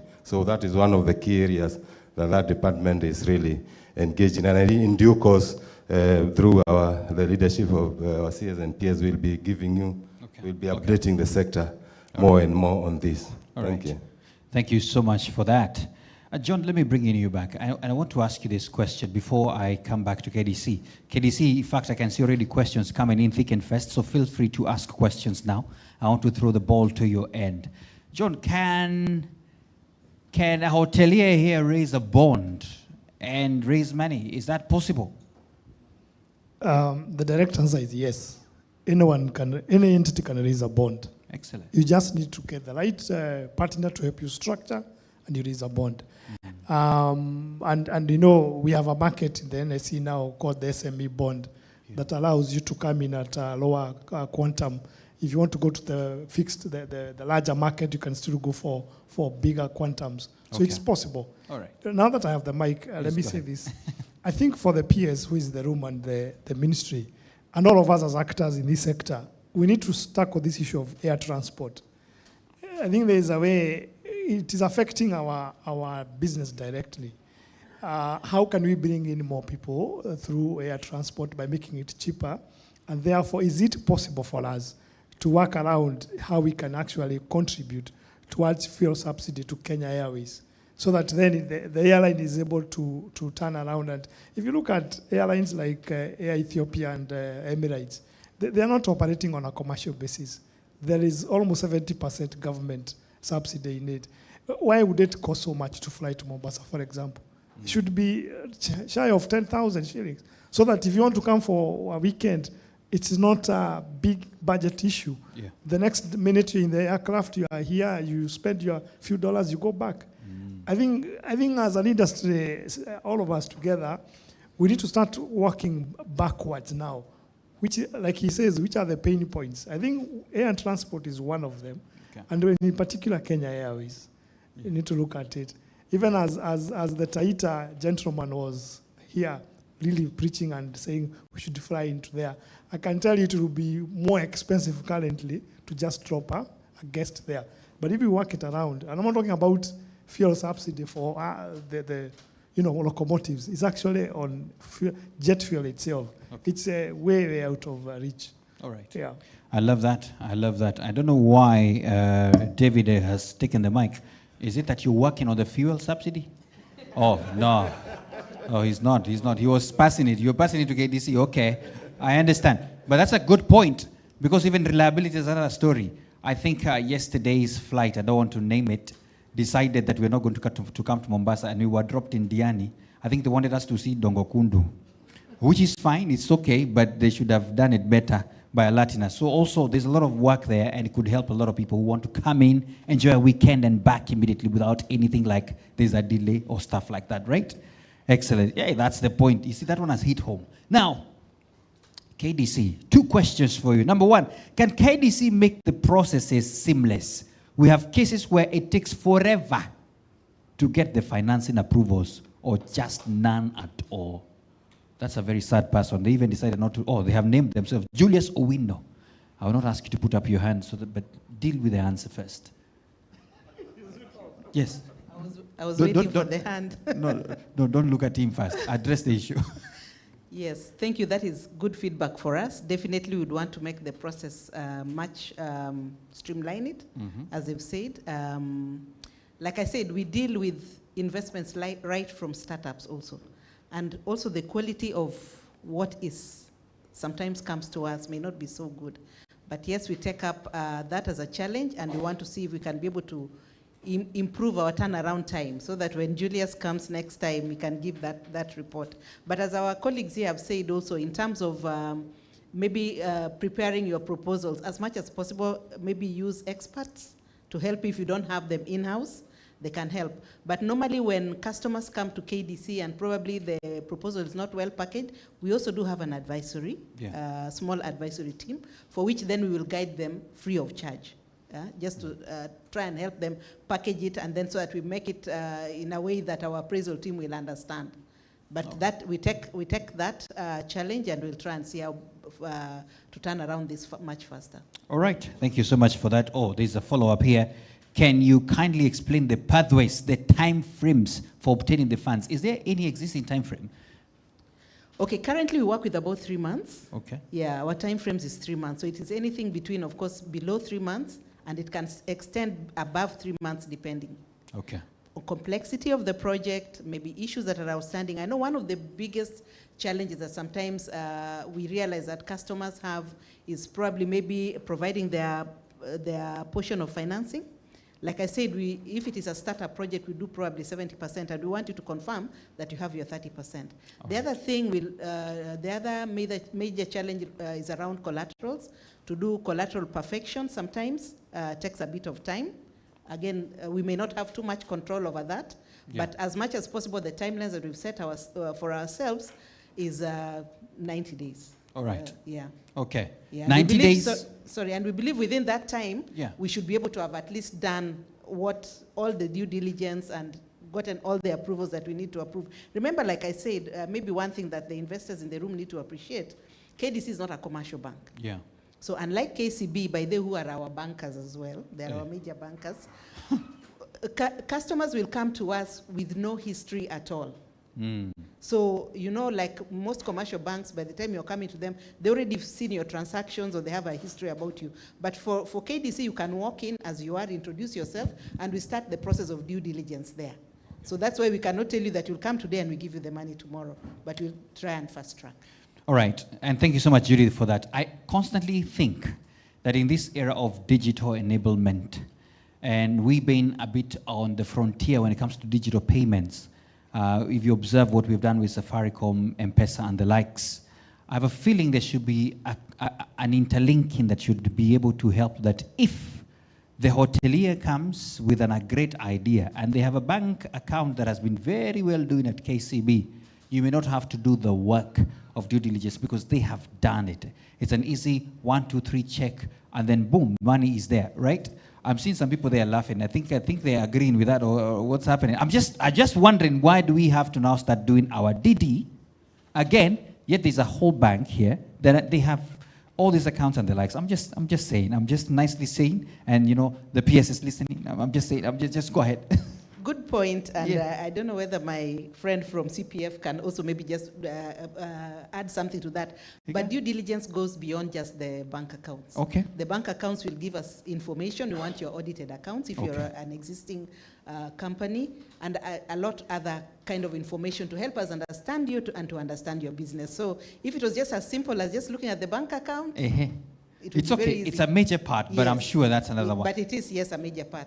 Give it to the DG. Go ahead. Go ahead, John. Is that you? I think there's a reason why you're saying that. Go ahead. No, she has answered it very well. That DD is dynamic. Yes, absolutely. What was good yesterday, then it may not be good today. Yes. So you need to look at it. Okay. I think I'm seeing a question. Yes, there's there another one. on international Partners, partners, financiers, yes. who have perhaps more affordable finance. And I think, yes, that's true. That's work of the investment bankers Yeah. and your TA, your transaction advisors that you recruit. They should be able to get you access to cheaper finance out there. You'll be shocked that when you step outside the boundaries of this republic, you'll meet very great capital looking for opportunities. And some have also struggling, and that's why Ken Invest is in the room on how to come into the country. So it's a concerted effort for all the players. Yes, we may know that XYZ has cheaper finance, but then there are issues they want, tax issues, for example. They want to consider, how is the ministry going to support, what is the dependability and the predictability of the legal framework. So there are many other things than just the cost of finance itself. And we need to look at it holistically, the way we are doing today as a sector. How do we ensure that we compete? And I think the other thing is that we need to ask ourselves, who are we competing with? So that then we are benchmarking with the best. So that we look at, if our competitor is Morocco, for example, or Mauritius, where there are 15 million visitors, we're talking about 5. What do we need to do to move from 2.4 to 15 million? What is it that they are doing? Among the property refurbishment and putting in new and better ones, there are many other things along there, including skill set, so that we look at it and how do we. And finally, maybe we suffer from too lengthy processes as a nation. We need to shorten our processes everywhere. If I bring an issue to the ministry within 7 days, it's turned around. If I go to KDC, not 90 days, 45 days. KCB will turn around in 7 days because they are commercial banks. So if we look at our processes again and we say business is very impatient because an idea today, the competitor next door may actually start it and you lose that competitive advantage. All right. Thank you so much for that. By the way, John, I know you're putting the mic down so fast. One of the key things that works is success stories, right? That these people came and John structured them and they got 2 billion. Do you have a success story that you may give, or are we new in this? Just one quick one. Of any project doesn't have to be in this industry, but we want to show them that it is possible. There are many, and I know you want, which one you want me to mention, and I will not mention it because you did in the morning. We've structured a 2.5 billion solarization project for a client. There is a hospitality client who has been assisted by CPF to a tune of 2 billion. So it's not something that we are trying, it's something that we do on a continuous basis. Overall, the industry of investment banks is very strong on the structuring finance, very strong indeed. Okay. Yeah. Awesome, thank you so much. Can Invest, the mic has been passed to you, and I had a question for you in terms of, you see people already thinking going out there to get money out there because they think, because I wanted to attack KCB, they think that you're expensive, but you're saying, no, we can talk. So Can Invest, what's happening? Even as they're thinking outside there are guys who are outside there, but you're not yet here to complement the work that is there because the opportunity is there. Anything that is happening? Yes. One of our mandates is to facilitate the flow of FDI. That's the foreign direct investment across all the sectors. And as I said earlier, we have mapped up and we know the investor pain points. And that's why we have the digital one-stop center. Today, an investor does not have to fly all the way from UK, from America, to come to Kenya to do some of the processes. One of the things we're doing is to digitize. We are linking the BRS, the business registration, and also the Kenya Revenue Authority system through the Kenya Single Window. That is under the digitization of the one-stop center. That is to address the delays, because the delays themselves, the delay from one department to the next, they can cost an investor to make another decision to another market. Yeah. The other thing we're doing, and this is maybe to answer the question you asked earlier, what are we doing for the global brands, and not just for global, but even high impact investments? How do we mean by that? We are looking at them from maybe the amount of money they are bringing into the country, but most importantly, are they green in terms of compliance to ESG, and how many jobs are we employing? So we have this interesting, I may call it innovation. We have a deal room. All right. We have a deal room, yeah? Yeah, even here today, after this. But our deal room works like this, yeah? We have a project, and then there are certain issues. It is all compliant. You've NEMA, you have feasibility, you even have capital.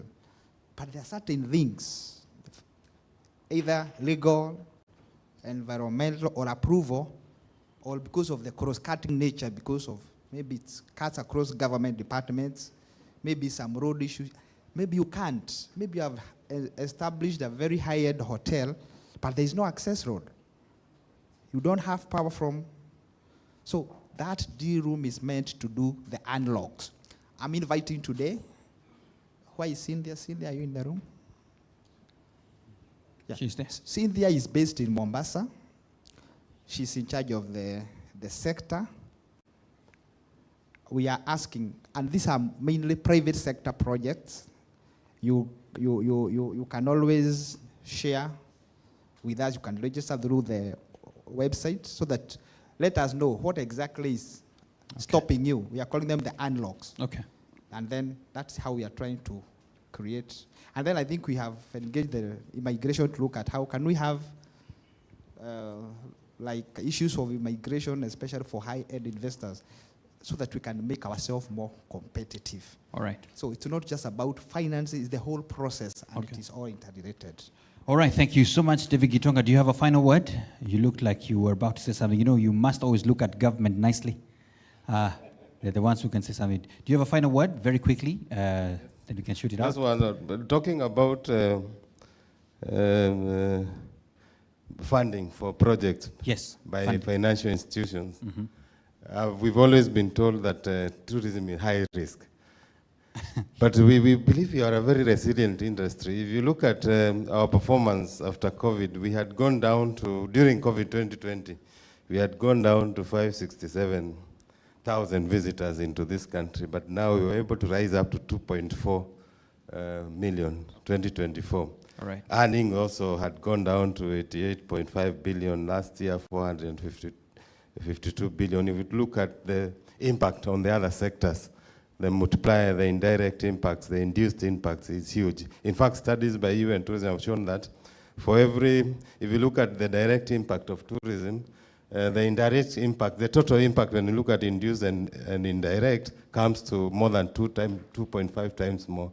So I've always had this question to the banking institutions. How then are we, knowing that we are that resilient, how then are we looked at as a very high risk sector, more than others like manufacturing? It was just a comment on that. Thank you. Okay, thank you so much for that. Ladies and gentlemen, I think we are done, but we can only be done if I look at one of the investors who have done some work here, whether they feel safer now and better to raise money. Maybe you're the best example. Do you feel like there's some green light, or you can feel it? Like you're about to get some money, eh? Okay, that means you've done some work, which is good. We appreciate it. Let's appreciate the panelists one more time. But hey, it's not that first. Thank you. Before you leave, we were talking, just look at the topic of the day. We were talking about fundraising, and I just want to put them on the spot. And I want to ask you to fill up for me this sentence. I'll start with Ken Invest, so you better get it right. For the hospitality sector to fundraise effectively, they must do what? Tell them. for the hospitality sector to fundraise effectively, and don't make it a long thing, it's a sentence, they must do what? They must ensure that their projects are bankable. Ensure your projects are what? Bankable. Thank you so much. Yes, John, they must do what? Get transactional advisors.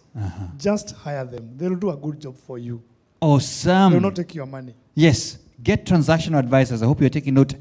What else must they do at KDC now? Have a bit of an amount also to share risk. Okay. Yeah. Yeah. Yeah, your skin in the game. Yes. Usikuje hivi hivi. Right? Excellent. Thank you so much. Please, let's go on. Let's go and pick the mic. Yes, for us to have effective fundraising, the hospitality sector must do what? Must align with the current global trends. Align and be with- sustainable. Okay. You heard it. You heard it. And finally, KCB. I don't know why he doesn't want to give you the mic, but go on.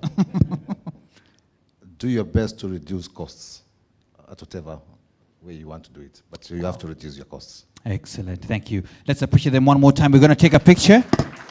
If you don't mind, please just stand, move forward a bit. The photographer, if you're there, please hurry up so we can take this nice picture. And we're done. Yes? Yes, and there's one more question. You know, the people, the hoteliers are here. Which is that? Sure. The quick question is, okay, as much as, so thank you very much. That was a very great panel. Sorry. That was an excellent panel and excellent discussions, quite some great knowledge, so we truly appreciate.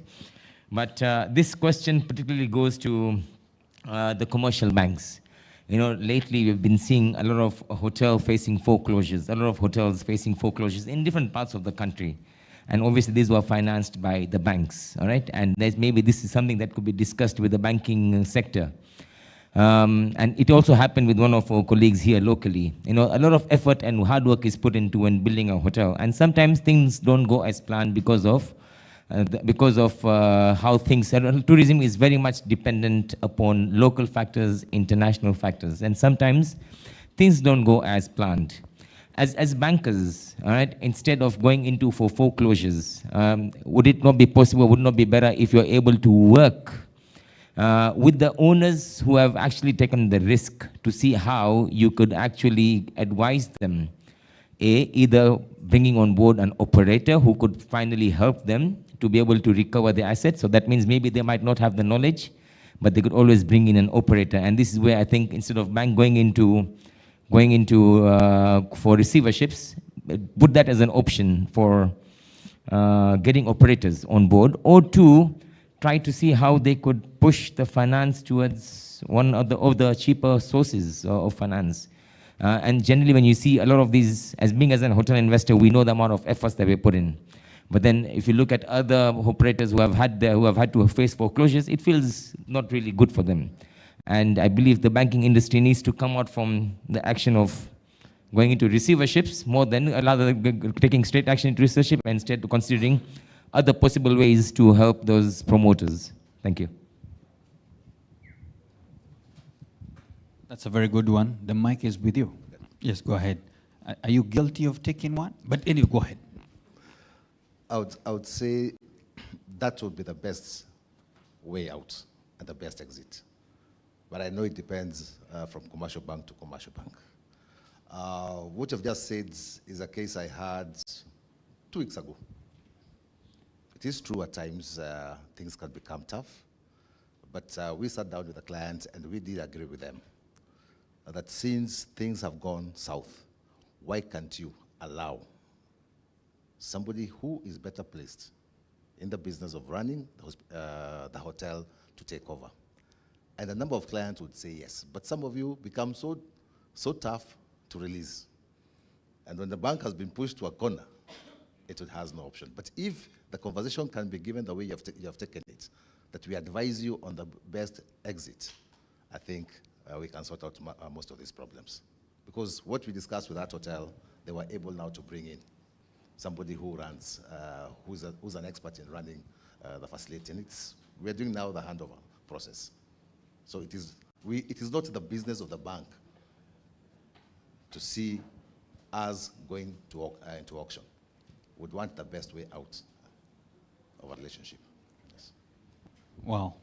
banks don't talk too much. Now, any other reaction? I see. Yes, KDC, because I was looking at KDC. When that happens, what happens? Go ahead. Yes, for us as KDC, when that happens, receivership or foreclosure is a last option. You've exhausted all possible options. So normally what we will do is that you will restructure, and I'm sure a lot of banks also do that. You will restructure the facility, you can give a grace period, you can extend the duration. In KDC, we can even add more funding, depending on what is causing or what is the reason why it is not performing. But one of the things that investors also need to be wary of and need to be very careful about is to have a mismatch in funding, whereby you're using overdrafts, you see, like from the commercial banks, to do your capital investments. The money takes longer when you let's say you're constructing or you're refurbishing or something. You're not going to get that money tomorrow. Working capital should strictly be for working capital operations, because it's money that is quickly going to turn around, so you'll be able to generate it from business. But when you now get short-term loans to finance an investment that is going to take you long-term, chances are you're going to land into problems. Okay. So for us also, by the way, we do work with commercial banks, and like KCB, we are trying to do some things together. And one of the things that we also look at as a development finance institution is what is the restructuring proposal, turnaround. We've had clients who are coming to us, their financials are not good. And now here's where we look at it and see, is there anything we can do? With the kind of interventions we give, can it actually turn it around? And if you're convinced it's going to turn it around, we will give it a try. All right. Yeah. Thank you so much. Thank you so much. I think KDC, no, sorry. It's okay, Can Invest. What's cooking? I also want to challenge the investors in the room. Yeah. About a month ago, we had 3 weeks, we had the Africa Mice Forum, Nairobi. And when we saw the trends, Egypt, Morocco, South Africa, in terms of the capacity they have, mice facilities, I think Kenya is, maybe this is subject to confirmation, maybe from the ministry. We had 6,000 maximum. So I'm challenging, today we are at the coast. Why don't you come together and bake a bigger cake and share a bigger piece of a bigger cake instead of baking a small cake and eat alone? Give us a serious mice facility, 50,000, 100,000. Food for thought. That's capacity you're talking about. So we are saying, since we have brought you together, can you have a meeting and decide to agree? Thanks for the challenge. I think it's a good one. It's a good one, right? Just before you leave, you know we have the Association of Pensions. They were here, right? And the SG is here. And I know John has spoken about something. Where is the SG? Bwana SG, please come. Bwana Mwangangi, please appreciate him. Bwana Mwangangi has been very instrumental in this industry. And I'll tell you, when you hear these guys, retirement benefits, all that, and now investments and the money, they manage portfolios of over 2 trillion. Sir, what is your comment on financing? Are these people telling truths? What can you tell them? Salam alaikum, comrades. You know, few things happen to us as citizens. You have a mouth given free by God. You choose never to use it even when you have an opportunity for it. Today we have an opportunity to build our own country in our own hands. And I want to show you that we have the money here. We don't need to borrow from anybody. Today. Unfortunately, I'm the Secretary General of the Association of Pension Trustees and Administrators of Kenya. Our business is to handle your retirement benefit schemes. Dr. Osea Kili, who spoke here in the morning, is the president of the organization. I am the Secretary General. We have a deputy president, not impeached. And we have a treasurer who is in Nairobi today. The pensions industry is worth money in excess of 2 trillion shillings. The government of the Republic of Kenya has responded to requests that we have made in the pensions industry. It's It's one of our objectives. I will show you. There we don't work like my brother here, who says he can't mention a client, who is actually our client. And we know them, but we know the reason. Now, the pensions industry sought to have an agreement with the government for it to invest their money in the country. As we speak to you today, working with the government, two things have been done by the government, which we consider excellent, to facilitate you, the investors present here, including the government organization which has arranged this program, to access pension funds and do investments in the country. The two things are working with the government. REITs have been recognized as a place for investments today. So anyone working and handling REITs, we promise you that the government has accepted REITs as an investment. And if you want a greater chip of those investments, you only need to talk to us. We will facilitate from the government an increase on the value of investments in the REITs. 2, working with the government has done a heavy investment in the pensions industry so that it grows and it can help you to access funds and do the investments in the country. The government has foregone tax on retirement, tax on ill health, tax on immigration, and it has increased the tax deductible limit of your money to a pension scheme from 20,000 to 30,000, free of any tax. Following that recognition by the government of the pensions industry, the government has again given another concession that if you find an innovation or an investment which is not covered in the investment guidelines issued under the Retirement Benefits Act, you only need to tell us. We will lobby for you to get approval for you to do that innovation of your investment. As we speak to you today, we don't have one that we have presented to the government and has been rejected. No one must tell you that the government or the Retirement Benefits Authority will reject your innovation to invest in this industry. It is only one of them. We would like to work with the organizers of this event. We would like to work with other investors, and doing so, we will do the following. We will give you information on any events that we are undertaking. We do workshops, we do educational forums, we do conferences.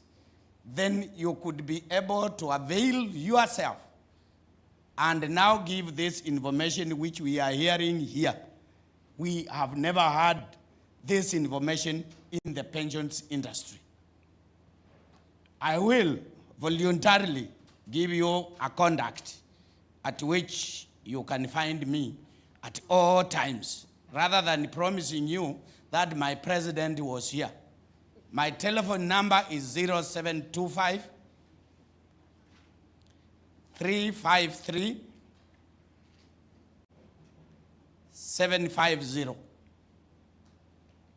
And if you forget that telephone number at any time, I am sure you will not forget Judith.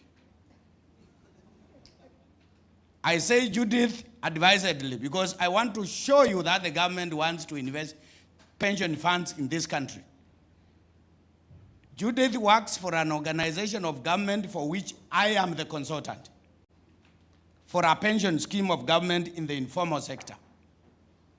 We estimate that when that scheme takes root, we will have more money than the 2 trillion shillings we have today. You are most welcome to work with us. We would like to work with you. May God bless you all. Thank you, SG. I normally say SG lives in the future. Solutions, they are there. Thank you so much to our panelists. Asante sana, you may take your seats. We appreciate you, Asante sana. Let's appreciate them as well as they take their seats. There you go. Oh, hold on. Is there some? Oh, they can sit. I understand you can sit. Yes, they can sit. The CEO of all the investment banks and stockbrokers, what is the comment? Thank you very much, Bona MC. I had wanted to reserve my remarks to the breakout groups later, but I just want to bring some clarity to what my senior, Mr. Mwangangi, has said. When he said REITs, he meant real estate investment trusts. And we can be able to structure hospitality REITs, where money is raised for purposes of developing or building establishments within the hospitality industry. Just by way of example, and I would like this audience, just 30 seconds, MC. I would like this audience to consider if someone was able to raise 5.7 billion shillings to build hostels for children. And we all know that students are broke. What stops the hospitality industry from raising twice, thrice, 10 times that amount for a market and an industry that we know is a forex earner? But I will reserve my other comments to the breakout groups we shall have later. Thank you. People, do you know which is that? Because it is known where they raised the 5.7 billion or so. It is called what? Kwetu. You have seen it? That's what he's talking about. Very amazing infrastructure. We are closing, and I would like Director Tanki to kindly come over and quickly do a recap. A round of applause to Director Tanki as he comes. Welcome, sir. Feel free to take the stage. Thank you.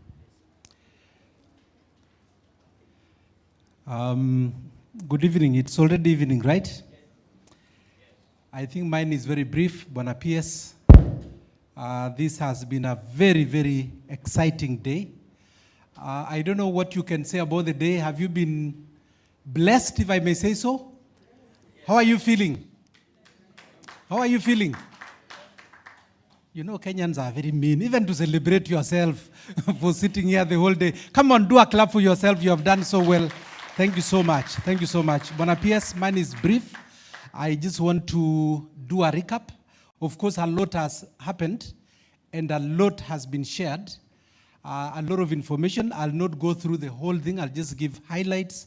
I think the team has done so well to capture a lot of what has been shared. And what we shall be doing is to synthesize it because this is not the end. It's just by the beginning.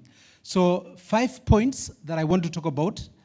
Number one, under government positioning, just to let you know that the conference marks the beginning, but not the end. So these kind of conversations, you will hear a lot about it. I'm grateful for every other person who has talked. I think everybody desires that we continue with this.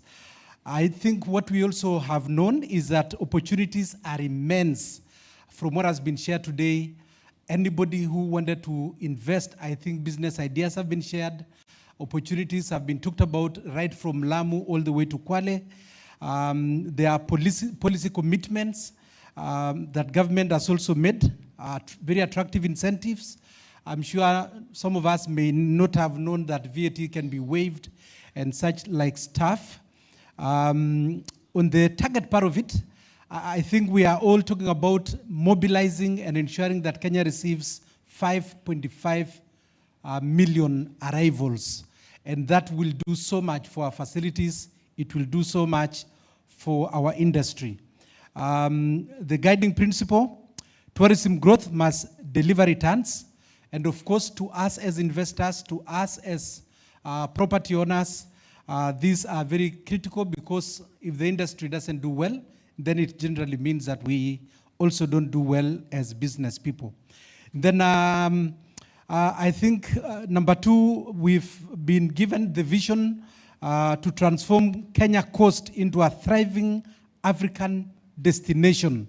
I think that has come out very strongly, and we all have come together because we want to make the coast to be the next frontier and the next big thing that will be happening not only in Kenya but in Africa, so that the coast of not Mombasa, the coast generally from Lamu all the way to Kwale becomes the desired place where everybody wants to go. In terms of stability, strong macro environment, I think it has been said, not by one person, not by two people, that the environment is very conducive now, and this is the time to basically make investments. In terms of government role, we all know government is an enabler.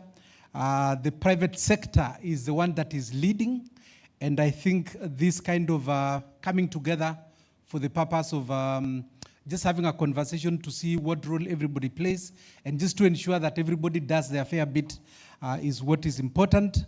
Issues of youth empowerment, I think the CS said that the hospitality sector employs almost about 90% of people under 35, and I think it's a key area that we need to focus on. Those are our children, those are our brothers, those are the people that, according to the MC, can salimia wewe ukicheza.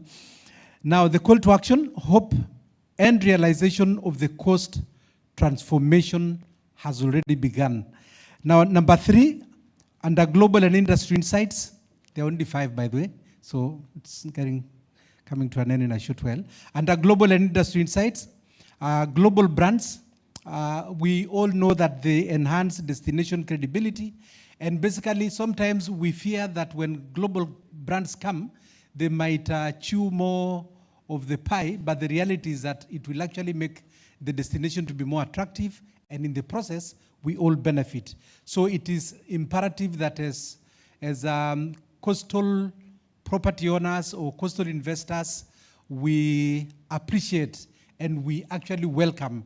And I like one person said that we need to make our properties to be corporate, because a lot of them are family-led. Nothing wrong with family leading, but you know, we need to grow so that we can also become global brands. Why not? You know, Hilton is owned by Mr. Hilton, but it has become an international brand. Why not yours? So I think it is important to consider that as well. We have case studies across Africa that offer proven models for replication. So we are not doing a lot of invention. I think there are people who have already done it, they have succeeded.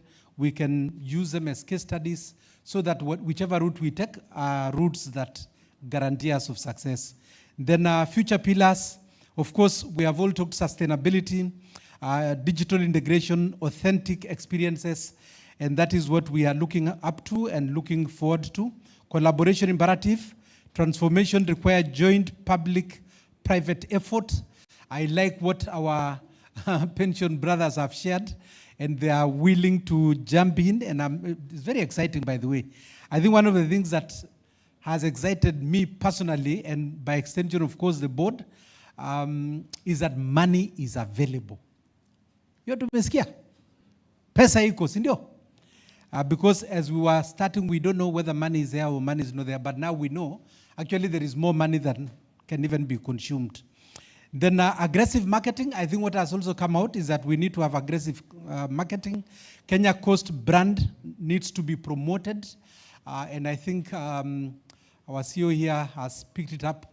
Of course, the board also we've had, and we will be working together with you to ensure that we also step up the marketing efforts for the coastal destination. Then financing, I think I don't want to dwell much there because it has come out very strongly that money is available and money is there.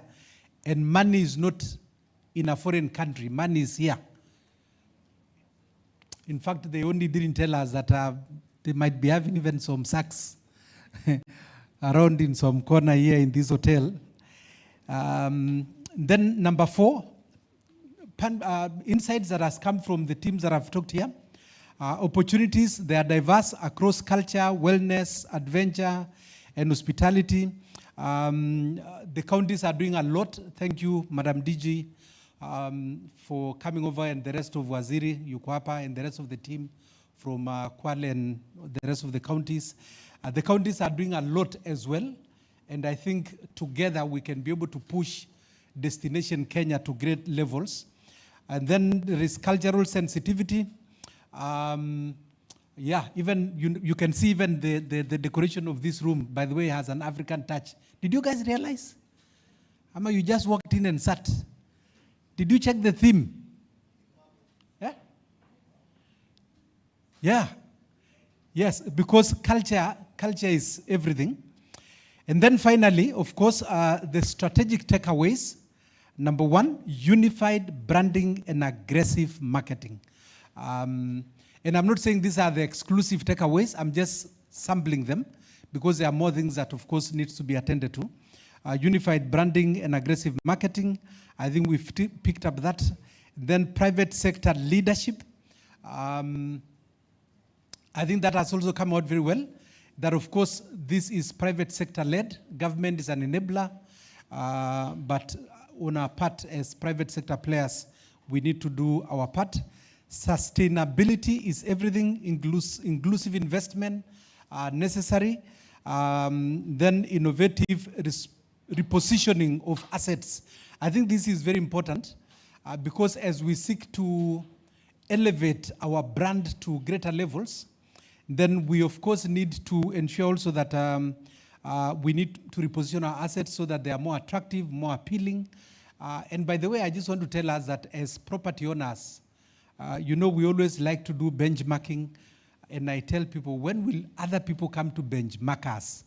You know, it will be my joy for Europe one day to come and benchmark what is happening in Kenya. And then finally, strong alignment between national and county government.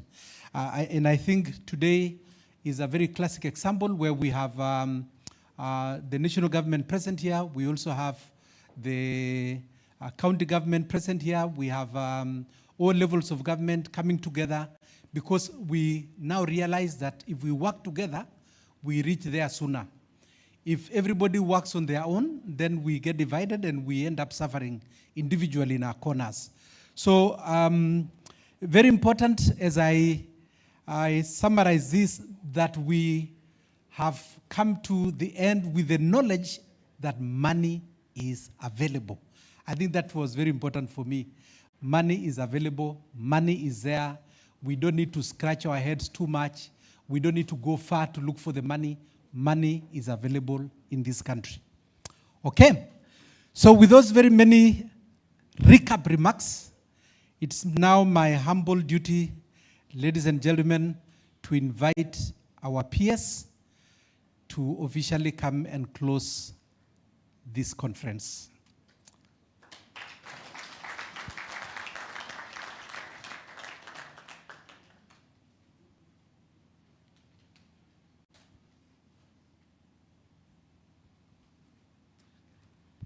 Thank you very much, Bwana Tanki.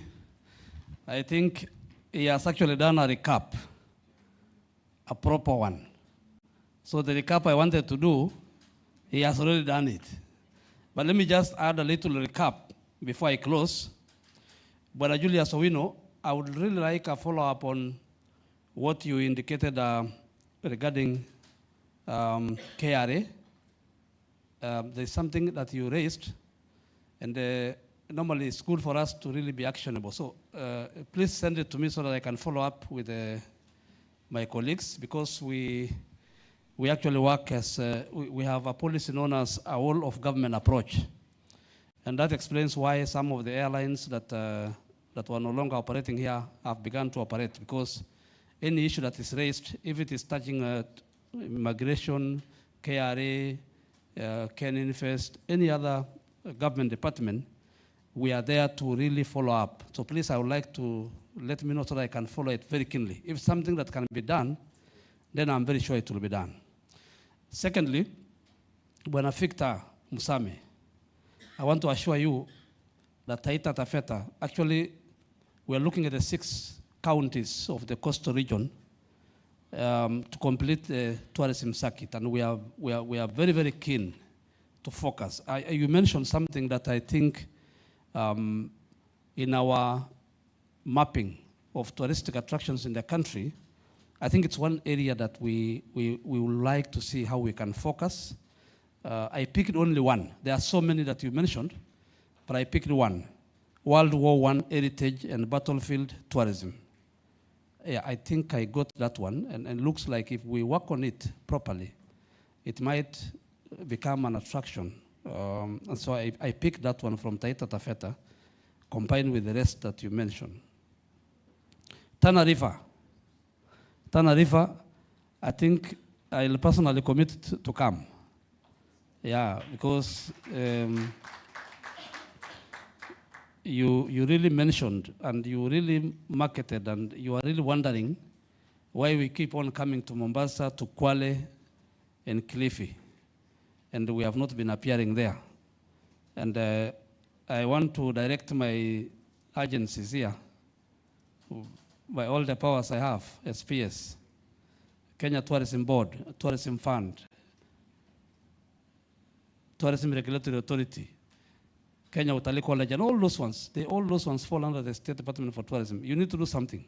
Some of these areas that we seem not to have either reached out, we need to do something. I don't know whether we have packaged properly, but you see, Tana River spoke very loudly here, and I believe they must be having a message that they are giving us in one way or another. The digital nomads, actually there's something that we did, but I think we have not, Bwana Alan. There are some things we requested, and His Excellency the President was gracious enough to ensure that through immigration, certain things that were done. One of them was the gazettement of the digital nomads. I think there were about 3. Which ones did we? Yes, there's a transit visa, the digital nomads.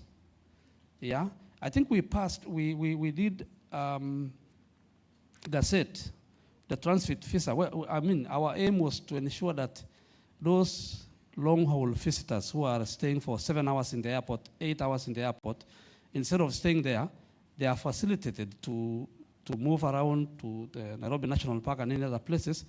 But that was to mean that you have to have an efficient transport system, and that makes it easy for them to get out and come back on time. So I think we need to look at those particular 2 issues, the transit visa and the nomad, the digital nomad. Because we have been permitted, it has been gazetted, but I think we have not operationalized properly. We may need to look at that because it was mentioned here. And more direct flights, I want to assure you, we are not sleeping. And I'm very happy because we have now a whole government approach. In fact, we now have a committee which brings on board transport, immigration, tourism, investment, trade, that has come out with a very clear guidelines on licensing of aircrafts, whether they're charter flights or the other ones. And so that it makes it easy for the Cabinet Secretary for Transport to really take faster action in relation to that. And that committee is already in place. And we are we are members also as tourism. And we are very keen to ensure that whatever we can be able to do, and Kenya Airways is also part of that particular team. So we're looking at how Kenya Airways is strengthened, but also all the other airlines are given an opportunity. And so for the people of the coast, at least we have done something. And I want to promise you that we'll keep on working together under the guidance of our top leadership in the country and the ministers to ensure that what is required is done. Kilifi, Your Excellency, the Deputy Governor, Kilifi used to be a very famous county in terms of tourism. I think this investment conference has come at the right time. And I believe that the investors, I know the Italian people used to do a lot of investment in Kilifi. I believe with this kind of effort that we are now coming together, Kilifi county will be able to come up and really become, the way it used to be. And I want to promise you that you have actually invited us for the 4th Uganda-Kenya Tourism Conference, which is on 27 and 28 October. I think that conference has been very key for both countries, both Kenya and Uganda. I think it has really, I remember there was a time we had so many Ugandans coming for farm trips across this region. We had Kenyans also going for farm trips in Uganda. And I think as a result, there has been a lot of travel. I mean, for example, Uganda is one of our key source markets in Kenya. And I believe us as Kenya, we also a key source market. So I think that conference is very important. And I want to assure you that we will support and really do what we can. Not just to attend, but to really have our presence. And please, Alan, take note of that. As I almost conclude, the KDC, I'm indeed very happy, and I think we had started an engagement. Why is the, yes, we had started an engagement with the PS Investment and your team to really look at, I'm aware that the tourism industry usually apply and you are really supporting, which we are very, very happy. But I would like to, probably you give a much more focus. If let's say there's a specific percentage or whatever that can really come to this tourism sector, because it's really, it's a very important sector that creates jobs. So I'm very, very happy, and we will still continue to engage wherever we can do to make it better. That will be quite good. And TRA, please, I think you need to find a way of communicating properly so that the industry knows these exemptions and waivers that are there, because it looks like some of them may not have been able to. As I conclude, Bwana Asnain and Barry Clemens, I think the PS Investment instructed me to ensure that I forward the presentations from the two of you to him, because he told me that what you presented is bangeable. That is the words. When Abu Bakr, the PS Investment, just before he left, he specifically asked me that he wanted those two presentations that will actually make us to be very practical. If we can pick some of them, we'll be practical. And your request, when Alan, I'm sure this is just the beginning. And really, you know, I was just talking to you before I came here, that we want to really, you know, for me, I like practical things. And since I became PS, there are certain practical things that have happened. Where is the tourism fund? Do we still have anybody from the tourism fund here? Yeah, we established the tourism revolving fund to be able to assist the people, the children from disadvantaged families access education, especially those who are attending, and it's now growing. So we need to look at this. Since we have actually come up with this concept of the investment through Kenya Tourism Board, and Bwana Tanki, and I really want you guys, with the support of the minister and myself, to ensure that we really take this thing. We don't just stop here until we see some fruit, something happening, until we see some investors actually coming in to do something. That's really that will be our joy. And I think the request that in the next conference we should be able to bring on board the airlines, the Kenya Revenue Authority, migration, and all the other key people, we will be able to do that. As I near to conclusion, let me just make the following 3 announcements. Number 1, we have a very important function from 1st to 3rd of October. And on 2nd of October, we have the official opening of the Magical Kenya Travel Expo at Uhuru Gardens National Monument and Museum in Nairobi. It's a very important session also, where we have so many hosted buyers, we have a number of ministers coming from different countries. So those of you, I don't know why, David, you forgot to announce, because it's a key thing for KTB. So those of you who will be able to attend, the official opening, which will be done on 2nd of October in Nairobi, you'll really be most welcome. I will welcome you as the peers. If you can get an opportunity to attend, we'll appreciate. The second announcement, we are actually carrying out the national mapping of niche tourism products. We began with the counties, and I'm indeed very happy, Bwana Sisi and the Deputy Governor and all the other counties who are represented here.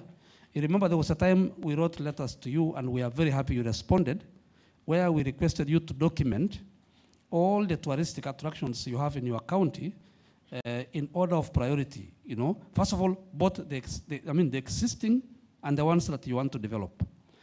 We will soon be launching that process just to revalidate and do some kind of GPS mapping of those products in close collaboration with you, so that we expand the basket of the attractions that we have in the country. So we will soon be commencing that, just as a follow-up to what you have already forwarded, because every county forwarded to us all the attractions, ranging from cultural, sports, agro-tourism, medical, and all that. And we have documented. But we are coming again to each county to validate and work together to compile. And I'm sure with the digital technology, we will be able to have a way that we can market the country with all those attractions. I also requested the counties, and I'm sure my brother Mohammed, we requested that every county gives, especially those that have cultural festivals, they select a specific month and date, and they don't change. So the Council of Governors may need to coordinate so that they agree. For example, if it is Lamu Cultural Festival, it becomes very specific. We know it is from this date to this date, this month. The Ma Cultural Festival, the same. The Turkana Cultural Festival, the same. The Pinyiluo Cultural Festival, the same. Right? And all the other cultural festivals, so that KTB, you can package them so that as you market the beach and you market the safari, you also market those cultural, because we have not been utilizing this cultural festival. We have just been attending probably as Kenyans alone, and yet they can come. A very good example is the Camel Derby in Samburu. In fact, there it was not so good because they did not announce quite early. So the international guests were quite few. But the previous year, the international guests who came to compete were very many because they announced a bit early. Can you imagine if the Kenya Tourism Federation, the Kenya Tourism Board, all the associations, the airlines everywhere are able to document and market that we have those cultural festivals, that when you come and you can package it, if you have one along the coast here, you package it very systematically so that the guests know that when they come, maybe they will start from here, then they'll go to the Fort Jesus, then they'll go to Mombasa Whole Town, then they will go to Mamangina Waterfront, then they'll have this cultural festival, then they'll do this. Their itinerary will be full, and they will not go back. There's somebody who say that sometimes we spend a little, other countries have, visitors go there and they stay for 7 days or more days. They cannot stay unless we create what they need to come and see. So I really want to call upon the counties to put specific dates for those cultural festivals, which are very colorful and they are very good. Last but not least, we are also, if you are aware, and I'm very happy, I want to use this opportunity to appreciate all of you who have given us views. There are 3 major policy reforms. One, we are developing the National Tourism Strategy. And I'm indeed very, very happy with the response I've gotten from the industry and from government. And we also have the National Marketing Strategy. We also have the the review of the tourism, the National Tourism Policy, and of course the Tourism Act, which we have received a lot of feedback from you. And very soon we shall be able to call a national foundation workshop where we will be able to get more views before we finalize. And I also want to announce to you, and I will be requiring a lot of support from you, is that this year, the celebration of Jamhuri Day, which is just coming, not very far away, tourism has been given an opportunity to express itself. So the theme for Jamhuri Day celebrations this year is tourism, wildlife, and mice. So really, I think you need to clap for that. And we want to appreciate, we are indeed very happy that that opportunity has been given to you. Let's see what we can do during those celebrations to really continue to build on our tourism. So with those very many recaps, because I just decided instead of making a speech, I decided to do a recap, just like Bwana David Tanki did. So I only added where Bwana Tanki left. I want to very, very sincerely, on behalf of the Cabinet Secretary, thank you so much. Bwana Mohammed, the CC, the host county, I really want to thank you so much. We began with the UN Tourism Week, the UN World Tourism Day, and really Mombasa County has really become what it is, Mombasa Raha. All right? Your Excellency Deputy Governor, all the CC from Kwale, from Taita Taveta, and all the other county government officials who are here, want to thank you so much. We want to thank this hotel for hosting us and doing what they have to do. We want to thank all the presenters, the panelists, all those who presented, the panelists who have been able to present, all the stakeholders who have also come, including the investors, the property owners, the people from the Ministry of Tourism and Wildlife, and everybody else, including the media who are also here. We want to appreciate you for attending this conference and listening very keenly up to this particular moment. My assurance is that we are very keen to listen to you and to ensure that whatever we can be able to do, but we can be able to do when we do together. Yesterday I just went, to sample. I went to Tamarind and I joined a ride on the ocean with this Tamarind dhow. And I was with some of the tourists there. And I could see the way they were expressing their joy, with the kind of offerings that you people are giving as the coast region and as Kenya at large. So Kenya is a beautiful country. It's a country that we can invest. It's a country that's secure. And please, all those financing institutions, including KCB, KDC, pension fund, and all of them, please relook at it. Just look at how can we support for our people to be able to invest and move our country to where it should be. So I thank you so much. But I keep on saying that let's be positive about our country at all times. Even in times of difficulty, on a few challenges here and there, let us always be very positive. It's very important that we become positive because that's what will continue to transform us and to make us a better people, a better nation. Yeah, and I'm sure whatever we have put in place is possible to do. So with those very many remarks, I wish you, the best, even as you really think to implement. And I want to use this opportunity to say that this conference has officially been closed. Thank you. But close does not mean that you don't engage. I'm told there is another session. I've just closed the official one, but there is another session where you will do what? B2B and other social. So for me, I've just closed so that if I disappear, you don't wait for me to come and close again. Otherwise, thank you so much. Let's appreciate the PS Asante Sana. Thank you so much for that. Very quickly, allow me to just read this. We have APTAC, you heard from APTAC. We have SIB, the Association of Insurance Brokers, Investors as well are here. I also understand we have KCB Bank, we have CASIB, that's the Association of Stockbrokers and Investment Banks. We have CPF, we have KDC, they are ready for the conversations right here. And these ones are going to be quickly one-on-ones, you know exactly where you want to go. You know the people you want to hold hands immediately.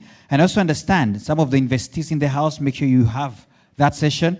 We have Pride in Flamingo Resort. I know anytime I see Pride in, I look at him. We have Lotus Hotel. We have Ziwa Beach Resort, Jacaranda Hotel, Diani, Wild Waters, Hill Park Tiwi, and Amara Resort, KWS, Kenya Safari Lodges and Hotels, Kwale County, Kilifi County, Tana River County, Taita Taveta County, Mombasa County, Lamu County. All of you guys cannot miss out on the deal rooms here. What do we do next then? We have tea. We have tea because of our brothers from Western. Sorry, that was a joke. We have tea. We have tea, so we will enjoy the tea. So we will enjoy the tea as the deal room is happening. For the ones who know money needs to be in the bank immediately, tea can wait. So we're going to start doing that immediately after this. So thank you so much, ladies and gentlemen. My name is Maina Chege. Maybe Ken, we can tell them. I think somebody told me that I not introduced myself. So now I have. My name is Maina Chege. Every Tuesday night, make sure you check it out. We're always having conversations with business persons, all those kind of things on KTN. Discuss. Hey, it's called the Trading Bell. There you go. Thank you so much, ladies and gentlemen. Enjoy your tea, and let's get to the deal rooms right away. Asante sana. All right. Bye-bye.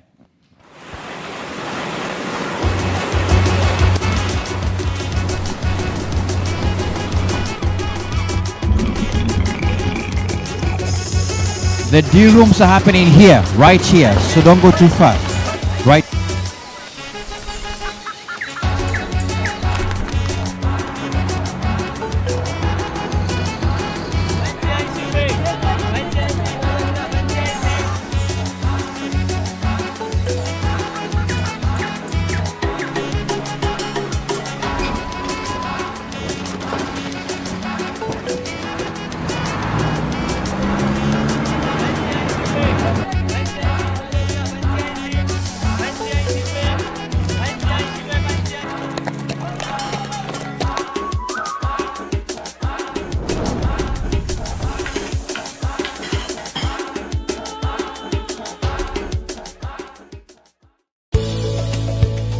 Discover Watamu. Discover the Kenyan coast. Snorkel over coral gardens alive with color and life. Swim with the dolphins. And sail into stillness on timeless waters. Here, ocean breezes calm the soul and nature restores your rhythm. Unwind in this coastal sanctuary where water flows gently and time drifts slower. Visit magicalkenya.com and discover the Kenyan coast. Discover Mombasa. Discover the Kenyan coast.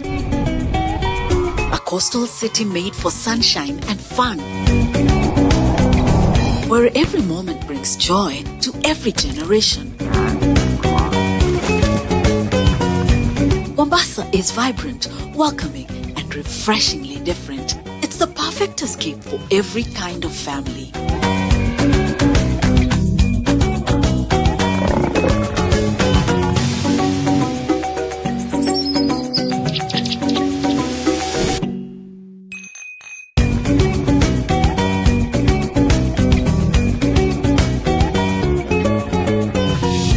Visit magicalkenya.com and discover the Kenyan coast.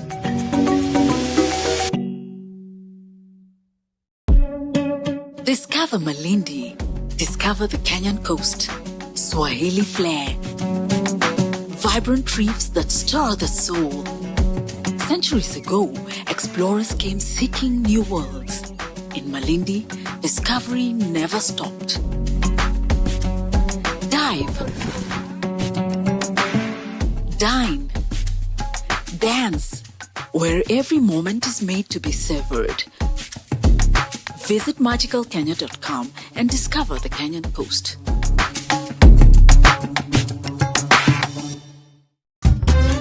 Discover Lamu. Discover the Kenyan coast. A timeless gem where time pauses and presence begins. Unplug. Reconnect. Be still. A heritage island untouched by trends. Not loud, just rare and lasting. Lamu, for those who seek the world's quietest treasures. Visit magicalkenya.com and discover the Kenyan coast.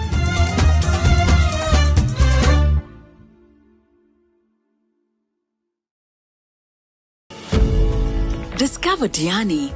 Discover the Kenyan coast. Escape to Africa's best beach.